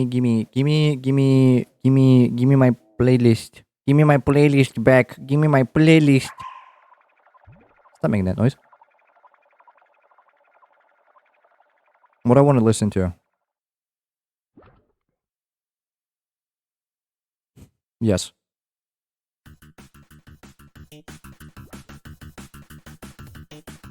Yes.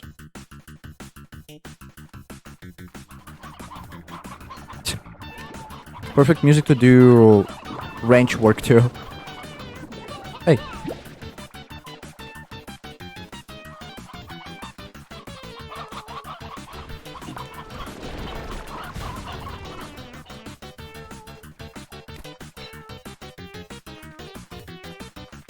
I forgot what I was doing. I think I was doing something important aside from collecting money. I think I was making some sort of machine. I don't remember.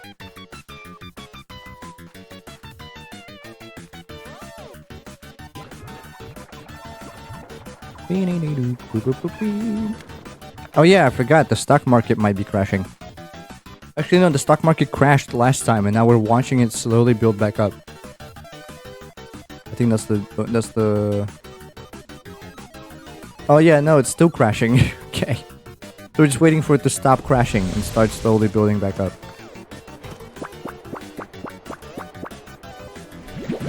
I forgot about that fact. Oh yeah, everything's on fire. Lovely stuff.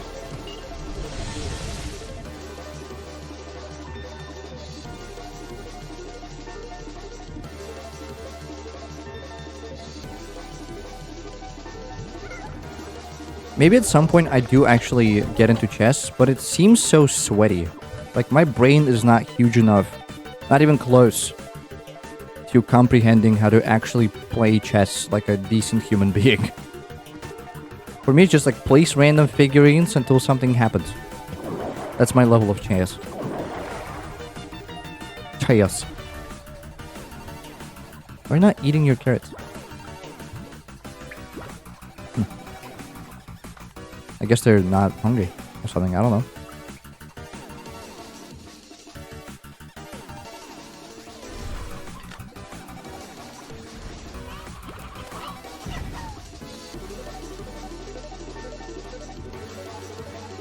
Is Chesso literally just like a random chess challenge they have to complete?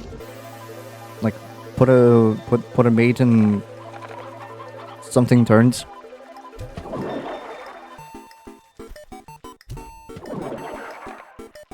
It's like Wordle but for chess openings. Ugh. I don't think I want any of that. Ugh. Where y'all going?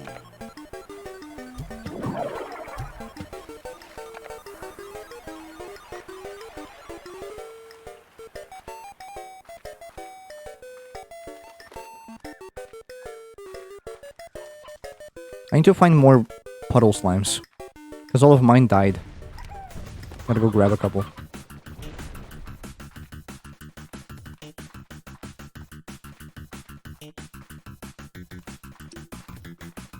Beginning of the game, you have to guess the first 3 moves of the opening. Yikes. 3 moves for each side, or like white, black, white?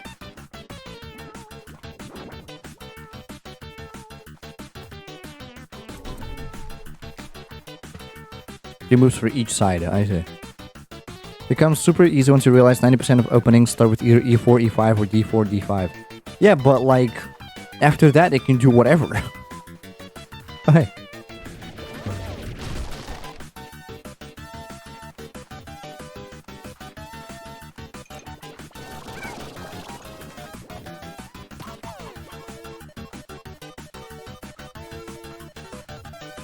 I don't know why, but Uncanny Cat Golf has surprisingly good music. It's goofy music, but it's good music. I like the game too. Just dumb enough for me to get behind. Aiden, have you seen the news about Hytale? And do you care? Because I do. I feel like you should too.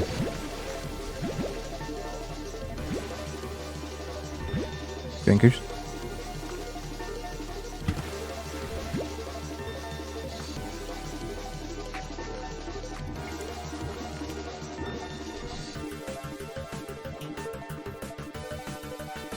I've seen the news. I'm not in on the Hytale hyped. I never looked into it even for the first time. I was so hyped.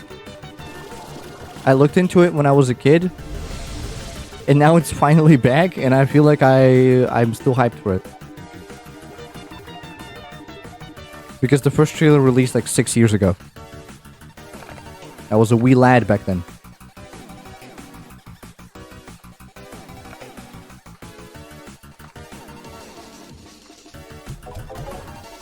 Well, less of a wee lad. I was like, what?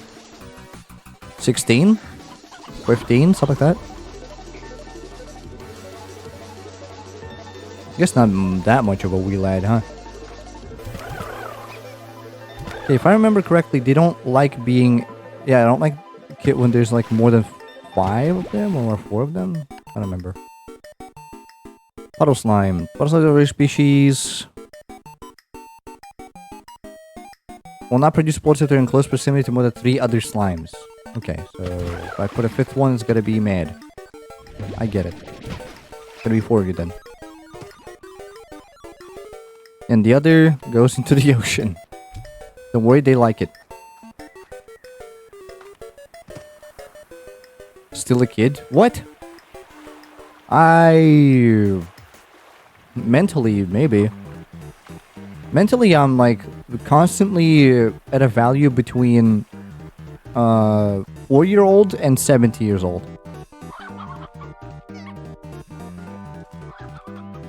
Not like I'm in between somewhere. Like I'm not in my 40s. It's either I'm 70 or I'm 4. At 16, you're still a kid. Yeah. I think so too. A wee lad. Not a kid anymore now. I'm 22 in 2 months and I still do goofy stuff on Twitch. One day I'm gonna grow out, like I'm gonna wake up, look at my OBS setup and think, man, what was I thinking? Luckily, today is not one of those days. So, you know, we're still going strong.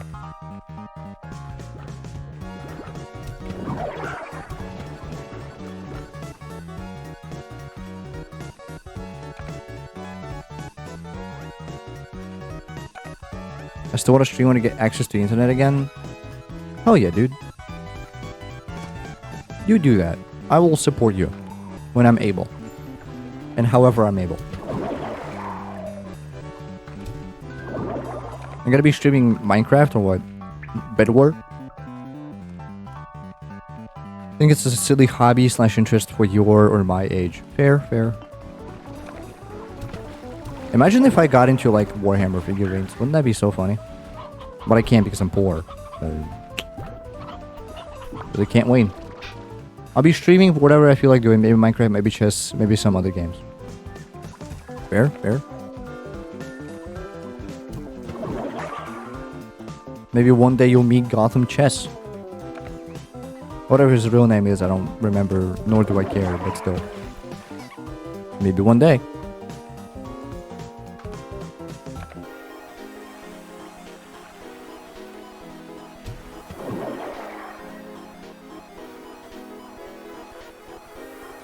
Oh, hey, this isn't like a whole new spot now. Like a perch and stuff. Nice, a whole dock. Cool. Maybe I'll finally turn my damn camera on, show my face so I can play instruments on stream. Or you can set it up in such a way so that your face is never shown. But you can still show the instrument. You know? Too much work? I don't know. if it's static, you just lower it. It would be crotch cam, but, you know. I move around too much for that? Fair. Oh, you should get one of those tracking ones. You know, like the tracking cameras?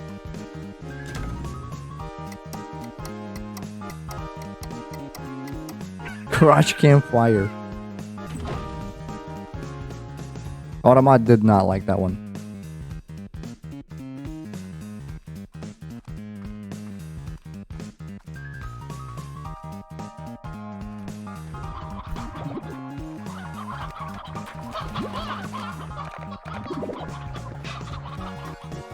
Wait, what? What? I'm not tagged as a mod for this channel anymore, just realized. Oh yeah, I was cleaning out my mods list because you weren't really that active. You want it back? I can give you VIP. I was cleaning out my mods list and you just kind of fell onto the radar.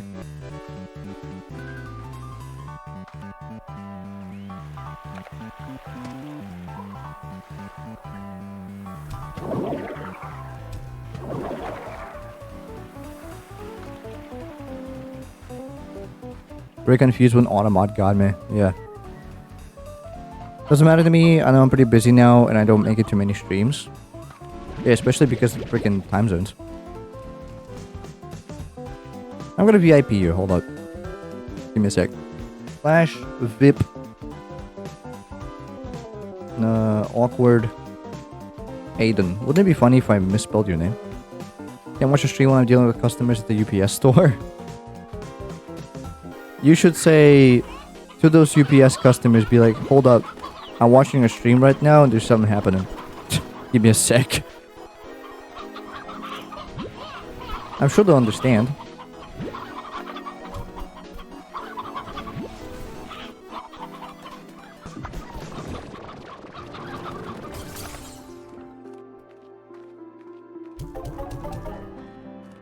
I'm sure they get it, you know?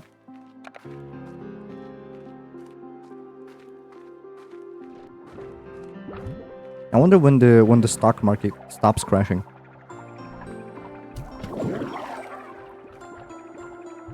I'm sure we'll get written up. Is that bad? Is that like a bad thing?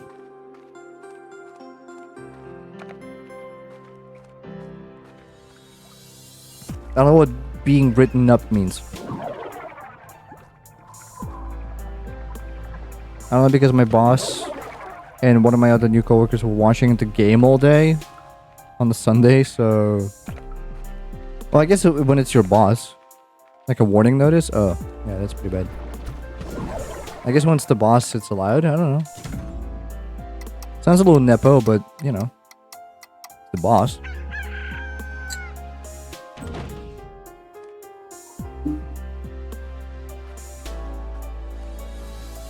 Alright, the climb back up begins. Okay.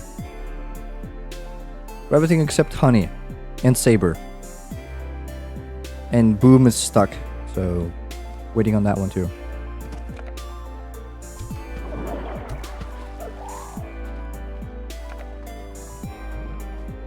I lost Chesil.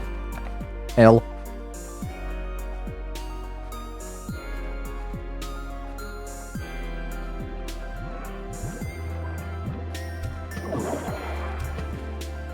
Wait, what? There was a water tank underneath this entire time and I didn't notice it until now? I literally just noticed there was a water tank.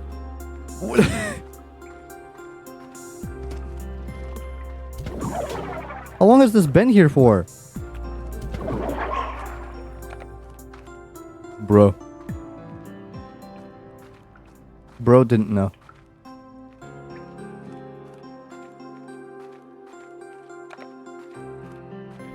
Literally all these have a water tank. Yep, they all have a water tank. I feel so dumb. Does bro know? Bro knows now. Bro doesn't know. It would be nice for bro to know beforehand, but now bro knows. I didn't know they had a water tank. Yeah, that seems to be the full amount. Bro know now. But bro didn't know.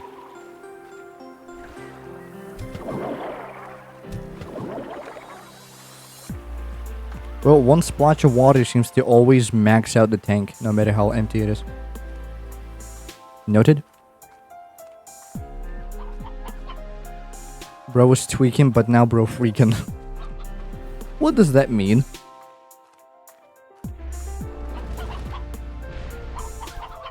I'm gonna write you up now.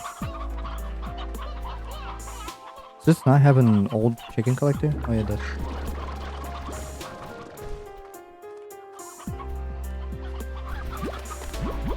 He's stuck on the cloning machine.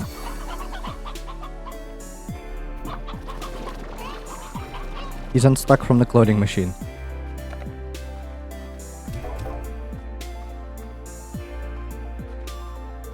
My worst nightmare. No! I actually had a dream last night where my girlfriend's dad shot me because he thought I was a Russian spy. Oh, are you?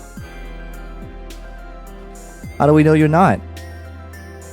Okay, Honey is still indecisive about what it wants to do in life. But the rest are climbing up. Good stuff.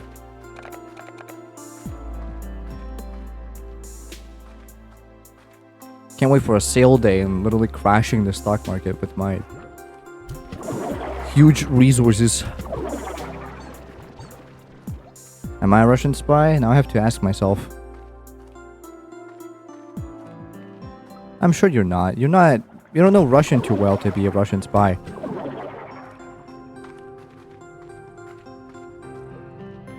Maybe you're pretending that you don't know Russian. What if you're pretending that you don't know Russian so that nobody thinks you're a Russian spy? Huh? Scream.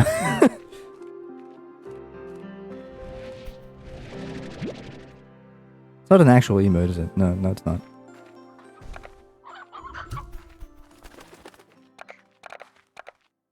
I think D: is an actual emote, though.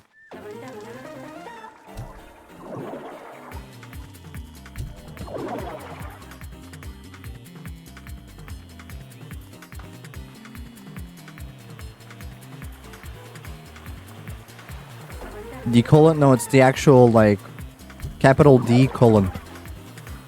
Bam! Hi, Bawa.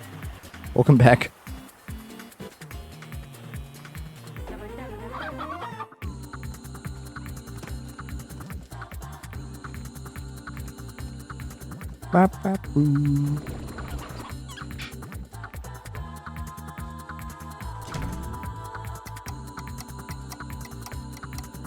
Dude. The : literally just this. Brother. Cologne.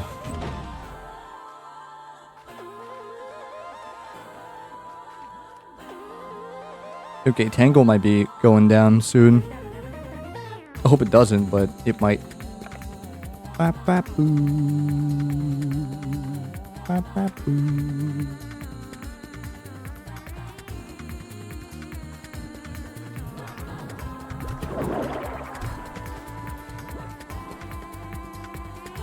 The longest part of the large intestine.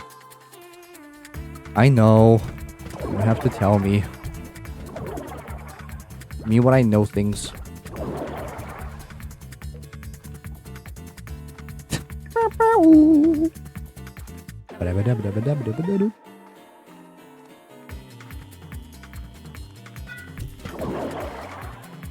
I like that synth that's playing in the back. It's really fuzzy.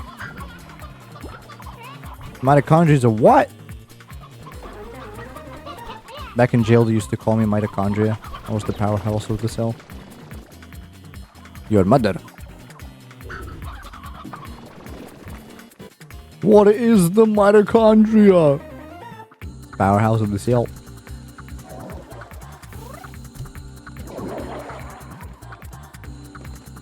Who do you think came up with that phrase? Do you think they're dead?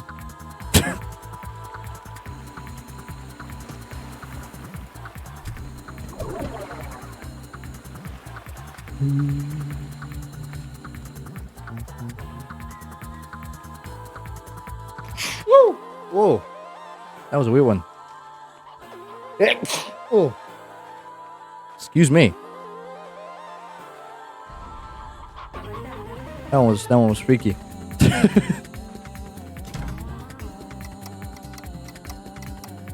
Bless you. Thank you, brother. Thank you, brother. Okay, Tangle and Mosaic are going down. Alerta. And so is Rad. And so is Quantum. We're selling a lot of stuff today.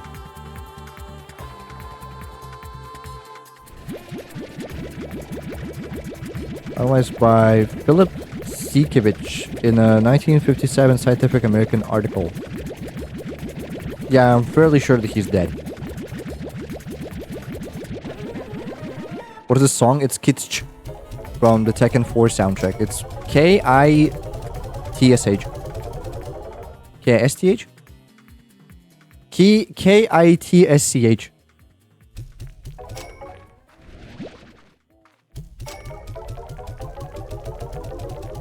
Philip Sikiewicz, February 25th, 1918.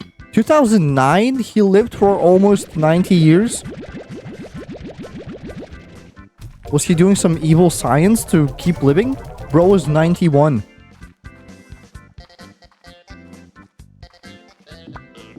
Bro did some science. Okay, sorry, I'm gonna refer... I'm gonna abstain from using that lingo. Cell regeneration? Yeah, did a lot of it, apparently.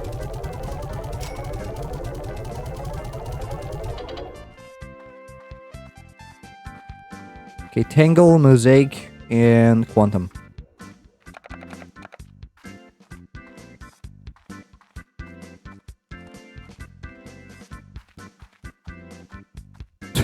Stuff like Danton back from the Flash. Danton Black, who's that?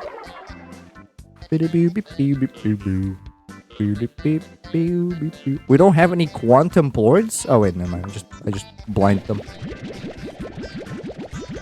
Bro had info about the cell and did not tell us.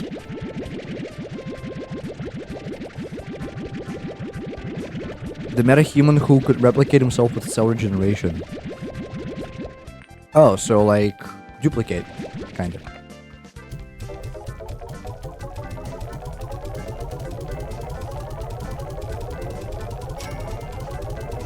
From Invincible.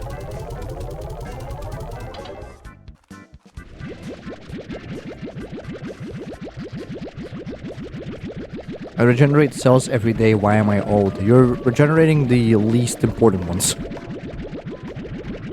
His villain name was Multiplex. Alright, so it's Multipol.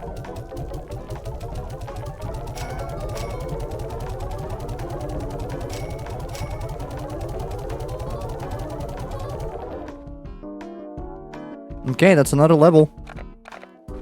For the 7Z Club. We only have like 2 more to go. Look at those riches. Yeah, I'm rich.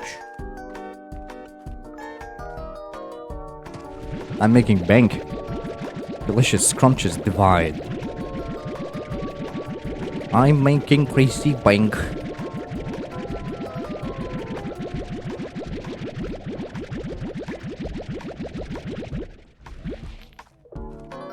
We need to get rid of these carrots somehow. I don't want to burn them all. That's gonna take ages.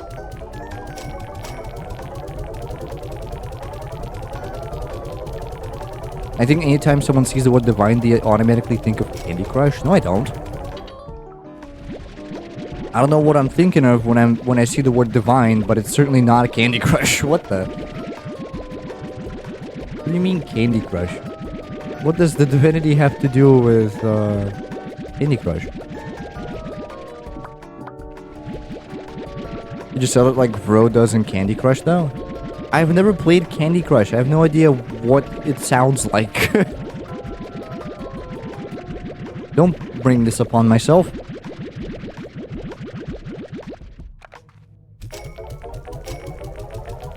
I literally only thought of Candy Crush when you mentioned Candy Crush. Exactly. You're tweaking.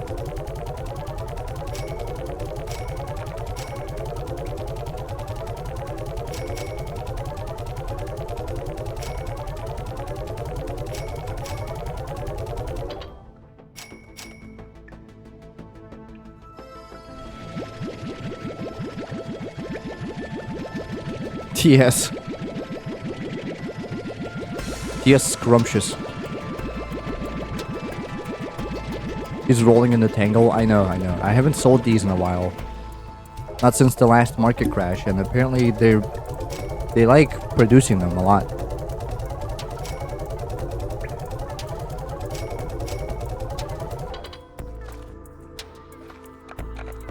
I awarded these? No.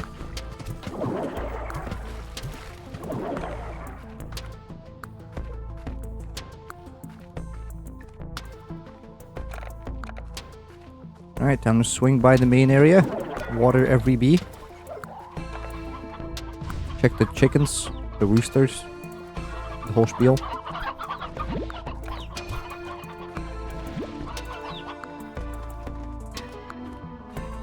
It's weird that the bots run on water. Why? Why is it weird? What would they be running on? Money? Like TF2?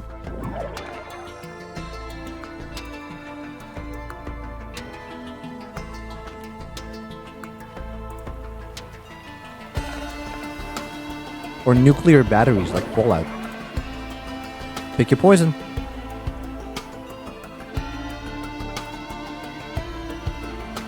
Maybe I'm tweaker. What does this mean? Aiden, dearest, what does this entail?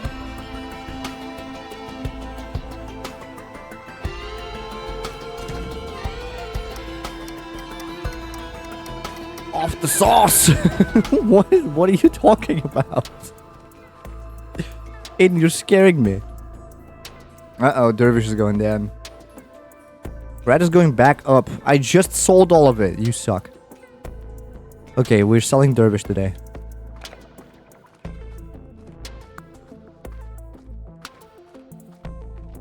It's the dive rocket launcher. Relax, I'll handle it. I am the angry pumpkin.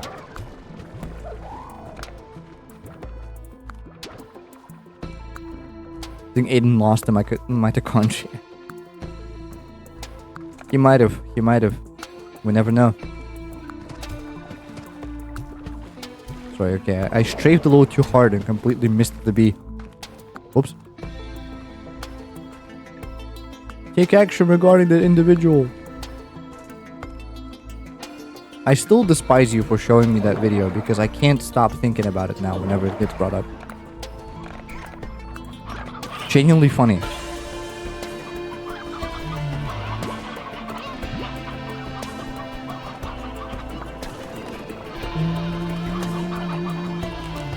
How do you escape? How do you keep escaping? Just doing random sound bites now? Yes.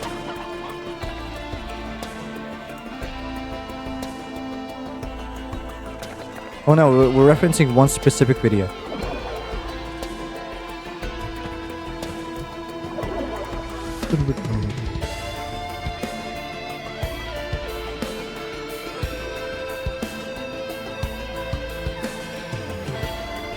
Why doesn't Risk of Rain 2 get nominated for Best Soundtrack every year? Honestly, I've yet to check out the new DLC soundtrack. Should I listen to it right now? Let's do it. Maybe a DJ and put the Rain of Formerly Known as Purple in the queue, thanks. Okay, that's going down next, and then after that I'm listening to the new DLC soundtrack. Worms. You know it. Aiden, do you know about the lore of Risk of Rain?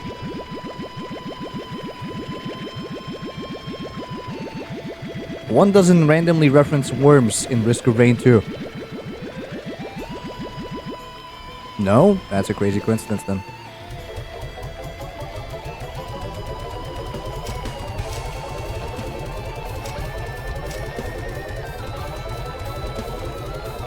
It is. Yep. That's a really suspiciously weird coincidence. I'm just saying, what a quinky dink. I do want to someday just sit down and read all the entries. I have done that. And out of those, I've picked the ones that are referencing specifically the... whatchamacallit? The relationship between the two brothers. And I made a monologue out of it. You're not the rain formerly known as purple. You're the rain formerly known as purple. It's going up now. No spoilers, please? Okay. I do need to read the entries from the new items.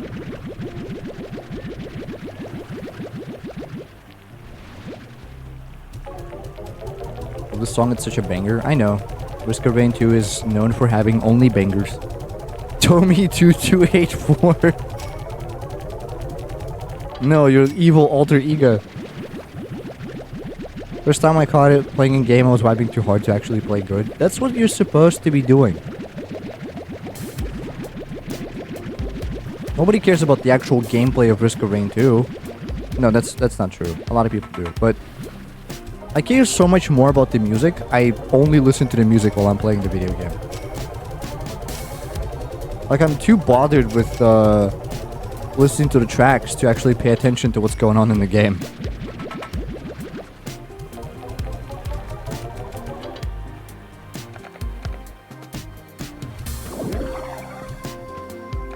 Man, they drain water fairly quick.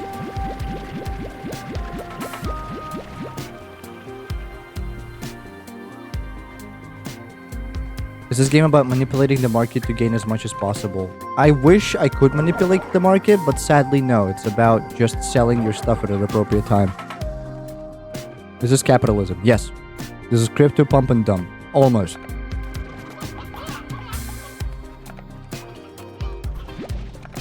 One of the entries in the Slimepedia does reference crypto, so I guess that's as close as you can get. Buzzword heaven. This is slime pump and dump. Almost. I can't manipulate these prices, but if I could, it would be a pump and dump. Absolutely. 100%. Let me find the entry that's referencing it.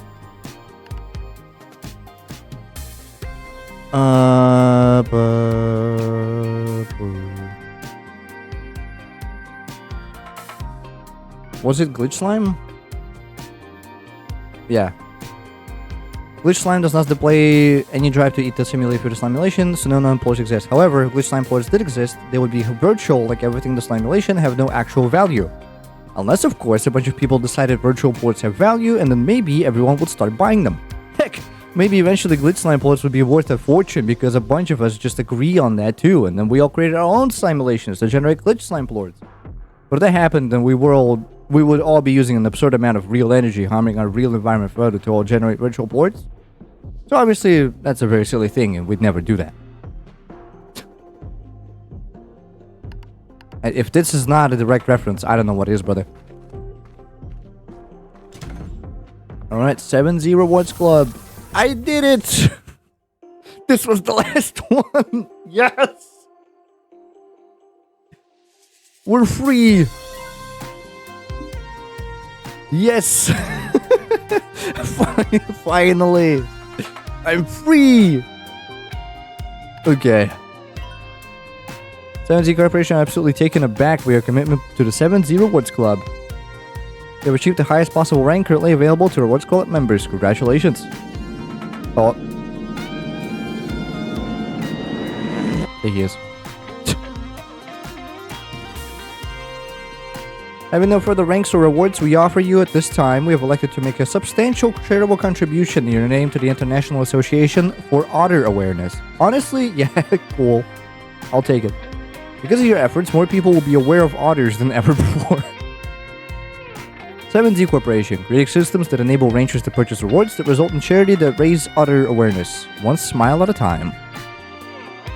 Can we retire Slime Rancher now? Yes. I'll keep playing the game though, for now.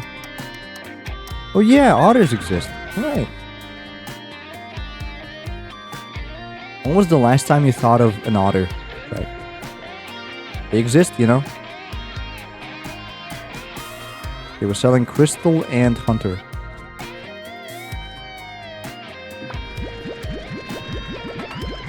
That's so much more money than you needed. That Tangle selling came in handy. Or Dervish selling, rather. You had enough before selling your stuff. I had on the previous days, yes, but I just decided that I needed 2 levels more for some reason.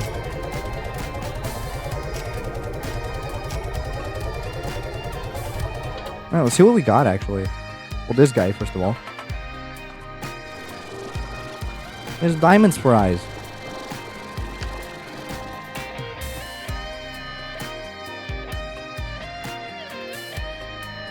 What the hell is going on with my message? Why did it get catified? Because think and yo are emotes. Alright, Willow. Try Willow. On everything. Meh. Probably the greenhouse though. Greenhouse looks good.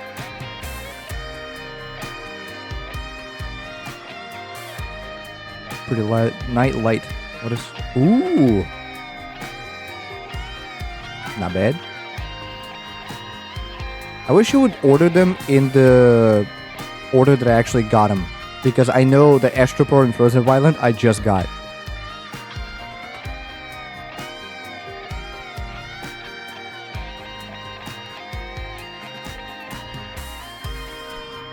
And you shot the bot. Wow.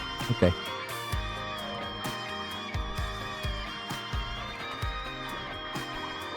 Where are the bees? I need to look at the bees. Bees! There's one. It does look okay. I just don't vibe with the orange too much. Killed itself? No, you shot it. Feel bad now. What about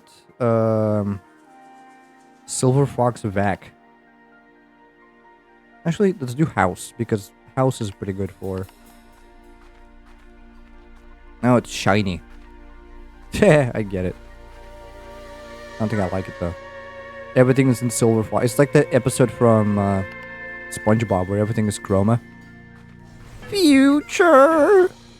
Future! Good night, Dactar. DDoS's stream? What the hell? Good night, Barry Allen. Cool.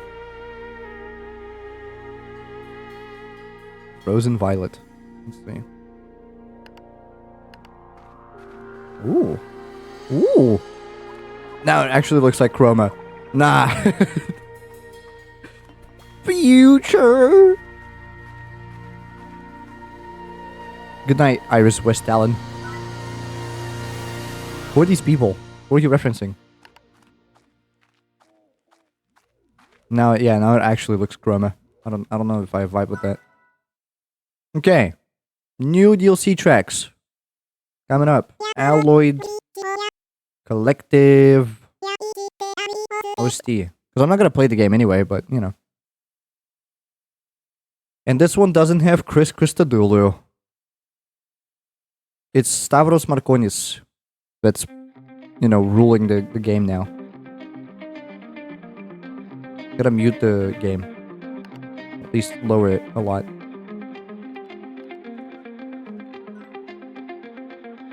How? Chris retired from Risk of Rain. He's no longer like the main guy.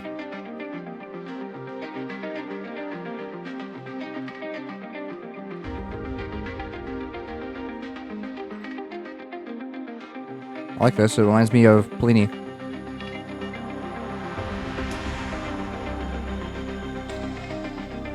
I like this. Astro Pearl. How do the bees look? Ooh. You know what? Astropor for tech. House will be... What do I gold leaf? God.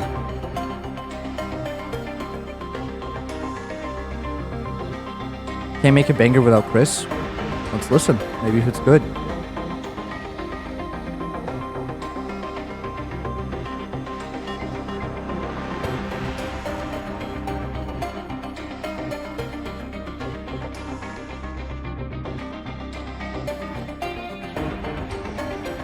Rest actor bot and be modded. You're welcome.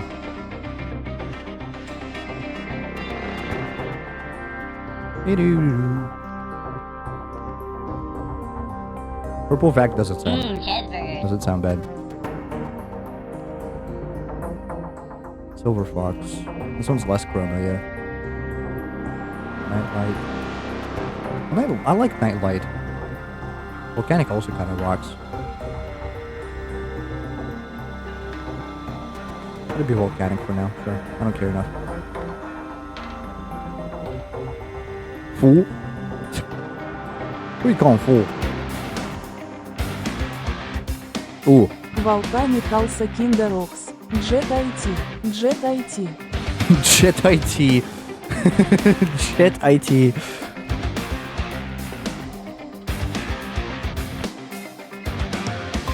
Okay, this one's a lot more straight. Jet IT.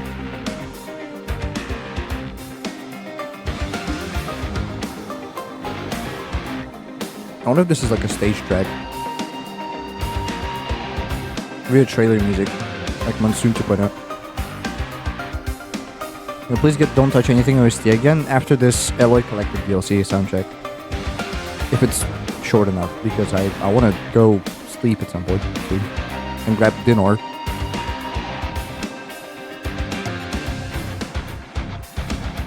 Ooh. Ooh. Yeah, this is so plenty. I love this. Pizza Jet 2 Holiday. Hold on, chat. I'm gonna do this. Hold on. My room kind of chilly. My room is hot as hell, bro. Can I? I just want to capture the name of the game. Hang on. Oh, reset it. Boink. Just so you know what's playing right now, you know. Put it in the corner. Whap. Whap. Can you see this, chat? Can you see that? Or no? Is that readable? It does feature Chris. The first one does, yes, but the rest don't.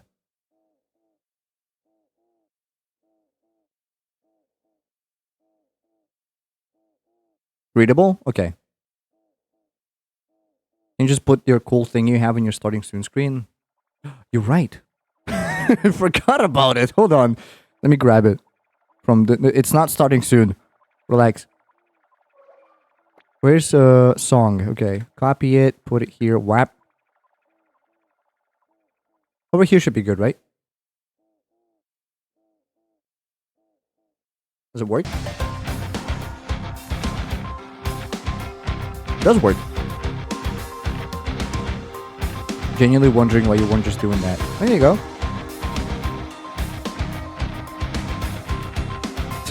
Like you made the specific tool specifically for this job before. Look. I ain't all that bright upstairs, you know? Maybe a little drop shadow. I can do that.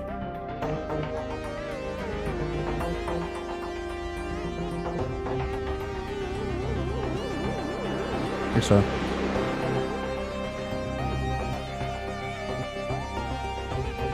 Isn't it nice how the text module just has that? I can slide across the screen for no reason.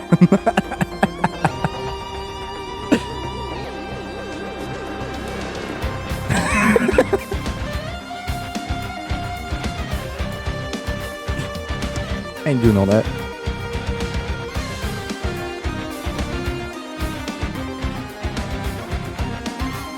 DVD screensaver now. Stop. Stop it.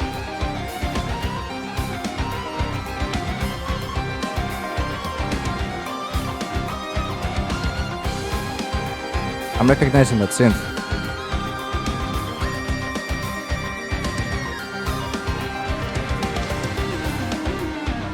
The one singular N not being capitalized. Yeah.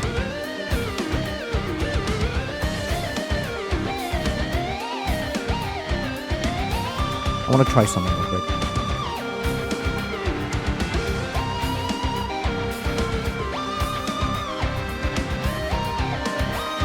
Could be a built-in module in OBS that makes any element to a DVD screensaver. Why would you want that? It's probably in my shader pack, something akin, but why would you want that?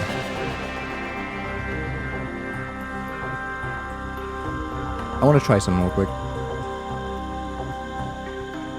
Why not? I guess, yeah. Beat me there.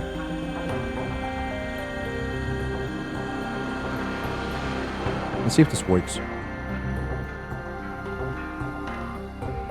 It might not, but, you know, maybe it will.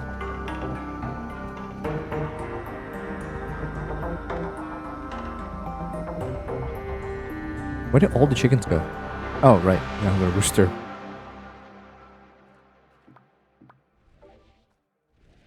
Okay, first track. Not bad. What are we thinking? What are we thinking, Chad? A bonus track. Heaven flies before the machine soul. Oh, it's shuffled. Hold on. When was the last time you multiplied chickens? A while. It's not worth it. Like the first track very much. Yeah, it's very cool. It reminds me of Pliny in terms of playing.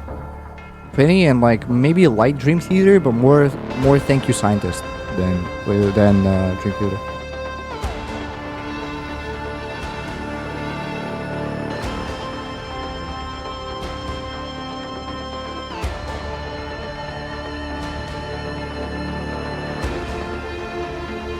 This one sounds like it might be a boss fight.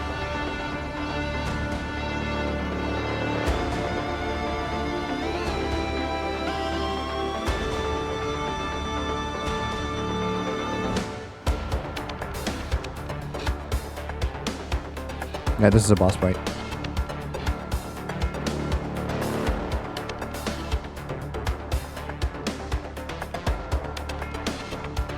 Very calm for a teleporter boss, to be honest, but I'll take it. Also using the synths from Glacier Eventually Farts. I'm recognizing it.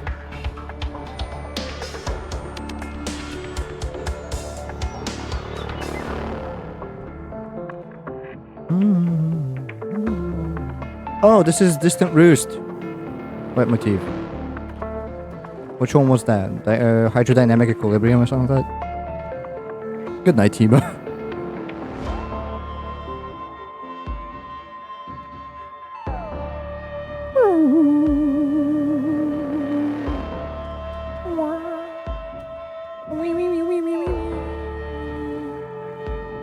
Oh boy. Good night, Bauer. Are you saying goodnight to yourself? What's the idea?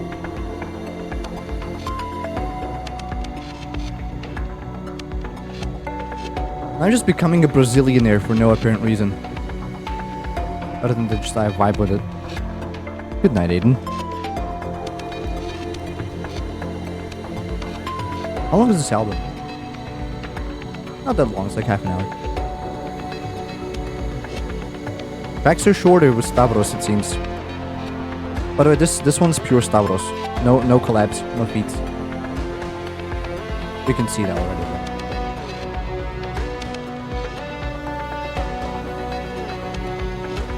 Abby's down.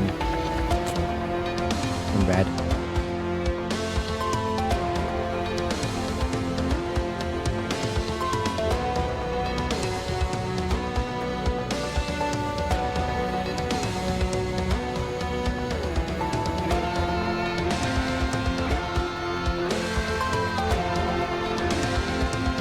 Oh, it worked. I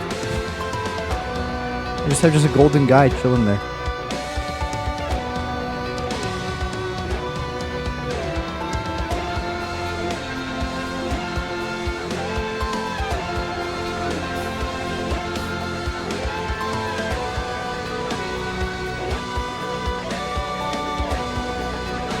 Sounds cool.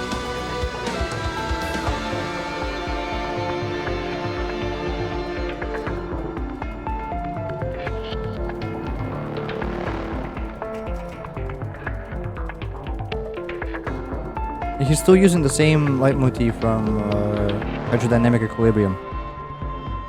Those synths going in fives. You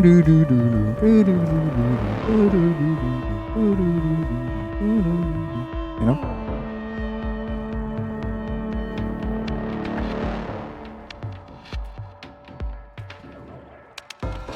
I'm not gonna lie, it's different. Doesn't mean it's bad though, we have to keep listening. It just doesn't scratch the same itch for me for some reason. Maybe it's not that weird.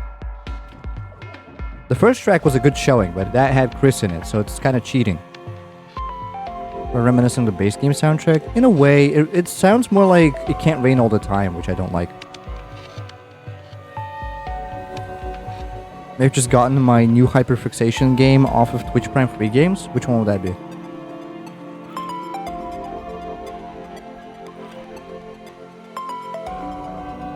What are you hyperfixing, bro?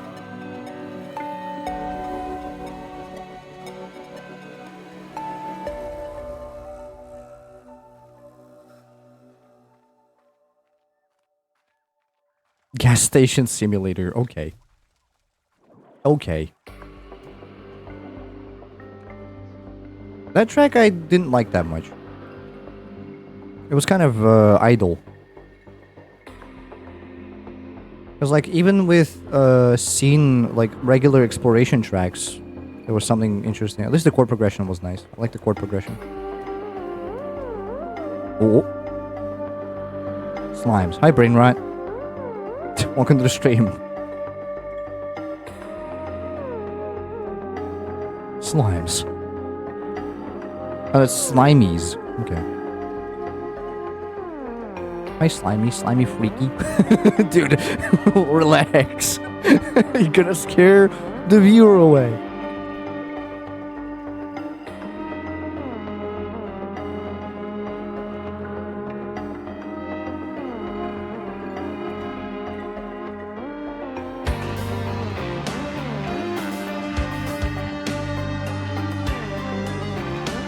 You okay?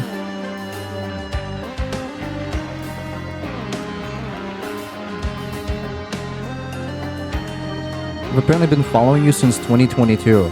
Big? Welcome back. I just checked that. That's cool. That's 3 years, dude. Thanks. Yes, I'm back. Welcome back, brother. That's big. That's huge.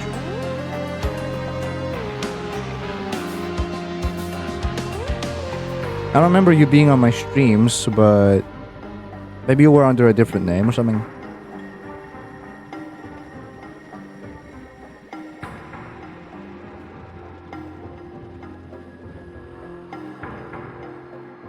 Darn it.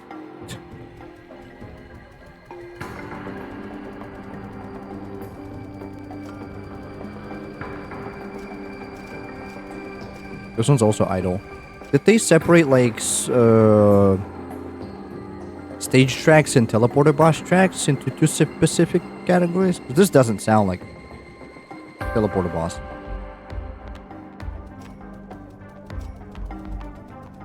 Sounds like exploration. I don't know whether you play in the game. It's the same guessing game I had with Seekers of the Storm when that released, that album. I don't know where these tracks play in the game exactly.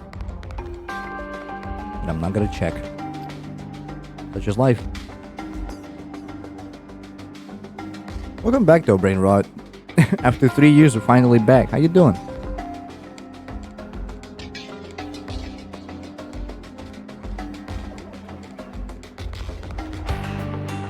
That's life.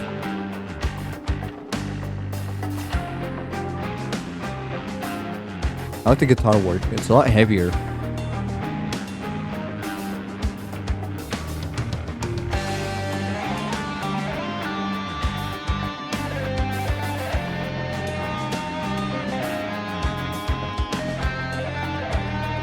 The use of silence. Good night, Timo.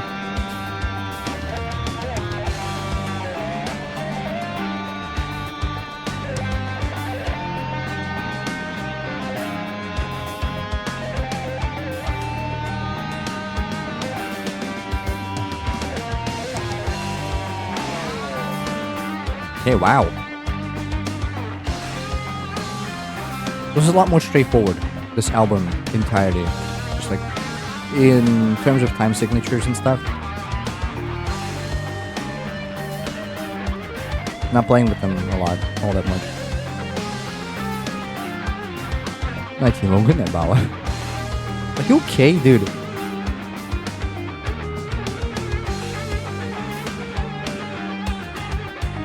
I love me a good harmonic scale, though. Oh yeah, play that stuff.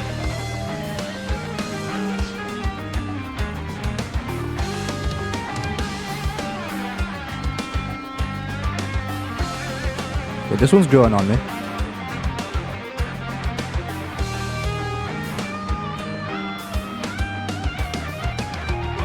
Sounds like Pliny again, which I do like. I like Pliny.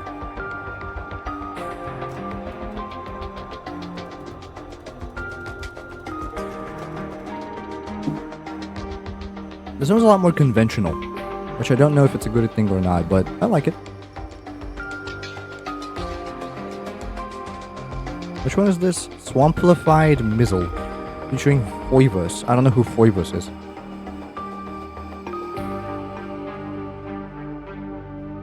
Ow.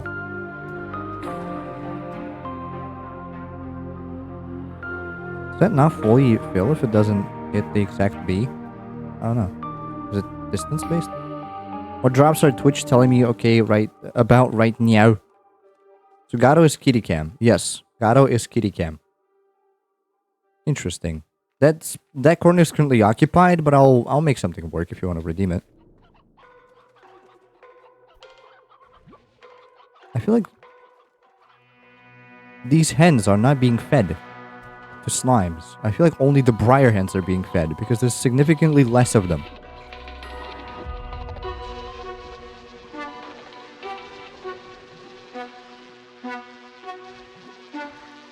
Even strong swimmers can drone. I see what you did there.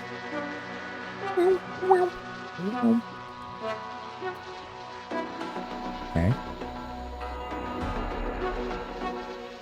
This one might be a boss track. I'm not sure anymore. I ain't sure no more. With Chris, you can always tell what's ambient and what's active. And oh no, he gone is do you just disappear? Yes, I do. Yes, that's exactly what it does. Right on the money.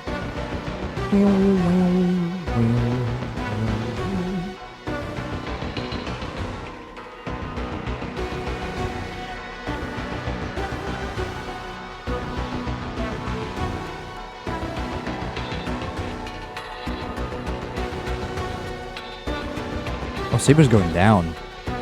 Honestly, I might not want to sell this right now, because I have a lot of it, and 35 is not a good selling price.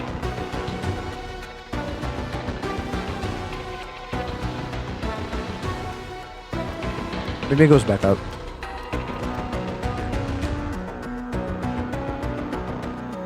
Actually, I don't know if this is a boss track, because it doesn't sound like it.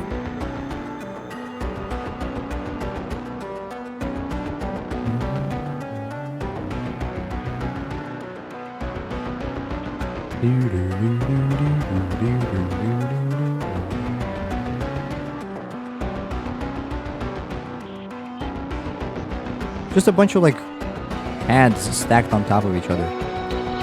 Nothing too active about this.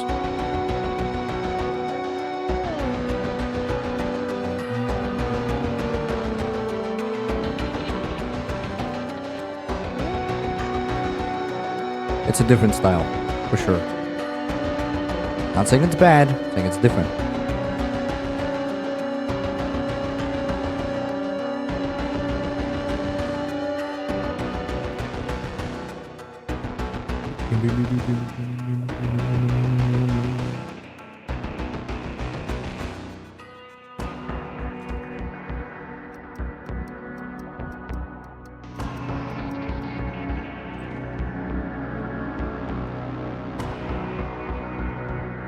Dude.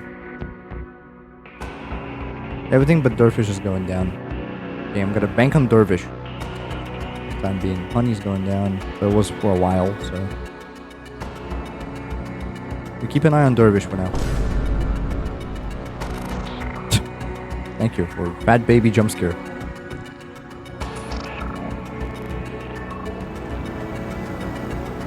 How many boosters around? That is amazing. Thank you.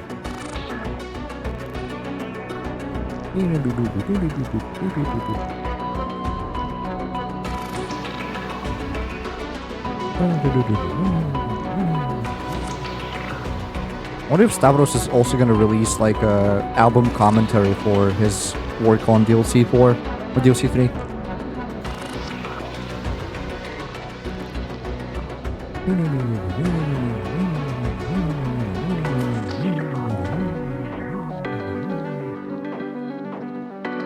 Did you increase the cooldown on Gato once again? I didn't touch nothing. It was always this way. Good that stream elements.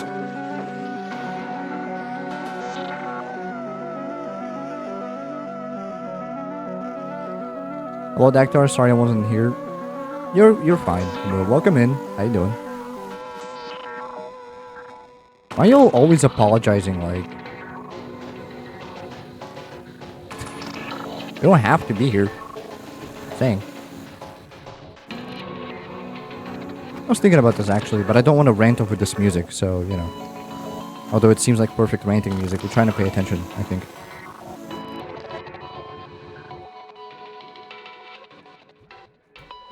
Although this music is, it makes Slime Rancher seem like a more intense game.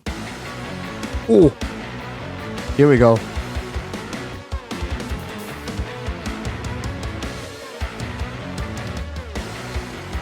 This is a boss fight.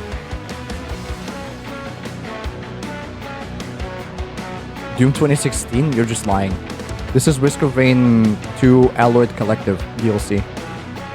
It just dropped and we're listening to the soundtrack because I like it.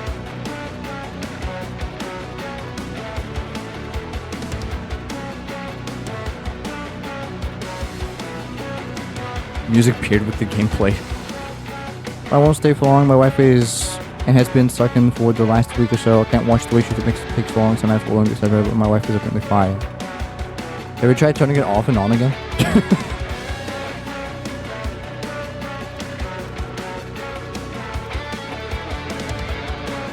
A torrent that can be downloaded. That's funny. I don't know why we're referencing piracy, but sure.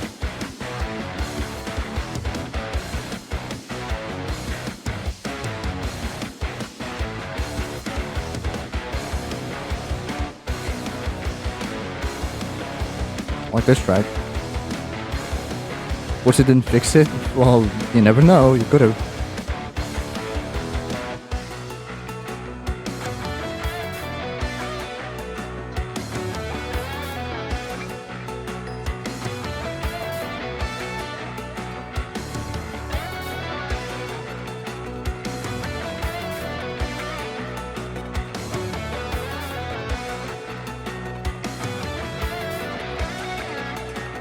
Dervish is neutral. This is not good.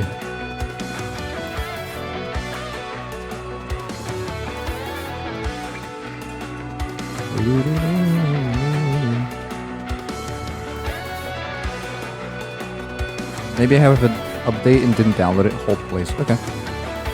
Holding.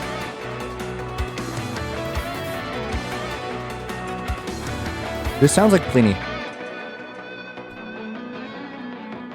I can see where the inspiration is coming from. This guy's less about Dream Theater. This guy's more about Pliny. And I guess Mastodon? Although it doesn't really sound like Mastodon all that much. It's more about conventional, like, rock. I'm here for it.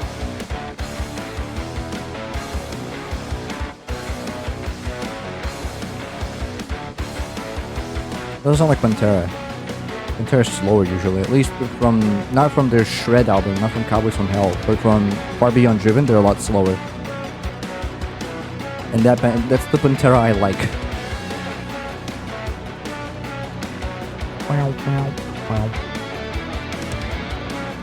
And so I can start getting ready for work. Thanks for having me for a while, Lackstar. Not what I'm called, but you're welcome. Feel free to swing by anytime. And also learn my name, so, you know, no more oopsies on your side. Okay, they were still going back up.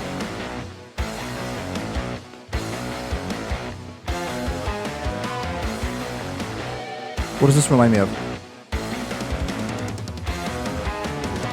Oh, this is I Should Build a Man a Statue. He's referencing his own leitmotif. Cool. It's not really the same, but it's close. What's this track now? I hear a sitar, iconic in the last two DLCs. Or like at least a pad that sounds kind of like a sitar.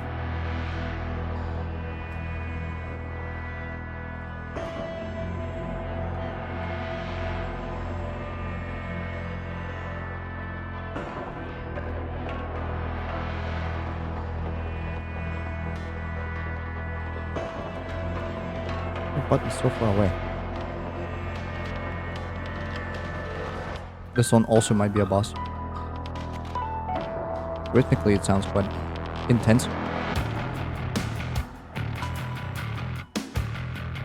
It's the same rain of risk. A rain of risk. I see what he's doing there. Doing rain of Chris. Keep shouting him out. He's fanboying over the previous composer.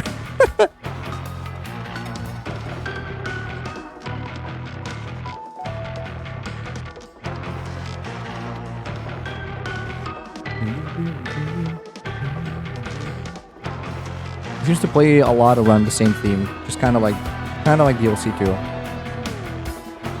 That's how it's structured.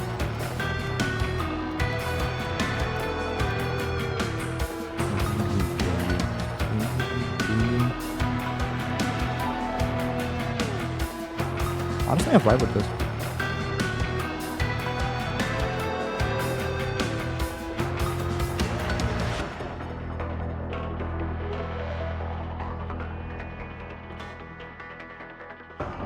Honey and Dervish still going back up.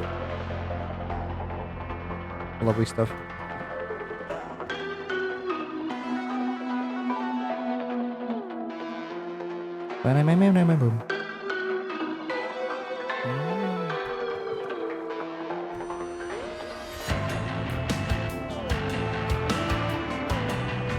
I don't know how to feel about this one. It's kind of bumping, but also kind of weird.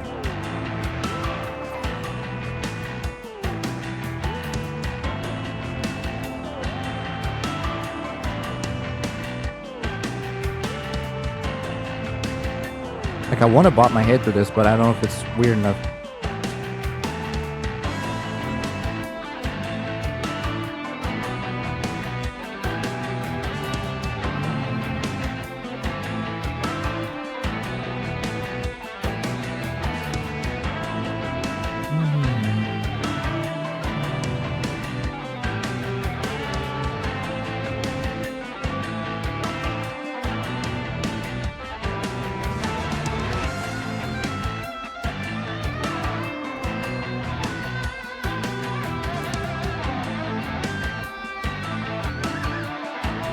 Are you getting into it?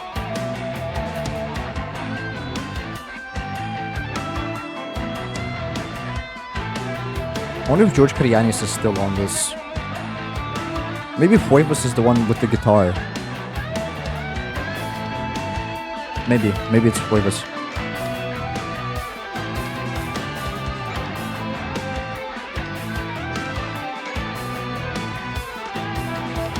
Explains why solos are so prevalent with this guy. There weren't nearly as many in, whatchamacallit? In I Should Build the Man a Statue. They weren't as prevalent. Hi, Bawa. Didn't look at the prices. Oops.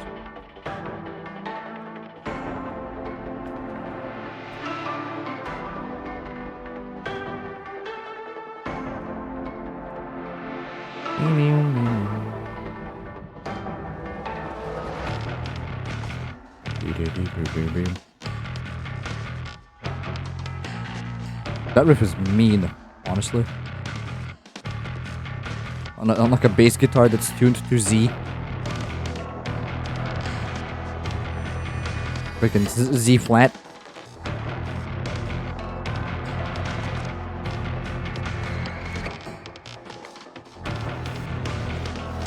Okay, everything's going up. Lovely stuff. Oh, happy day.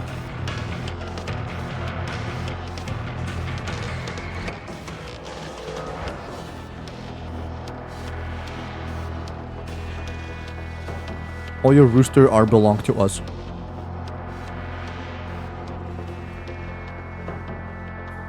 This reminds me of an OST for like System Shock for some reason. It's probably all those like heavy, big crushed synths, eh?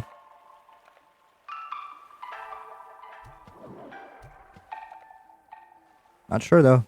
Maybe it's just like the general vibe.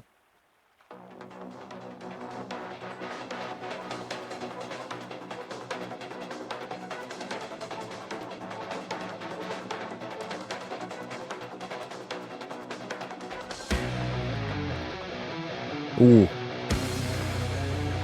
There we go. There's the Dream Theater.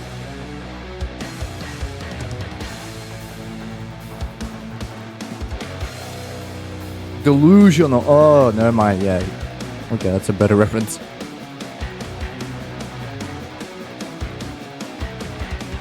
Yes. I'll now become Slime Destroyer of Rooster. I have become Depth.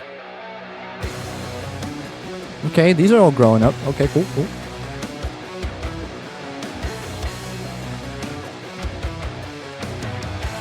None of these hit as hard. Backtrack right now. I also had another one that was very good. This is the stuff, dude. It is mostly ambient tracks, but once in a while, he pulls through with some metal.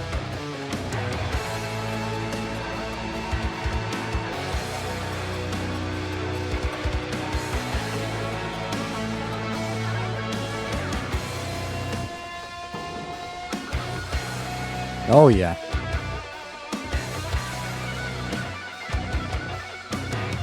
It has to be Foivus, right? Foivus is the one playing the guitar.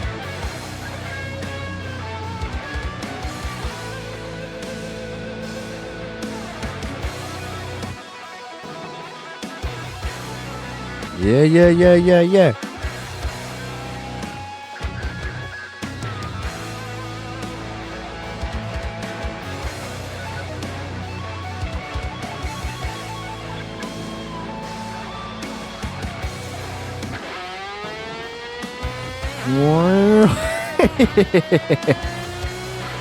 Nasty.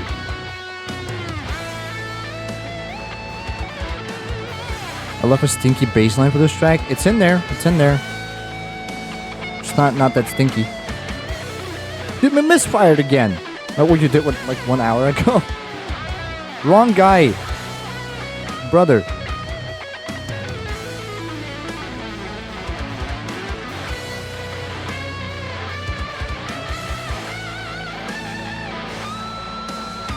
Nice reference. Nice. Not really a reference, but there was a similar motion in some other track that I've heard. On DLC 2. A lot of people always jump in front of my bullets. You're the one firing, dude. Guns don't kill people.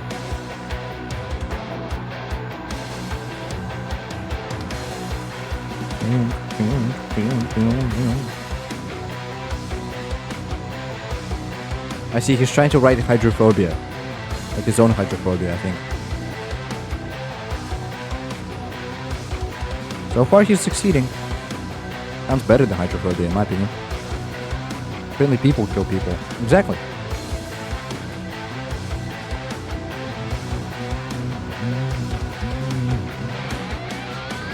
A couple of them are neutral. I hope they don't start going down. Because those are kind of low still.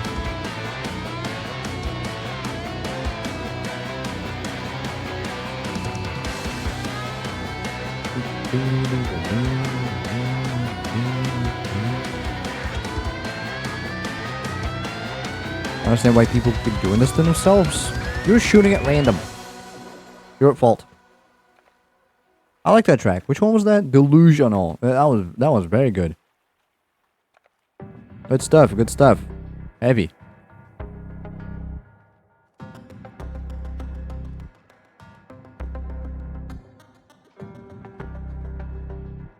That bass is booming. Mystery. Oh. Mystery with an I, featuring Chris Christodoulou. Let's see.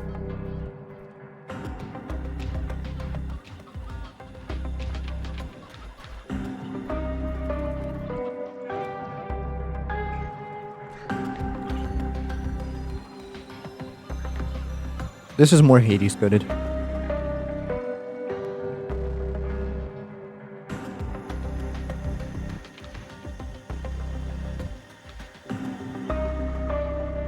They see me holding the revolver, don't they?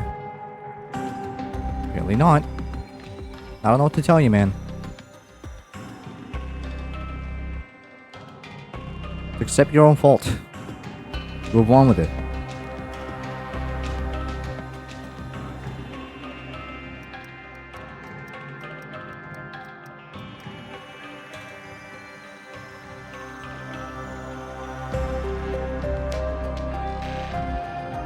Okay, Dervish is going down.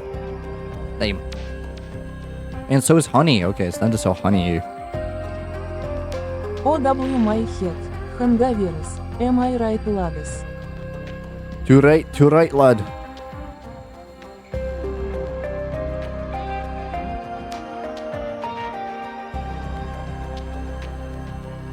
Ads now? What the? I'm pausing the queue. I want everybody to enjoy things. What can we listen to in the 3 minutes that we have? I want to queue up. You know what? I should build the man a statue. Because it's also by Stavros, but I think it's so much better than whatever he's doing now.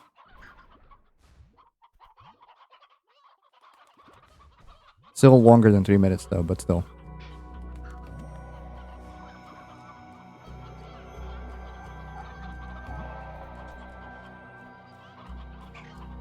I'm just saying. For Rappa? No. No.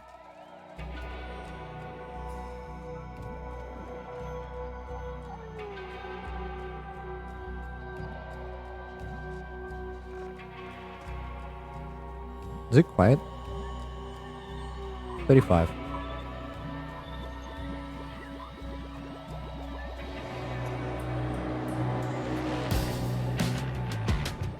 Still quiet. You know, because it's Chris mixing it. He always mixes it to be so quiet. Every single track he does.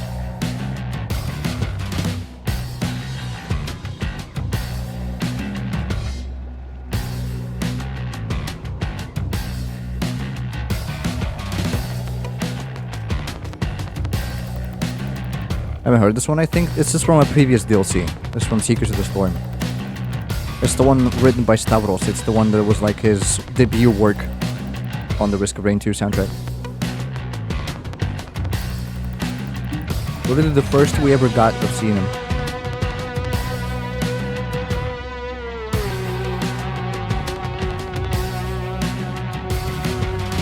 I'm liking it. I like it too. It's much better.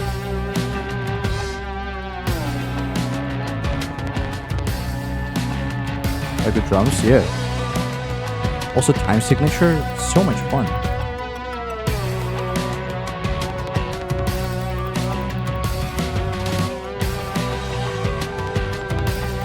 Classic Risk of Rain 2 synth, yeah. They also moved away from those, didn't they? Like telephone sounds and big crushed synths.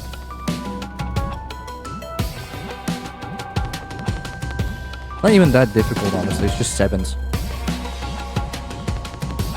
3, 4, 5, 6, 7, 1, 2, 3, 4, 5, 6, 7, 1, 2, 3, 4, 5, 6, 7, 1. Until it goes to here. The main chorus is 4/4, and man, is it slamming.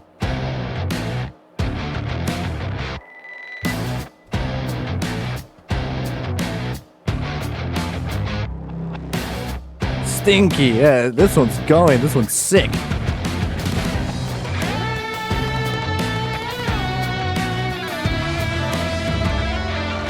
Stanky, dude. And the main riff, too, freaking rocks.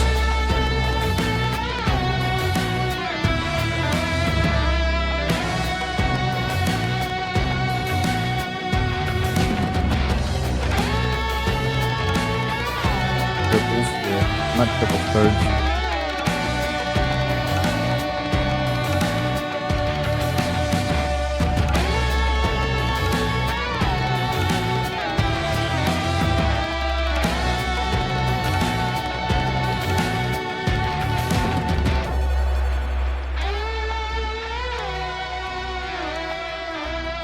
This one's crunchy. Yeah, the riff is so good. Simple is absolutely the way to go on this one.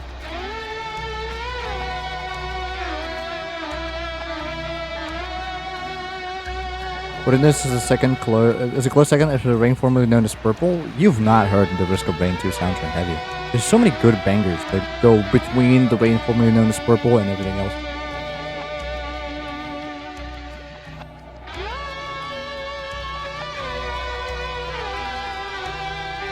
Harmonic thirds, I mean, yeah. In minor thirds, in guitars always sounds good. The first track that we got from hearing from him, and I don't want to disrespect the overall OST of the new DLC, but this one was a debut track for sure. You can tell.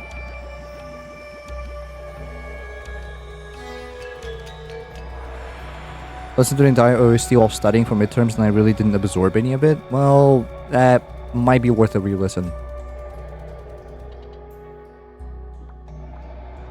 Wait, this is like the first track we ever got from Stavros, and it's so good. So that's why this entire DLC, after listening to this one track that was like very good, feels kind of underwhelming. So let's continue.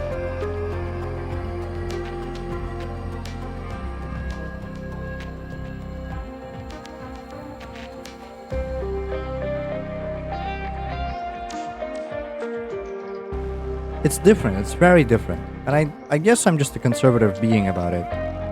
Where, like, I think different is worse. Which is not necessarily true, but it is different.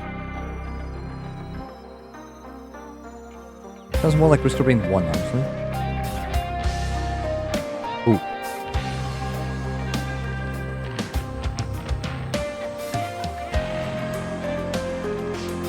Like harmonically, I like it.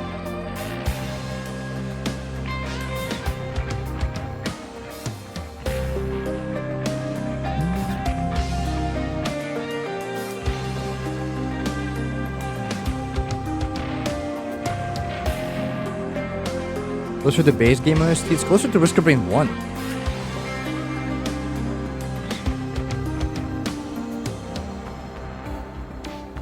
For some reason, maybe it's the Tropic of Capricorn. Holy... Okay. Okay, we're selling a lot today. Today's a sale day. There's the big crush sense. Yeah. Quantum Crystal music. Haven't heard Risk of Rain 1? It's also very good.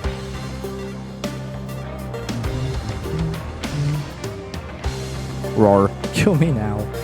Roar.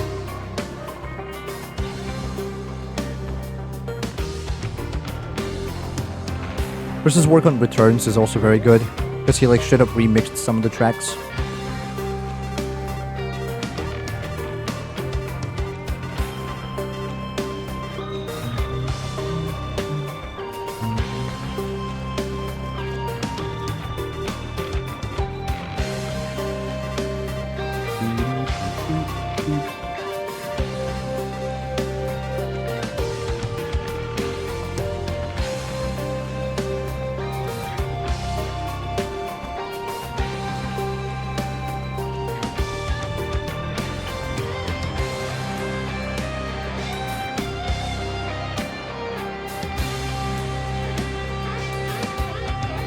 Yeah, this is more like it. Play that stuff, dude.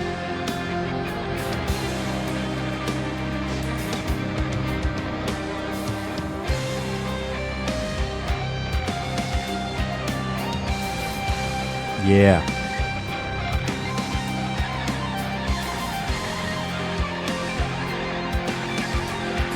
He's going crazy.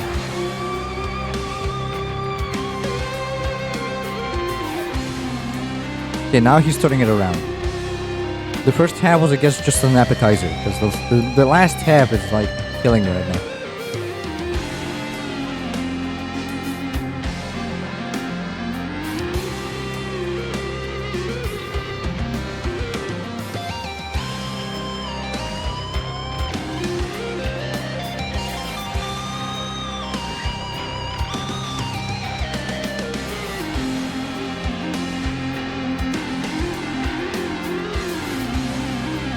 Epic guitar. This is a synth now. I think this is Chris playing.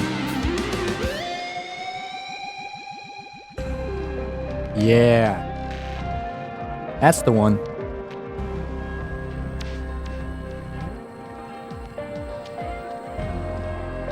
I like this one from the harmony perspective too. It's very good.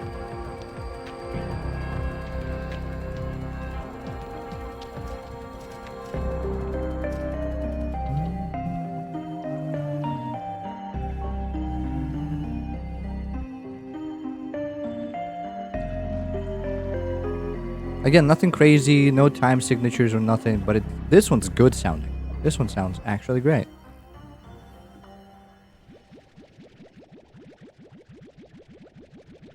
Okay, what's next? Hit me.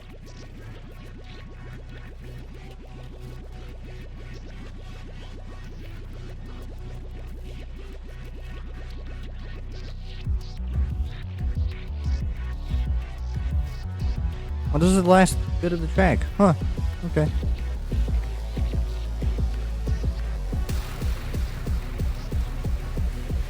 Hey, yo.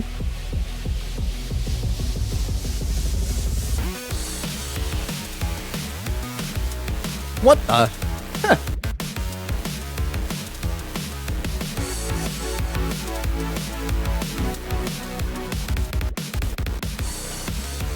Damn. That sounds like NBR. Or Carpenter. Hey, yo!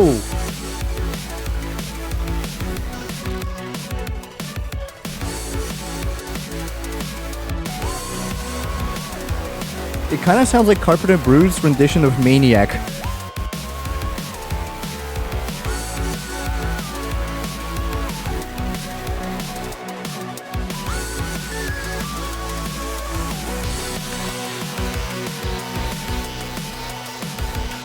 Boss rush music? I think this might be the trailer music.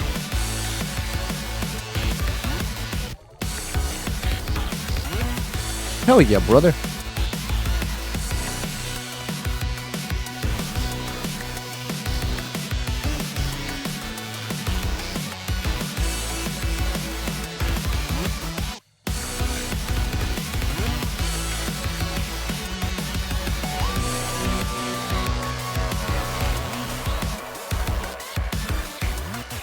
What do I do with these carrots, man? I'm gonna get them everywhere. Deposit them more.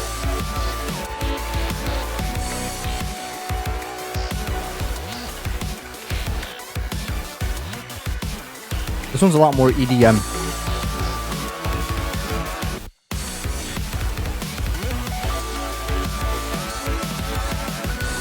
Yeah, this is Carpenter Brute.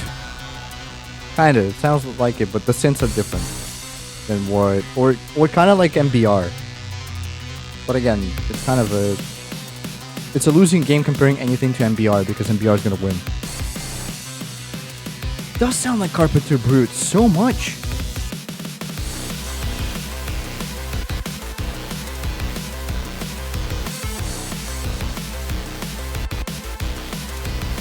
This one's a jam.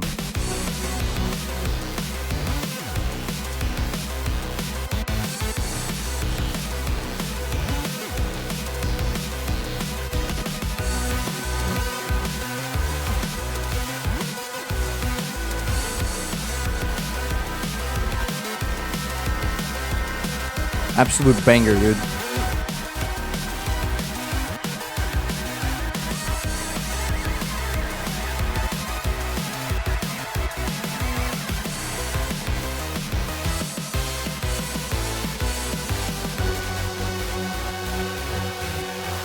Sounds like the Perv, or like Roller Mobster a little bit.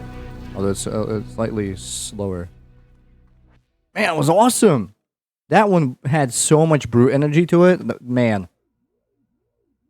Hell yeah. Okay. The later half, I think the former half was supposed to be just like kind of like chill tracks. That's like more ambient. I think this was supposed to be like stage tracks when you're actually just like farming for items. And then the later half, I think, is all boss music. So obviously, it's much better. Okay, the last 5 tracks of the album, way better. And We'll Rain Together is also kind of good. The first track that we had. It's not Chris. I want to point that out once again. It's not Chris. It sounds different from Chris because it's not Chris. But I allow it. Especially that last track. If this is the direction that Risk of Rain goes into, honestly, I don't even feel that bad. It will be completely out of pocket with everything else that is in the game, but I don't feel bad about it. Alright, let's listen to They Might As Well Be Dead. Because that one's also a banger. Some tempura in the back. The last one was actually amazing. Yeah, I know. What's Carpenter Brute? It's Carpenter Brute without the E. And it's one guy making insane music. That's very like reminiscent of basically a combination of metal and synth pop.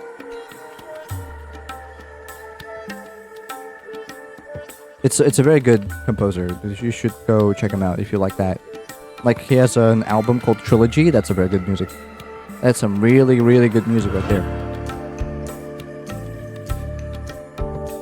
Indian percussion all around. Yeah. This one's coded.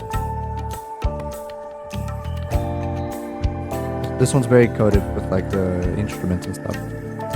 But this one before, I think. This one's from DLC 1. It's pretty old. Doesn't mean that it's bad though. It's very good, in fact.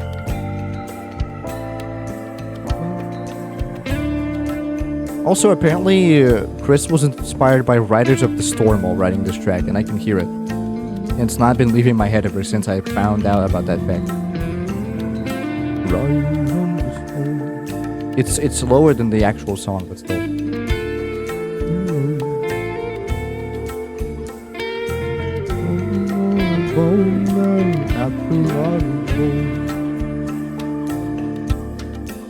You can hear it. The inspiration.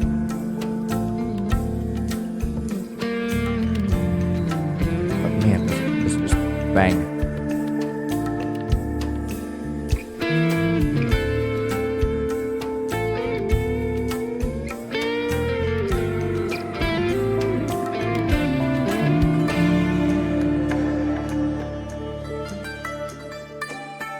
What did you think of apple bottom jeans? It's similar progressions.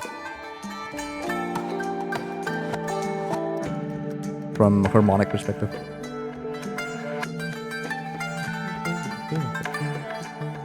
How many songs do you know that have a sitar solo? Oh, Saber's going down. Hunter's going down. And this track, yep, this part. Complete 180 from what we just had.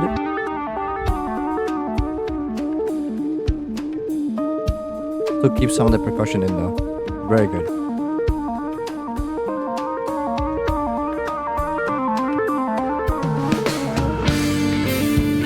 Yes!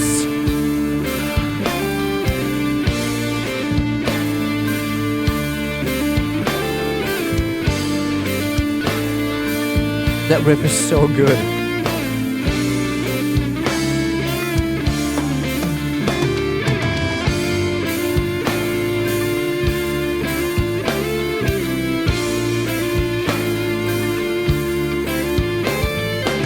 Soundtrack's amazing, dude.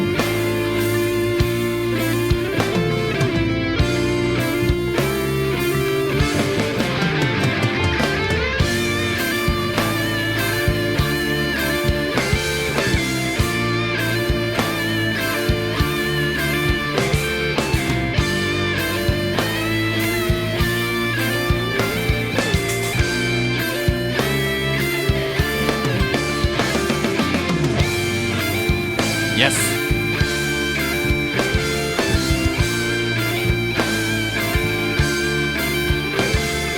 You play that thing.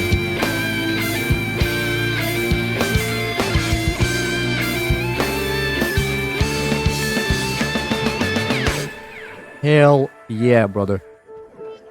It's so good. It's so amazing. I cannot fathom. Okay, Tangle is still going up in price. We gotta keep that one in. Saber's going down in price, I think. It's so good. I'm gonna miss Chris Christodoulou. Honestly, I know that Stavros is a very, very fitting replacement. And honestly, he knows it like nobody else. And like, he was very good at the things he does. But like, it's not Chris. I cling on to the things that are so familiar to me so hard that it's going to be a struggle to recognize the efforts. But still, like, he's still making great music all things considered. So I'll let it slide. I'll allow it.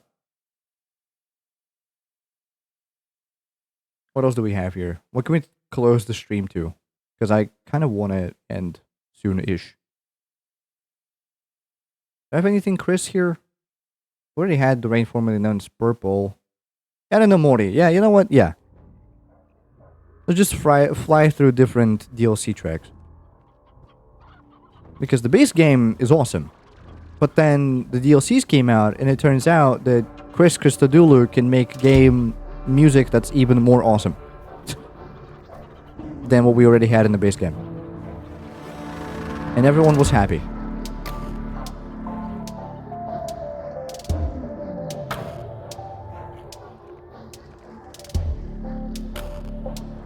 This one's very Floyd coded.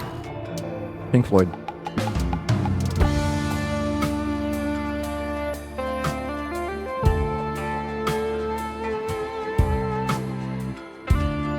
Gotta go for some work. Alright. I'm about to end stream anyway, so you're not gonna miss much. Thank you for hanging around, Baba. Appreciate you. Checking in a sec? Okay. If you manage to. Oh, I have a lot of saber. Right, we're in the money.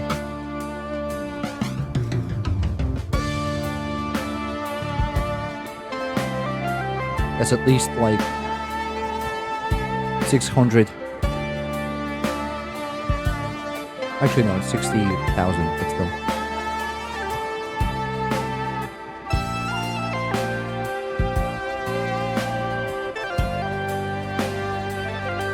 What a banger, dude. Just like this part alone is so nice.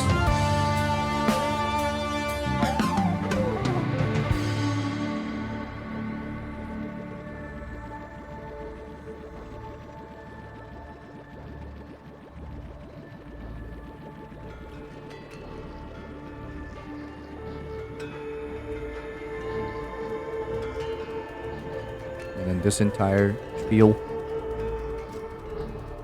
Some synths floating around.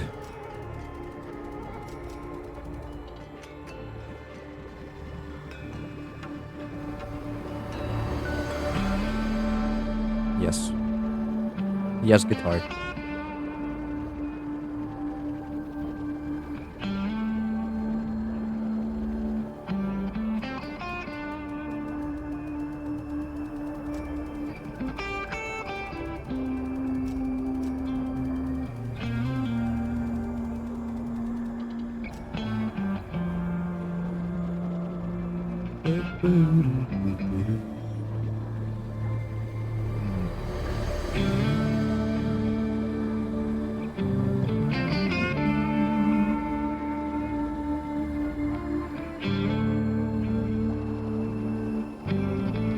I wonder what music Hytale will have. From what I've heard, it's gonna be like fully symphonic too, but you know, it wasn't a full product, so I'm looking forward to that one.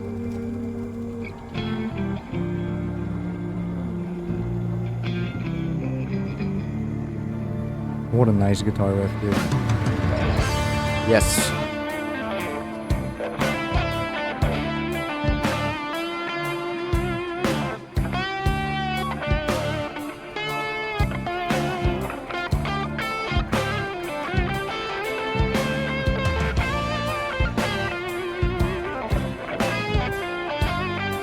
Yes. I don't know why, but it's captivating for me. It's wonderful.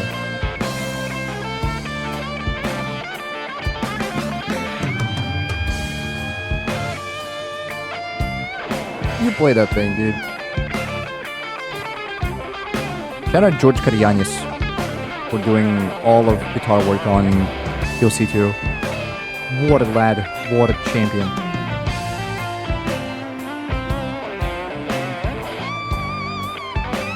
Yeah.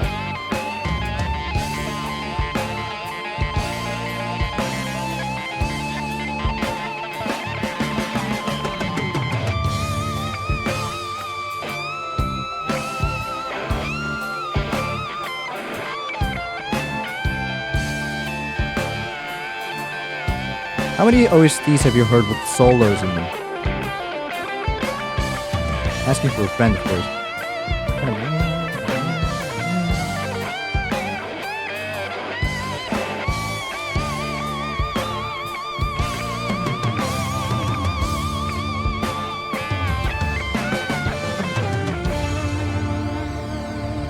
One of those tracks that you just don't want to end, you know? It's freaking amazing, is what it is. But anyway, with this, I think we can finally retire Slime Rancher from the channel. There's literally nothing else left to do. So, you can say bye-bye to Slime Rancher. Maybe I'll play Slime Rancher 2 at some point, but with this one, we're done. I know it's going to be hard to say goodbye. For me, for y'all, it's probably very easy. It's gotta be like, nah. See you, mate. I like this game a lot. Maybe too much. Just a little bit too much. Holy nuts, you're lad. Well, isn't that fitting? You know what? Yeah, my name is Chris Christodoulou, but you can call me Chris. I know it went off the screen again. I know. I'm gonna hide this. I'm gonna retire Slime Rancher. I didn't think this was gonna actually happen, but we've gotten the thing. And I'm probably gonna 100% the game anyway, but I'm gonna do it in my own spare time. I don't feel like it right now.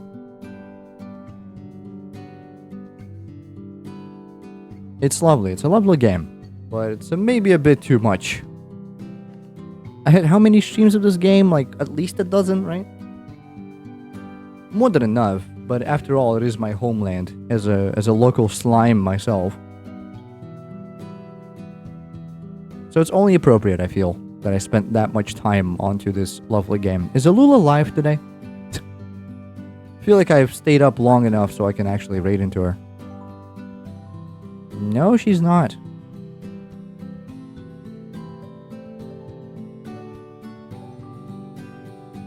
Interesting. I thought she was going to stream today. I guess not.